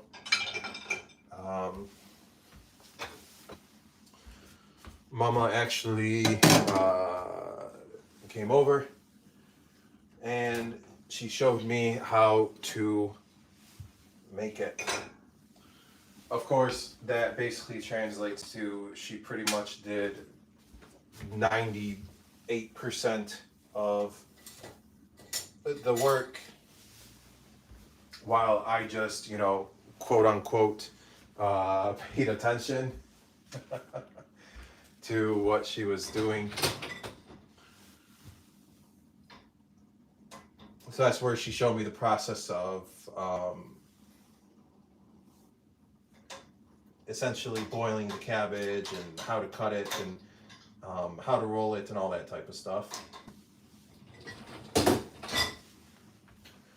Today is my first time doing it completely on my own, but I'm confident it will turn out really good. If not, then, all else fails, then I will simply just yell at someone and be happy all over again. That simple. These are the bad pieces that were browned. So we're not going to use or repurpose, unfortunately. And also the tomato pits.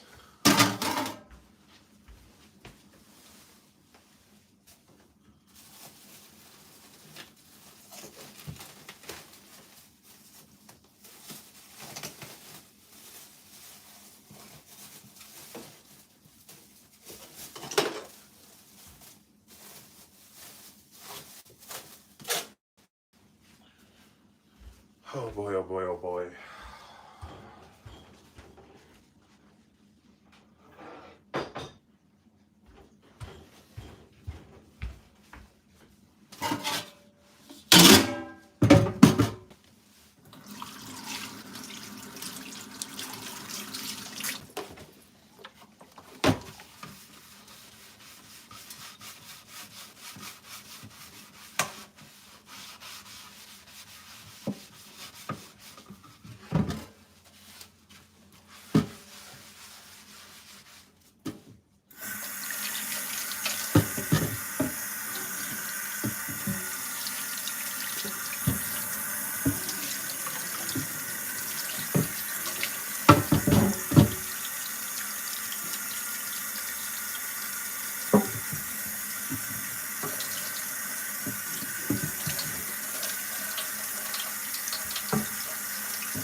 Actually, let's clean the counter first before I move you guys back over.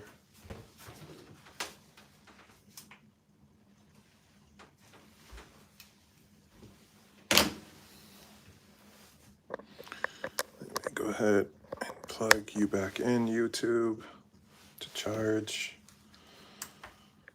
All right.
All right, ladies and gentlemen, let's see what's going on here. TikTok is telling me battery low.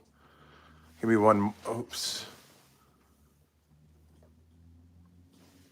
Give me one moment, grab my other charger.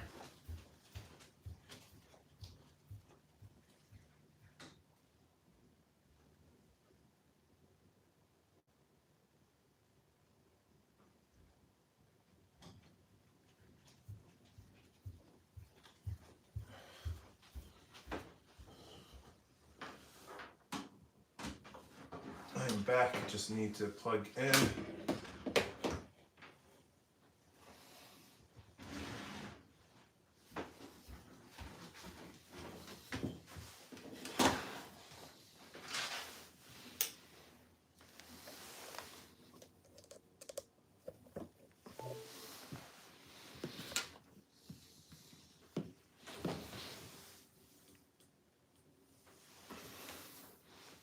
All right, TikTok, we are back. Sorry about that for a brief moment. I had to plug my phone back in so that it could charge. It's telling me that was at either 20 or 30%, whichever one of the two. But we are plugged back in, and I got my phone for YouTube charging as well. Both my phones are basically about to die. So if you have any leftover mahshi filling, as I do, I didn't really measure anything. I tried measuring the rose, but in the second cup, it kind of just overflowed. Then I ended up just dumping that entire jar into the bowl anyways. But it basically comes down to, for every one cabbage, it's like approximately 2 cups of rose, like roughly. I probably used like 10 cups of roast, hence why there's so much left over. But if you have any of this seasoned like mahshi filling left over, it's essentially just the rose, which is rice, tomato sauce, and then the greens and seasoning. And the greens consist of parsley, cilantro, and dill. If you have this left over, that's okay. All you need to do, if you ran out of cabbage or whatever type of mahshi you're making, just simply throw this in a pot, top it off with some water, and cook it how you would, as if it was, plain white rice. And then you're going to have yourself some well-seasoned and delicious ruz. Let's see what else is left to do in terms of cleaning. I need to put this away, which is my immersion. Oops, that's the wrong way. Immersion blender.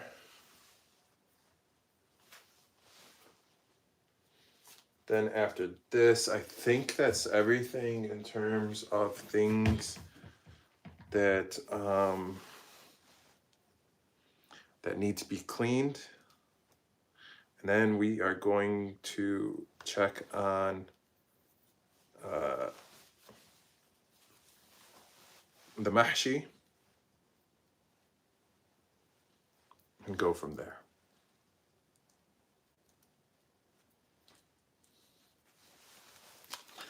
Be right back.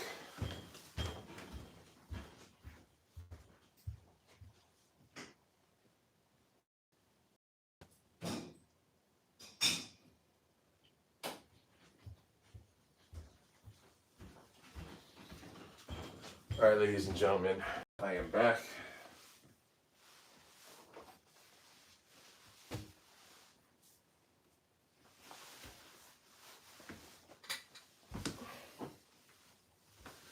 This is from the homemade tomato sauce we made tonight.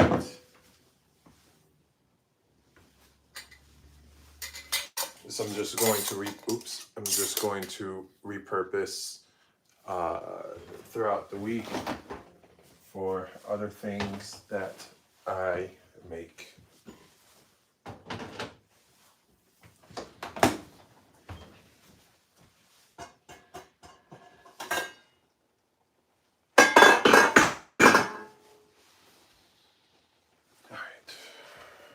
How can I do this? All right, I'll temporarily unplug TikTok from charging just for a moment. Let's take a field trip. All right, here's how it looks. We're halfway, a little bit past the halfway cook time. We're at about 35-ish. We're about 30 minutes right now because I think we started at 8:36. I think was the time when we started this. So we're basically at the halfway mark. Here's how it looks. You really can't see much because of the top layer of those cabbage leaves that are laying flat there. Let's see here.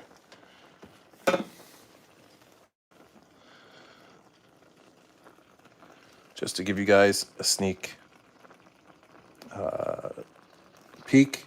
So I just removed one of the layers. As you can see, the cabbage did start to take on that color from not only the sauce from the rose, but the sauce mixture that we added at the mixture, which was the water, sea salt, and tomato paste. You can see the difference in color between this cabbage and that cabbage. That is a good sign. You want that to happen. All right, let's set that back there where it belongs. Let's put the lid back on, and we're going to continue. We're going to let it continue cooking. I can't even talk straight. Whatever. It is what it is.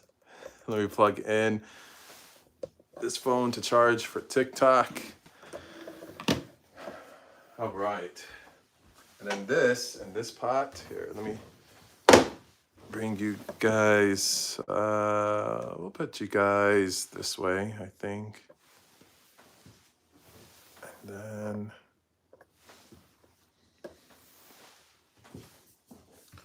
All right, so in this pot, we got the mahshi. This is where all the good stuff is at. And then this is all the leftover cabbage from what we used. So we used one whole cabbage for this recipe, which gave us 3 layers of the mahshi in this pot. And what we did not use is essentially the spine, the center part of each cabbage leaf. The reason why you do not use that when making mahshi, because when it comes to, the piece is so thick, when it comes to rolling, you really can't roll it unless you're going to make a mahshi that is that giant, and that's really not how it works. But it's tempting.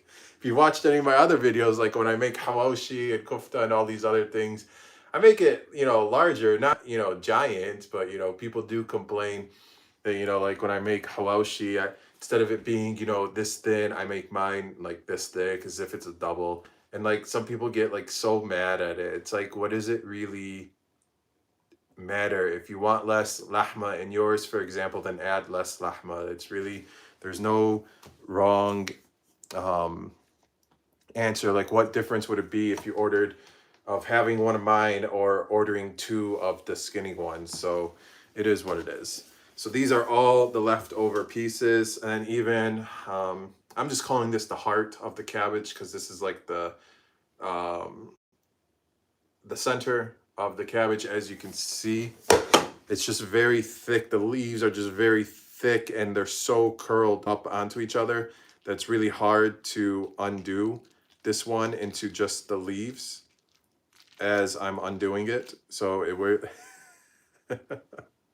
So these like really, so as you get closer to, so the outer part of the cabbage will be the most green, and the more you go in the cabbage, layer by layer, it will become more and more white. And also the outermost part of the cabbage will be the thinnest leaves, and the deeper you go in, essentially the thicker the leaves, the cabbage leaves become.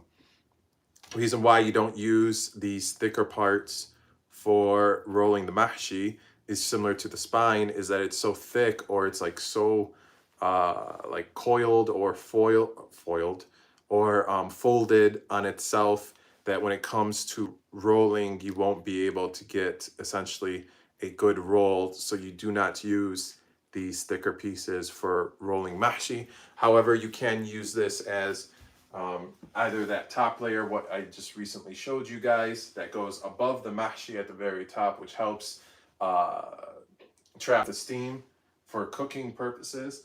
And then we also did a layer, just one single layer at the very bottom, excuse me, at the very bottom of the pot.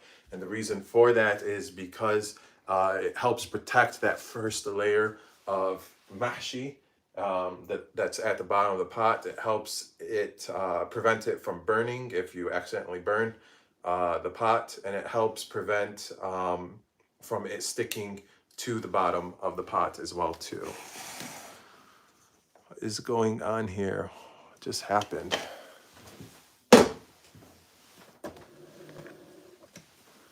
Give me one moment, guys. Something just popped up on my screen on TikTok. I have no idea what it is. Drag the slide to finish the puzzle. It's another one of these CAPTCHA things. Oh my goodness.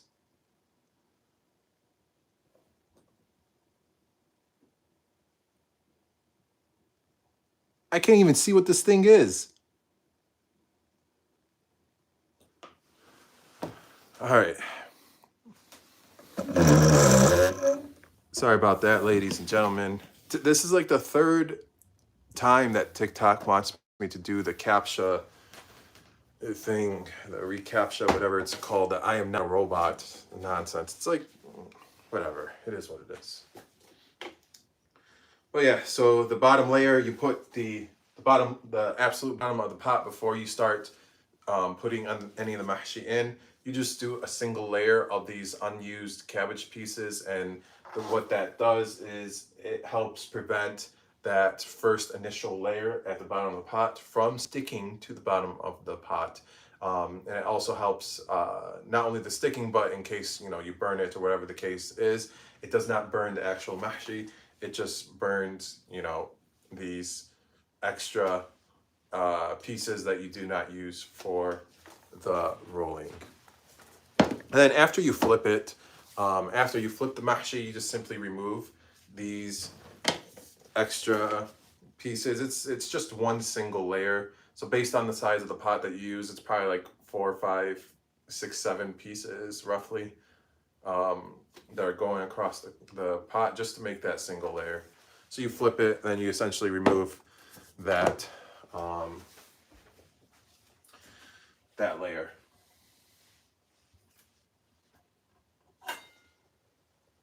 We have about 15-ish minutes left. I said at 9:30, that's when we should be okay to give it a go. Everything else is looking okay in the kitchen. The countertop is clean. Sink area is clean for the most part. The mahshi's cooking. The color's looking good. It did expand as well too, which is also a good sign. That will help keep the like the stack of the mahshi intact. What else? I think now it's essentially just playing the waiting game. Let's see what else. Here's the plate that we will be using for the flip. So it's a very simple process. You put the plate over it in one simple motion, smooth and quick flip. Play the tabla, which is a type of drum. And if you know, you know. You play the tabla on the bottom of the pot until you essentially burn your fingers, and then you slowly lift the pot up for the big reveal of the mahshi. Plate is clean. We should be good to go. Let's check my notes, see how we're looking so far, so I can get myself ready for any lines that I do record. Let's see.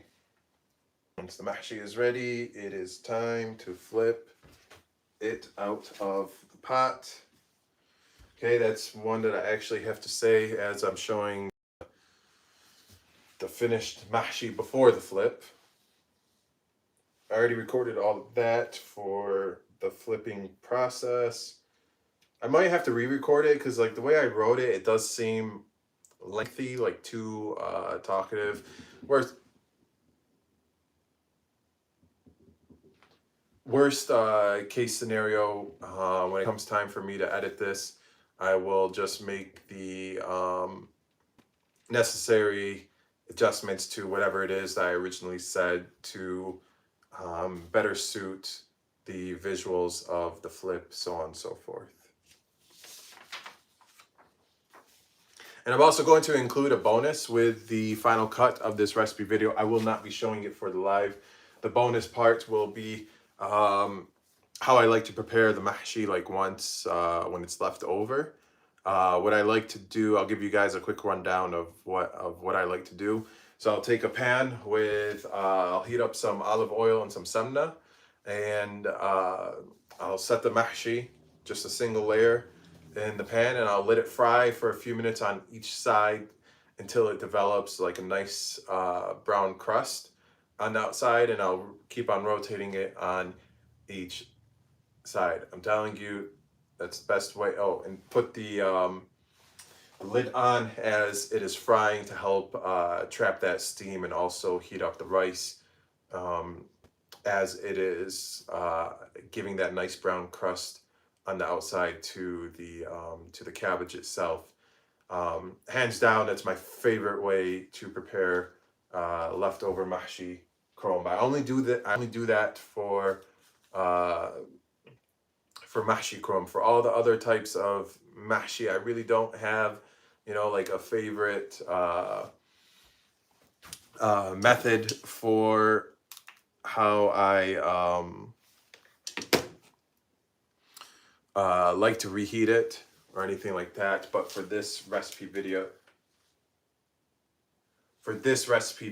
I will be including it in the final cut of that video. But for the purpose of the live, I'm not going to be showing that in the live, considering that the mahshi itself will be hot and fresh.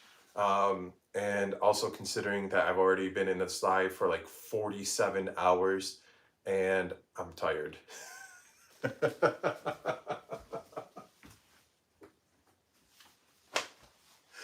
I'm just being honest. I think I've been going at this for like 6 hours now, just preparing this one pot of mahshi. So yeah. Oh boy. In terms of the recipe video, will post by tomorrow night exclusively to my YouTube members only. So if you are one of my YouTube members, then you will have early access to the final cut of this recipe video. For everybody else who is not a paid member on my YouTube channel, you will have to wait until the following week for it to post. Also, in other news, in terms of recipe videos, I did just post today. I did just post my latest recipe video for Egyptian style moussaka, which is essentially a baked eggplant, an eggplant and meat casserole. Like, is one way for you to look at it.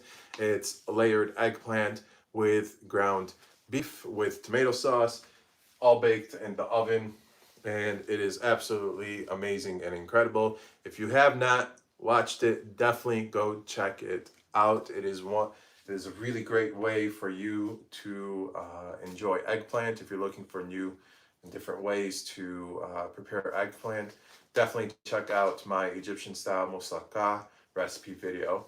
And you may be thinking to yourself that you've seen moussaka before. It is also popular in Greek culture as well. However, one of the primary differences between Greek style and Egyptian style is in Greek culture, they add a layer of bechamel sauce on top of the moussaka before it is baked in the oven. On the flip side, in Egyptian culture, we primarily do not add that layer of bechamel sauce. So definitely check out that recipe video. It is live, or not live, but like available on all of my social media platforms, whether YouTube, TikTok, Instagram, Facebook, you name it, it's there. And if you want the full list of ingredients and step-by-step written step-by-step instructions, and video all in one place. It is all on my website, theegyptiancook.com. That is where you can find all of my recipe videos, all of my recipes in one place, where it includes all three things: the ingredients list, the written instructions, and the video for you to follow along as well. I also include on my website in each of those recipes a list of all the items that I use. So if you want to buy the same seasonings I use, or kitchen accessories, tools, whatever it is that I use in those recipes, in those videos, you can find it all on my website as well. And it is unique to each recipe. If I use it in a recipe, I include it. I include the direct links for you to be able to purchase whatever it is that I'm using too, for you to be able to make said recipe that I am sharing with you. But things, like common things like the cabbage, for example, I'm not going to include a link for you to, you can just buy, something like cabbage at your grocery store. Like that's not, but for like the other things that you may not be too familiar with, or something that is really popular in Egyptian culture, for example, when it comes to spices, coriander and cumin, those two, especially cumin, very important in Egyptian culture. So those two spices I pretty much use in every single one, nearly every single one of my recipe videos. So definitely check out my website, theegyptiancook.com, where you can find all of my recipes and more about me. And what else is on there? All of my social media links. I do have an about me section, like a little bit more about, me and who I am and what I do. And I also have a frequently asked questions page as well too on there. My contact information is on there too. And I think that's it. I think that's it. Everything. I think that covers everything that you will find on my website. If you do want to get in contact with me, the best way is by message on my WhatsApp. You can find all that information directly on my website. And if you're on my YouTube, there is a direct link to my WhatsApp on my YouTube as well. And if you're on my TikTok, just click the link to my website, and then you can go from there and have my contact information and all that fun stuff. But if you want me to respond, the best way for me to respond is through WhatsApp Messenger. Emails, to be honest with you, I do not look at. Maybe, once a month I'll look at my Egyptian Cook emails. A lot of it is usually just junk. That's why I don't look at it. It's a whole bunch of like marketing agencies and all that nonsense and junk mail and just whatever. I don't want to waste my time with it. But WhatsApp Messenger is the best way to get in contact with me, by message. Other than that, I think that's it. Let's see the time. 9:23, so we are 7 minutes away. Let's give it a check and see how the water level is doing. So with this part, it's been cooking for almost an hour now. So like 50, like almost 50 minutes now. 45 minutes if you want to be more exact. But I did say 9:30. Well, it started cooking at 8:36.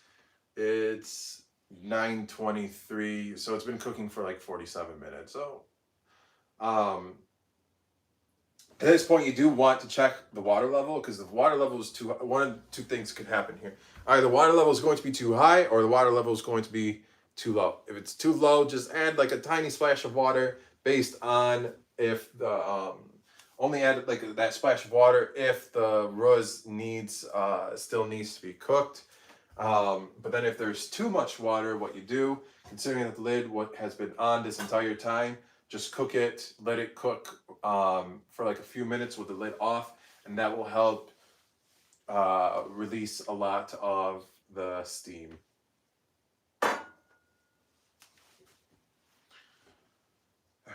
Um,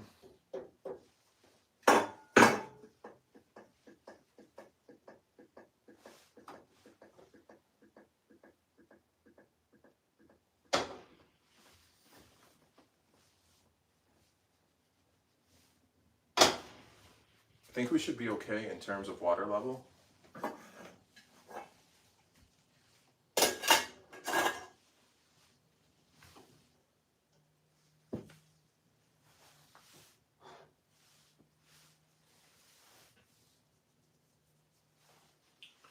And in terms of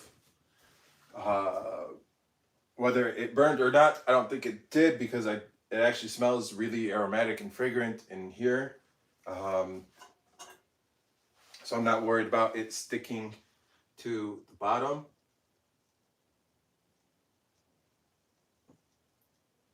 Even this top layer of the cabbage is nice and tender, which means that the mahshi underneath, even from the way it looks, where it essentially expanded from the roast cooking, everything is looking good so far. So we should, this should call for a nice flip when it comes time for the reveal. Really hoping that it all stays intact. If like a couple fall over, whatever, it is what it is. But I'm really hoping that this comes through and just everything works out in the end, because it's been a long time coming for not just today with this live, but just for me to do this in general. Because I literally just learned how to do this on Wednesday, 5 days ago. So a lot of you have been asking for me to make mahshi Kromb, just mahshi in general. A lot of you have been asking me to make. So a few weeks ago, I made mahshi filfil, which is stuffed green bell peppers or bell peppers in general. So stuffed bell peppers, mahshi filfil. I made that a few weeks ago. I kind of started easy, I guess you can call it. Then after that, I made mahshi batatas or batatas mahshiya, which is stuffed potatoes. With that one, so with the stuff, let me rewind back to the stuffed bell peppers. Stuffed bell peppers, pretty much essentially similar filling to this, you know, the rice, tomato sauce, and the 3 greens. But then for the stuffed potatoes, we did not use rice for the filling. We actually used lahma, so ground beef, for the filling with a tomato sauce, and we baked it in the oven. Now we're making mahshi Kromb, which is cabbage rolls with the rice, tomato sauce, and 3 greens filling.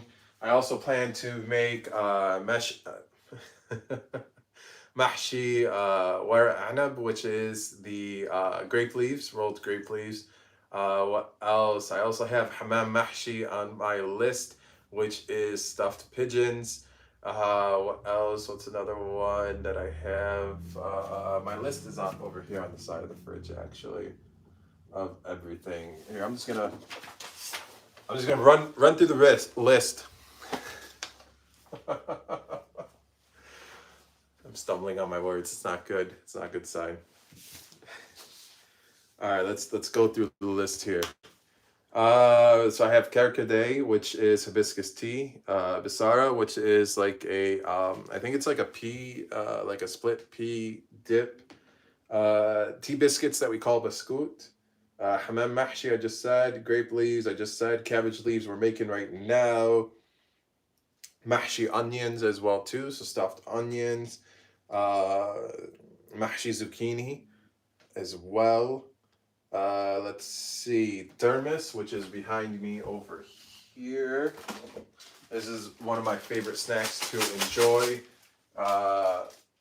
when in Alexandria. It's not ready to eat right now. It's just I still have to write the recipe and prepare it. To prepare that, it's like a 1 week long process. Let's see, baba ganoush, which is an eggplant dip. Halawa, which is a like sesame seed bread. I don't think I'm actually going to make, I don't know, okay, so I don't know how to make halawa, but I'm going to research how it's made, and based on how it's made and all of those variables will either determine one of two things. Either I'm going to show you how to make halawa, and if not, then I'm going to show you how to, like a video just talking about halawa, because halawa is very popular in Egyptian culture. Let's see. Same thing for gibno romi or romi cheese. I'm not going to learn how to make it. I'm just going to talk about it and show you how we prepare it, like to eat, because gibno romi is very popular in Egyptian culture. Let's see. Kofta kebab is on the list as well. Let's see. Mumbar, fasikh. Fasikh is, if you know what mish is, then you know what fasikh is for sure. It's essentially the mish of fish. No, I did not mean to rhyme that, but it just happened to be. It just happened that way. So mish is a very salty cheese, and I actually just prepared it about, I think back in March, so like 6-7 months ago. And that full video is on my YouTube, TikTok, all my social media pages. Mish cheese, M-I-S-H cheese, is a very old fermented cheese, and I showed you essentially in that video how to make it. With that being said, fasikh is like the mish of fish, and that actually sounds pretty cool, mish of fish. It's a very, very, very, very, very heavily salty fish. That one has come highly requested as well. Let's see. There's these like moon-shaped cookies, like a crescent moon shaped cookies that Mama makes. I honestly cannot remember what they're called, but I just have it written down here as moon cookies.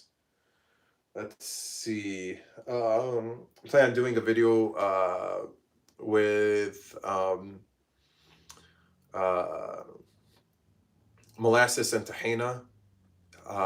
It's really, that's a popular combination in Egyptian culture, and I plan on pairing it with fatir masharted. I know last year when I was in Egypt, when I was in the Beled, I showed you guys how we make fatir masharted there.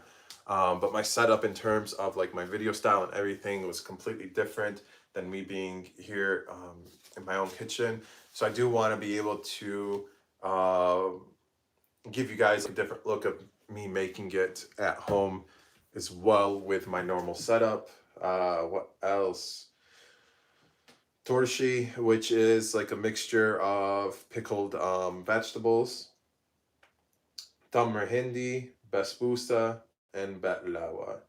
So I made basbousa about a year ago as well, roughly, but it needs work. It was good, don't get me wrong, it was good. It was a little bit on the thicker side. It wasn't, thin how it's supposed to be. But I do want to improve with the basbousa.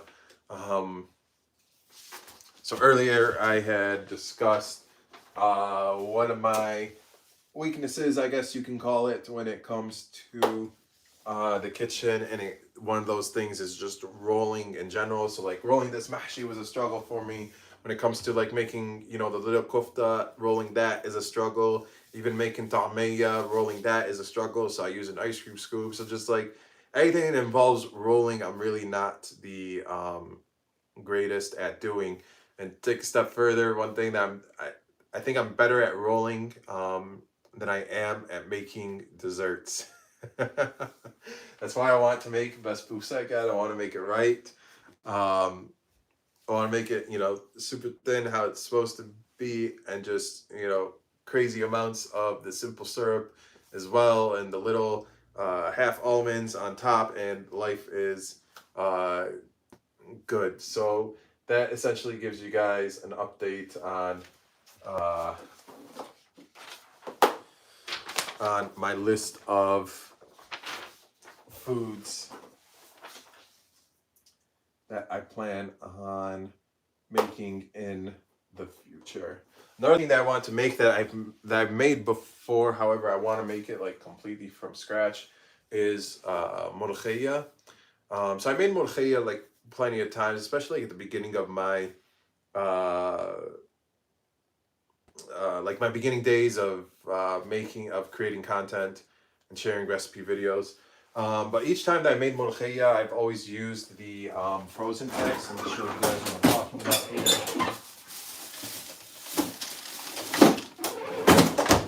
So this is frozen ملوخية. It's already minced, and it's just like in this block form. This is like a little less than a pound. I think it's like 13 or 14 ounce package. So I actually want to make ملوخية from scratch, where I'm not using any of the frozen nonsense. Like, it's still good, don't get me wrong, I absolutely love it, but I want to make it from scratch where I'm using fresh ملوخية, so that way I could also introduce this right here. We call this a blade مخرطة, I believe, in Egyptian culture. And essentially, as you can see, it's curved like this, two handles, and you just seesaw back and forth as you mince all of the fresh ملوخية leaves. The challenge, though, with making ملوخية fresh, like from scratch like that, is actually finding the ملوخية leaves to purchase, to buy them fresh. So that's the hold up with me making that. So, but I definitely really do want to make ملوخية again, but from scratch using fresh ملوخية leaves.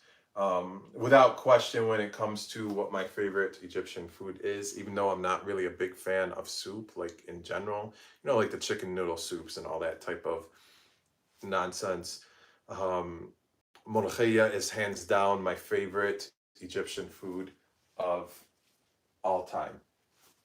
But if we're talking non-Egyptian foods, what my favorite food in general is, it's pizza, without question. That's going to be my final meal when I'm laying on my deathbed and doctors ask me, is there anything else we can get you? I'm going to tell them I want a large deep dish pizza, jet square, with extra mushrooms and cheese on it, please. And thank you.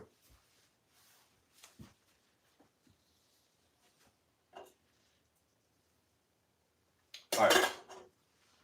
It's been 1 hour and 1 minute.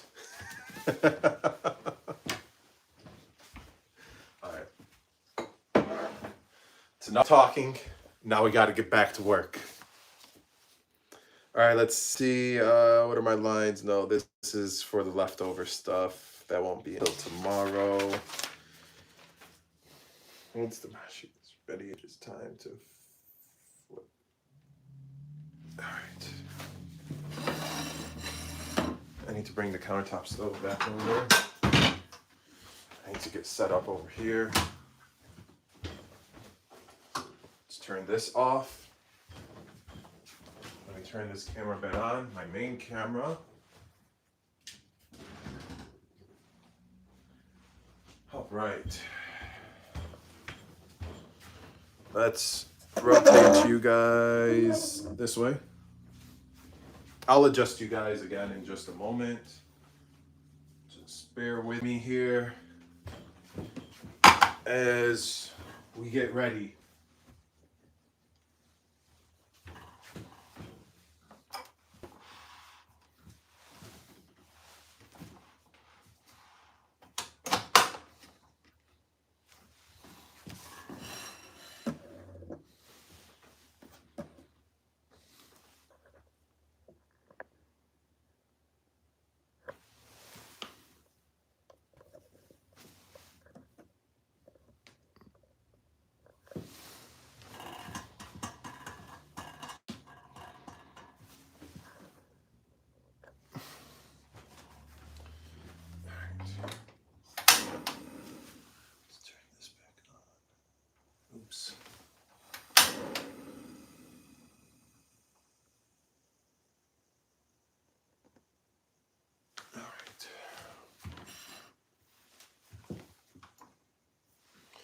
I need to adjust the camera.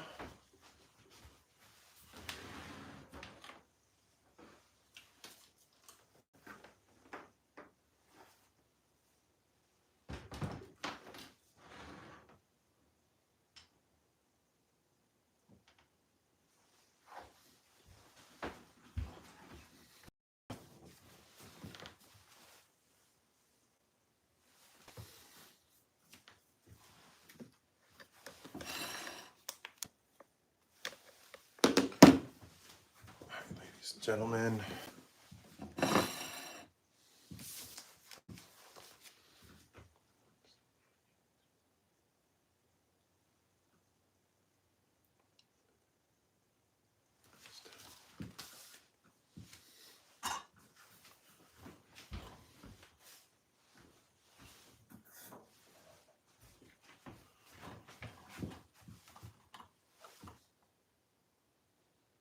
the lid handle is scorching hot. This pot is entirely stainless steel, so everything is just scorching hot.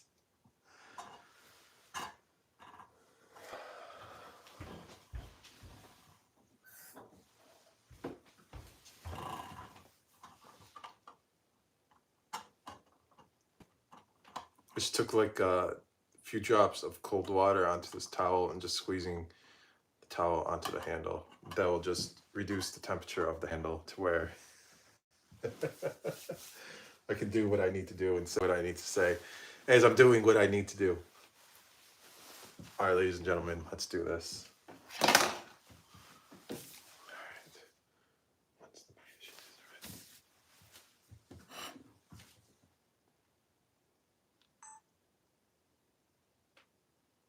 Once the mahshi is ready,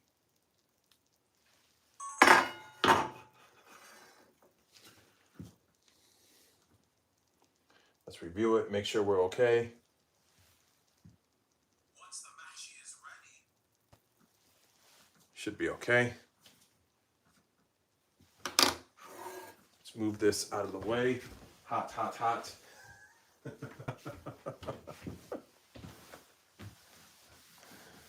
Oh boy, oh boy, oh boy.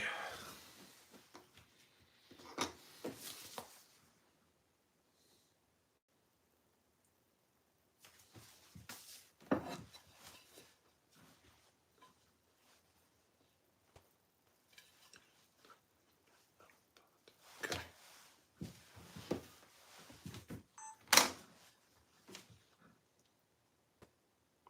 It is time to flip it out of the pot. It is time to flip it out of the pot. I don't even know what I said the first time. All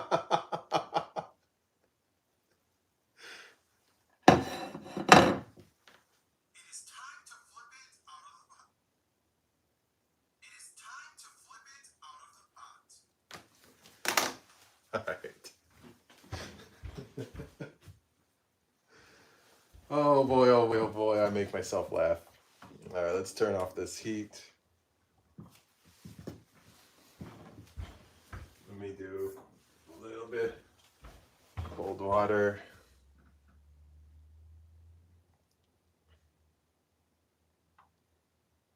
On the handles.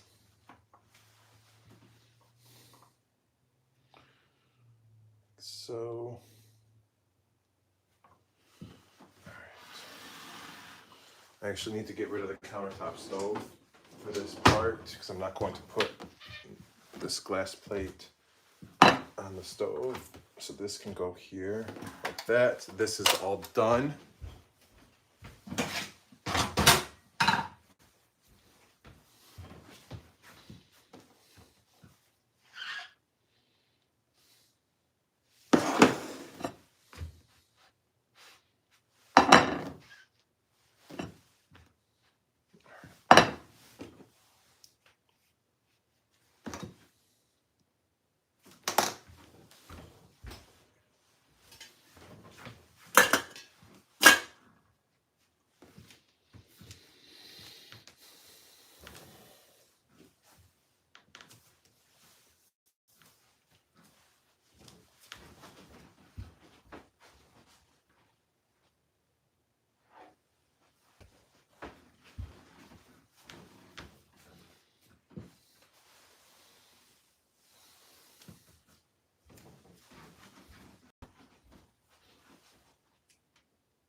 All right, ladies and gentlemen, you better be tapping that screen like crazy for this moment. This is the moment that we've all been waiting for since like 3 o'clock today. So you guys better be tapping that screen, hearting the living crap out of this, regardless if it stacks or if it's a disaster. 6 or 7 hours in the making. Let's do this. Yalla, bismillah.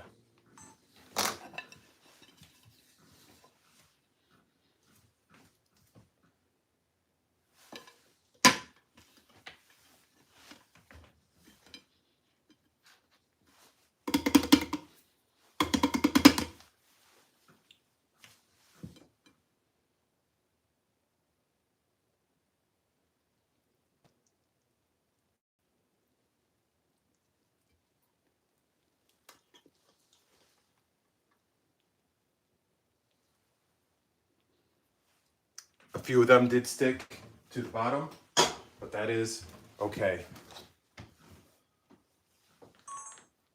A few of them did burn. Whatever, it is what it is. Just like a little bit like on the edges. To be honest with you, I'm still happy with the results.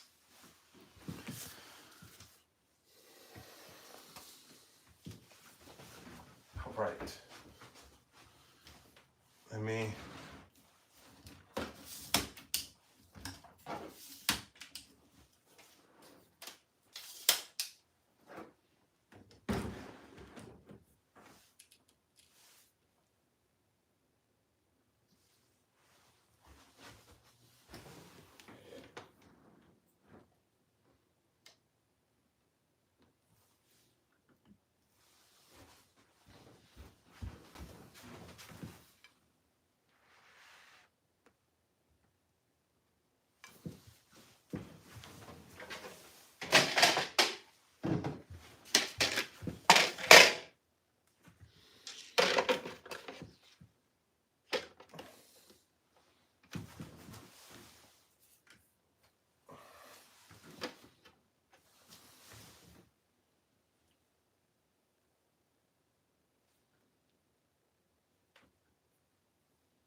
have to try this Egyptian food.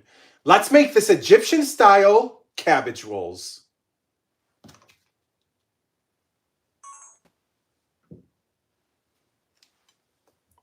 Please be good, please be good, please be good, please be good, please be good. In focus. Have to try this Egyptian food. Let's make this Egyptian style cabbage rolls. All right.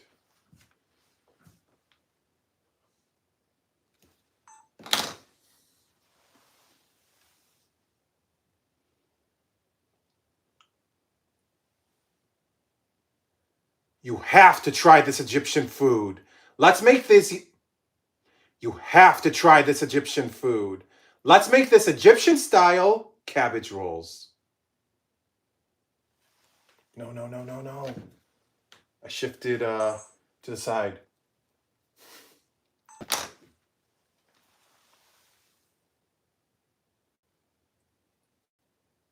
You have to try this Egyptian food. Let's make this style cabbage rolls. All right, that one should be good. That one should be good. Let's review it. Let's review it. I'm trying to do this as fast as possible while the steam is going. Okay, we're in focus. You have to try this Egyptian food. Let's make this Egyptian style cabbage rolls. Good to go.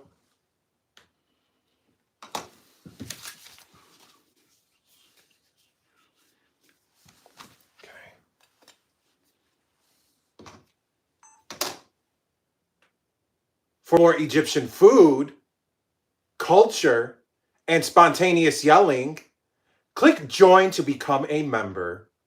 It is one of the best ways to support what I do.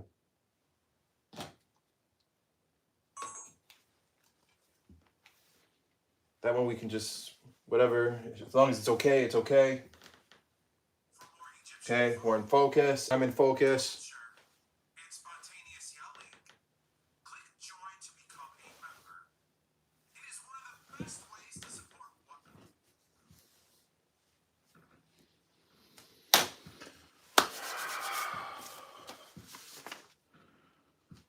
Let's see.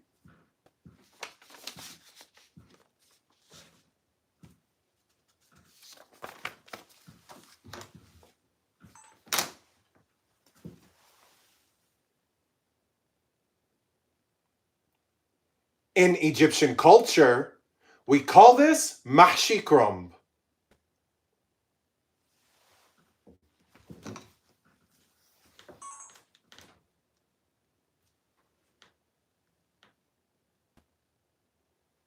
Come on, come on, come on, come on, come on. We're in focus. In Egyptian culture, we call this Mahshi Kromb. Good to go.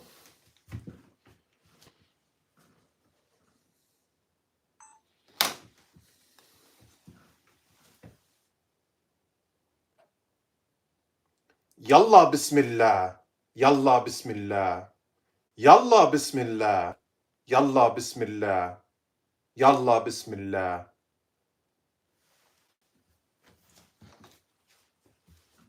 As long as the mahshi is in focus, we're good to go. I can pick from one of those 5 that I just did. Let's see how we're looking. Mahshi's in focus.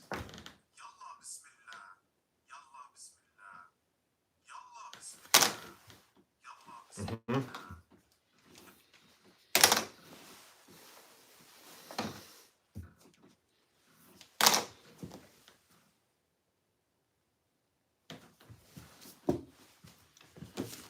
Just let me make sure everything's good.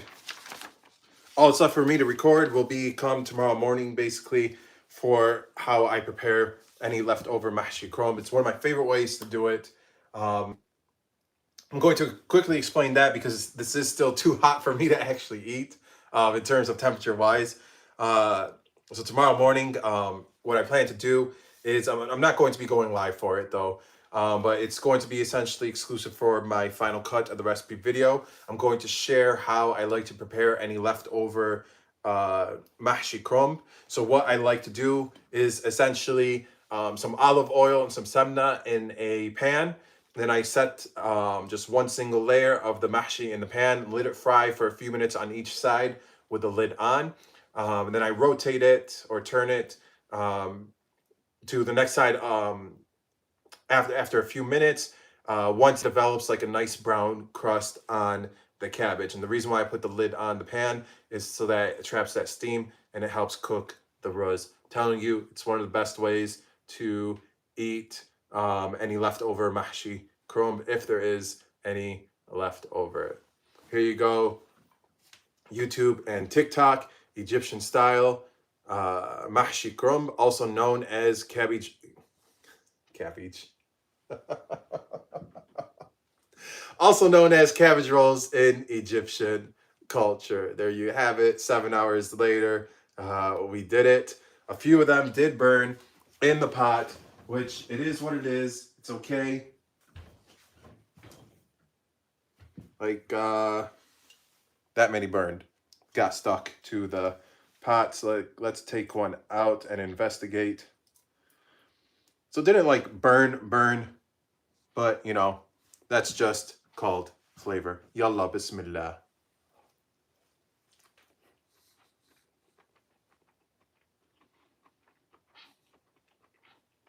Mm-hmm.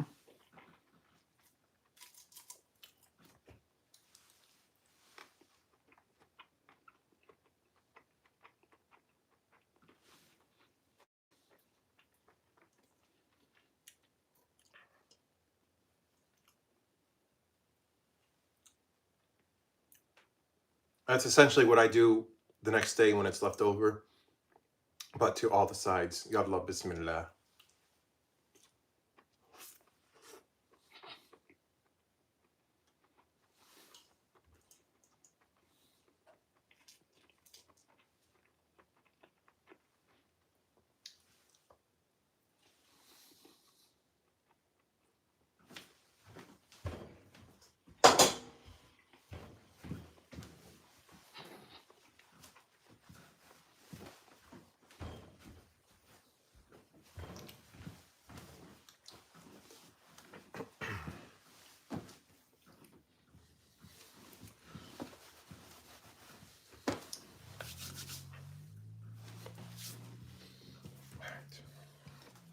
Here you go, YouTube. Here's your final look before I go radio silent and do some work. Here you go, TikTok. Here's your final look before I go radio silent and do some work. Egyptian style cabbage rolls called Mahshi Kromb. To be honest with you, I am super excited that this turned out the way that it did. Yes, some of the top layer did burn. Whatever, it is what it is. They got stuck to the pot. It is what it is. The rest of it still turned out good. The flavor is good. The cabbage took on some of that reddish color from the sauce. The ruz is cooked. The cabbage is nice and tender. So all is well. To be honest with you, this is still a win in my book, considering that is my first time making mahshi kromb all on my own, and I just learned how to make it 5 days ago.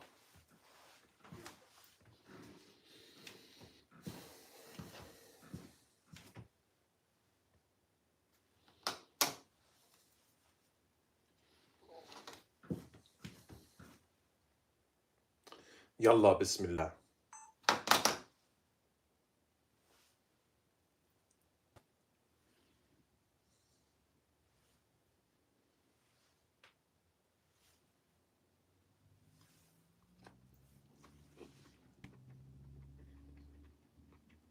Mm-hmm.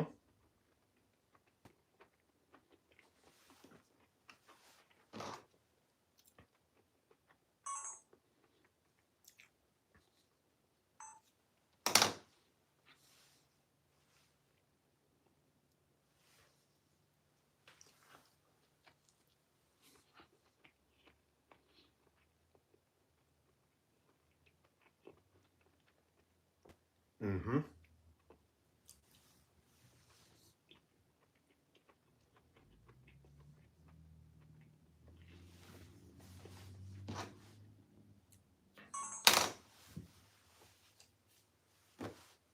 This is a win.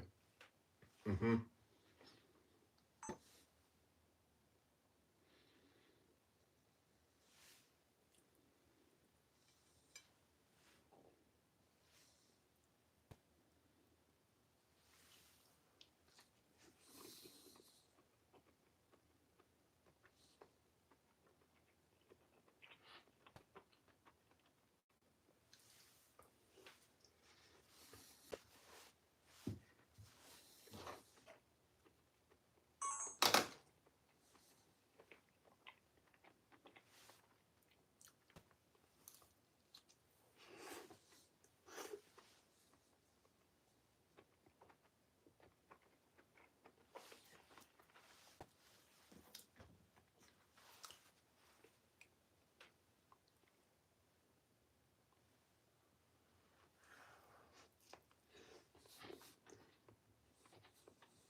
as you unveil the next layer, it just releases a lot of that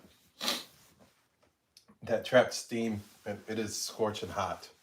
I'm telling you, this mahshi is a success overall. I'm super happy about it. So thank you to everybody who tuned in with me this entire time as we made this mahshi Kromb. Suddenly I am full of life and energy. About an hour ago, I was probably moving and sounding like a zombie. Allah Bismillah.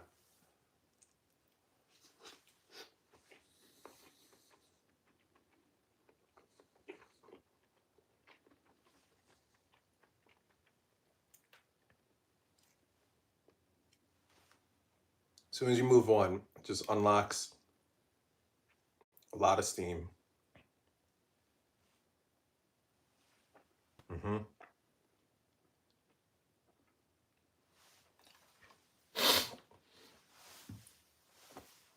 Let me go ahead and record the next shot that I need.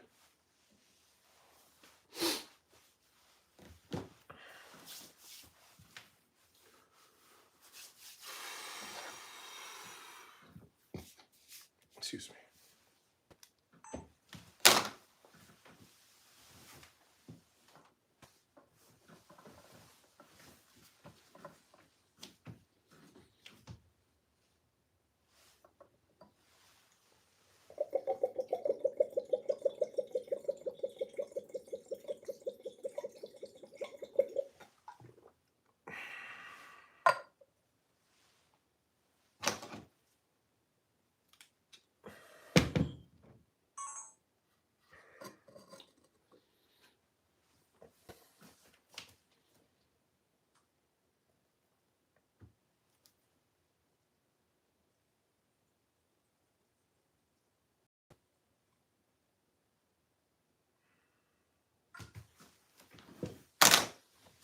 Life is good.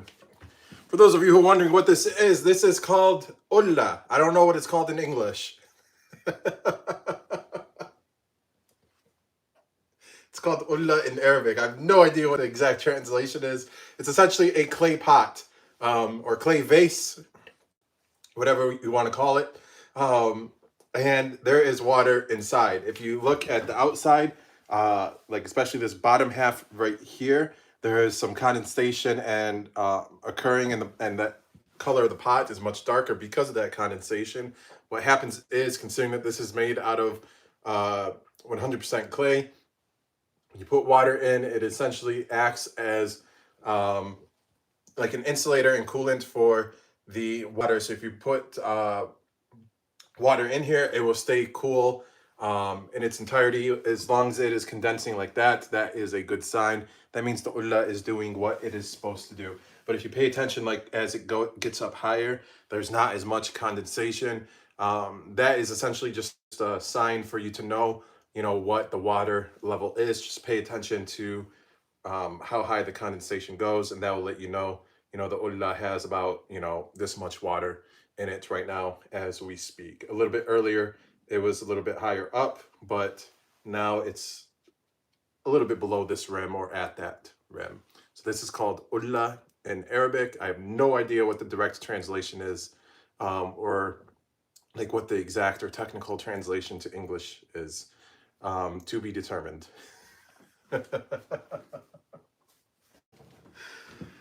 Oh boy, oh boy, oh boy. Another thing too, when you have when you're using an ulla, what you want to do is, considering that it condenses as long as there's water in there, you always want to keep some sort of either like a towel underneath it, like so, as it's sitting on whatever. You don't want to keep it on top of the refrigerator like how I do. I only do that for the purpose of my recipe video. But if it has water in it, I don't keep it on top of my refrigerator. I literally only do that for my recipe video. But if it's empty, then it stays on top of the fridge the entire time, as this little one does. That's what this one is too. It's an ulla as well, but just a smaller size. This one is empty. I just drink out of the large one. is the one that I like to use.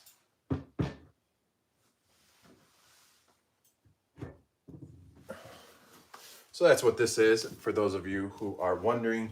I got all the shots that I need with my main camera for now, up until tomorrow morning, when it comes time for me to do the parts with how to prepare any leftover mahshi kromb. Let's have a few more bites. Yalla bismillah.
Excuse me. So one thing I did not know, that I just learned about mahshi kromb actually on Wednesday. When it comes to rolling it, you do not actually have to fold the side over like as if you were rolling a burrito. I honestly thought that's how you were supposed to do it, but for mahshi kromb, you simply just roll it, which I did not know that.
All right, ladies and gentlemen, just try my hands really quick and give you a quick recap of today's live where we made this mahshi crumb, which is Egyptian style cabbage rolls. So I'm going to give you a quick rundown of what we went through in the past 7-8 hours of this live.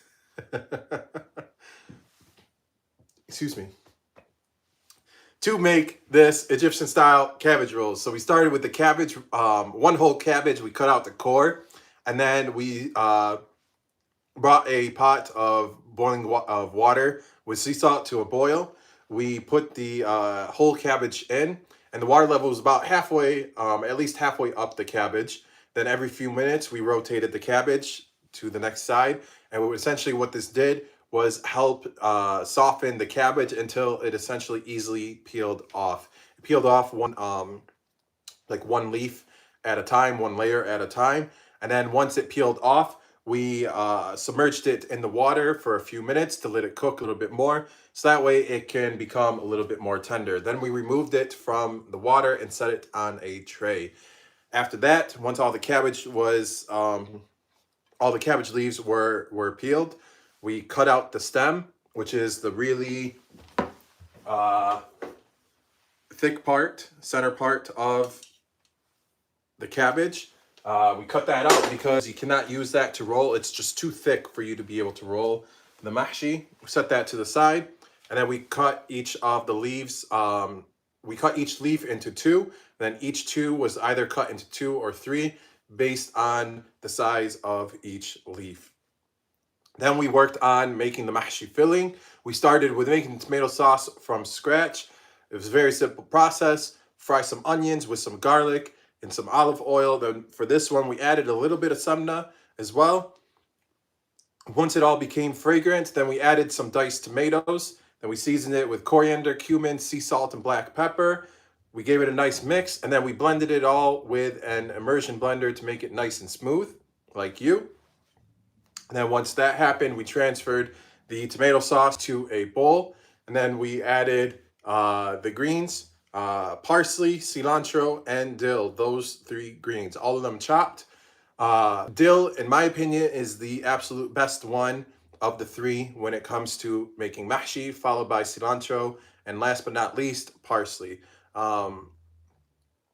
So we added the 3 greens, then we added some washed ruz. We gave it all a nice mix, and that made the mahshi filling. So now it was time to roll the mahshi, the mahshi crumb. So we took each piece that we had prepared earlier. We laid it flat on a cutting board. The leaf lines going left to right to make it easier to roll. We put a little bit of the mahshi filling in the middle. Then we folded over the side closest to us over the mahshi filling. We tucked it and we rolled it. We did not fold the ends or any of that. As you can see, the ends are open for mahshi crumb. You just leave it open. You leave the ends open. You don't have to worry about doing the side tucks like you do when rolling a burrito. Once they were rolled, or as they were being rolled, we took the same pot that we made the tomato sauce in, and we added a layer of the unused cabbage pieces, like the thicker pieces, to the bottom. This would help prevent, like if it did burn, it would help prevent the mahshi from burning. And thankfully we did that because I did burn a few with this one, but that's okay. These still turned out absolutely incredible and amazing. And I did eat like half of what was burned as well too. That's that extra flavor. People will say, oh, it's burned. It's called flavor, but whatever. It is what it is. So you did a layer of the unused cabbage pieces at the bottom. Then we started adding each mahshi crumb one by one, starting on one side of the pot and working our way around. And then we kept it tight, so that way when it flips, it all stays together to where it really doesn't fall over, like the tower or whatever you want to call it. And we kept on doing that, and with each new layer, so like the first layer, they're all facing essentially almost the same direction. Second layer, you want to rotate that direction, so that way they essentially hold better, and you keep on doing that until you reach the top layer. This ended up being 3 layers, so one cabbage gives you about 3 layers of mahshi based on the size pot that you're using. So after we got to the third layer, you press it gently down with your hands like so. And then I combined some water, tomato paste, sea salt and tomato paste, gave it a nice mix. And I poured it over to just nearly reach the top layer of the mahshi. And then I took more of the leftover cabbage pieces that we did not use, like those sticker pieces. And I put a layer on top, which is actually at the very bottom of this plate. Then we brought it to a boil. Then we turned down the heat to medium low. We put the lid on and we let it cook for 1 hour. It was like 1 hour and 5 minutes, 7 minutes, 8 minutes, something like that. 45 minutes to an hour is what you want to go for. And once it was done cooking, so two things should happen. The cabbage should definitely be nice and tender, and the ruz should obviously be cooked. So we took the plate, we put it over the pot, we gave it a nice flip. We played the tabla until you burn your fingers off because, you know, it's a stainless steel pot and it was super hot. If you know what a tabla is, if you, when it comes to a tabla, if you know, you know. Then we slowly pulled the pot up for the big reveal. We took the shots that we needed for my video thumbnail covers for my social media pages and my website. And we said, we recorded my intro and outro lines. We said, Yallah, Bismillah. And we ate about half of the mahshi. But other than that, that completes today's live. What time is it right now? Oh my goodness, 10:21. Okay, so I've been going at it, I think like 7 hours now. 7 hours to do all this. This has definitely been my longest live.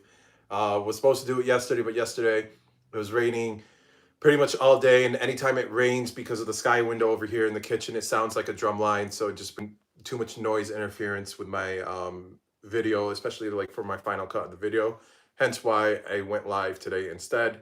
But other than that, I plan on finishing up the final cut of the recipe video. Will post exclusively to my YouTube members. If you are a paid member on my YouTube channel, you will have full access to this recipe video, the final cut, by tomorrow night. Everyone else, if you are not a paid member on my YouTube channel, you will have to wait for the following week for this recipe video. That being said, if you are not already a member on my YouTube channel, go ahead and click that join button. Oh boy. Go ahead and click that join button. It is one of the best ways to support what I do here in my kitchen. What else? I think that's pretty much it. I'm tired. I know all of you are probably tired because this live was super long, like 3 hours longer than my normal. So thank you for everybody who was here today with me throughout this fun journey of making mahshi kromb. Stay tuned for the final cut of the recipe video. And thank you all and have a wonderful night.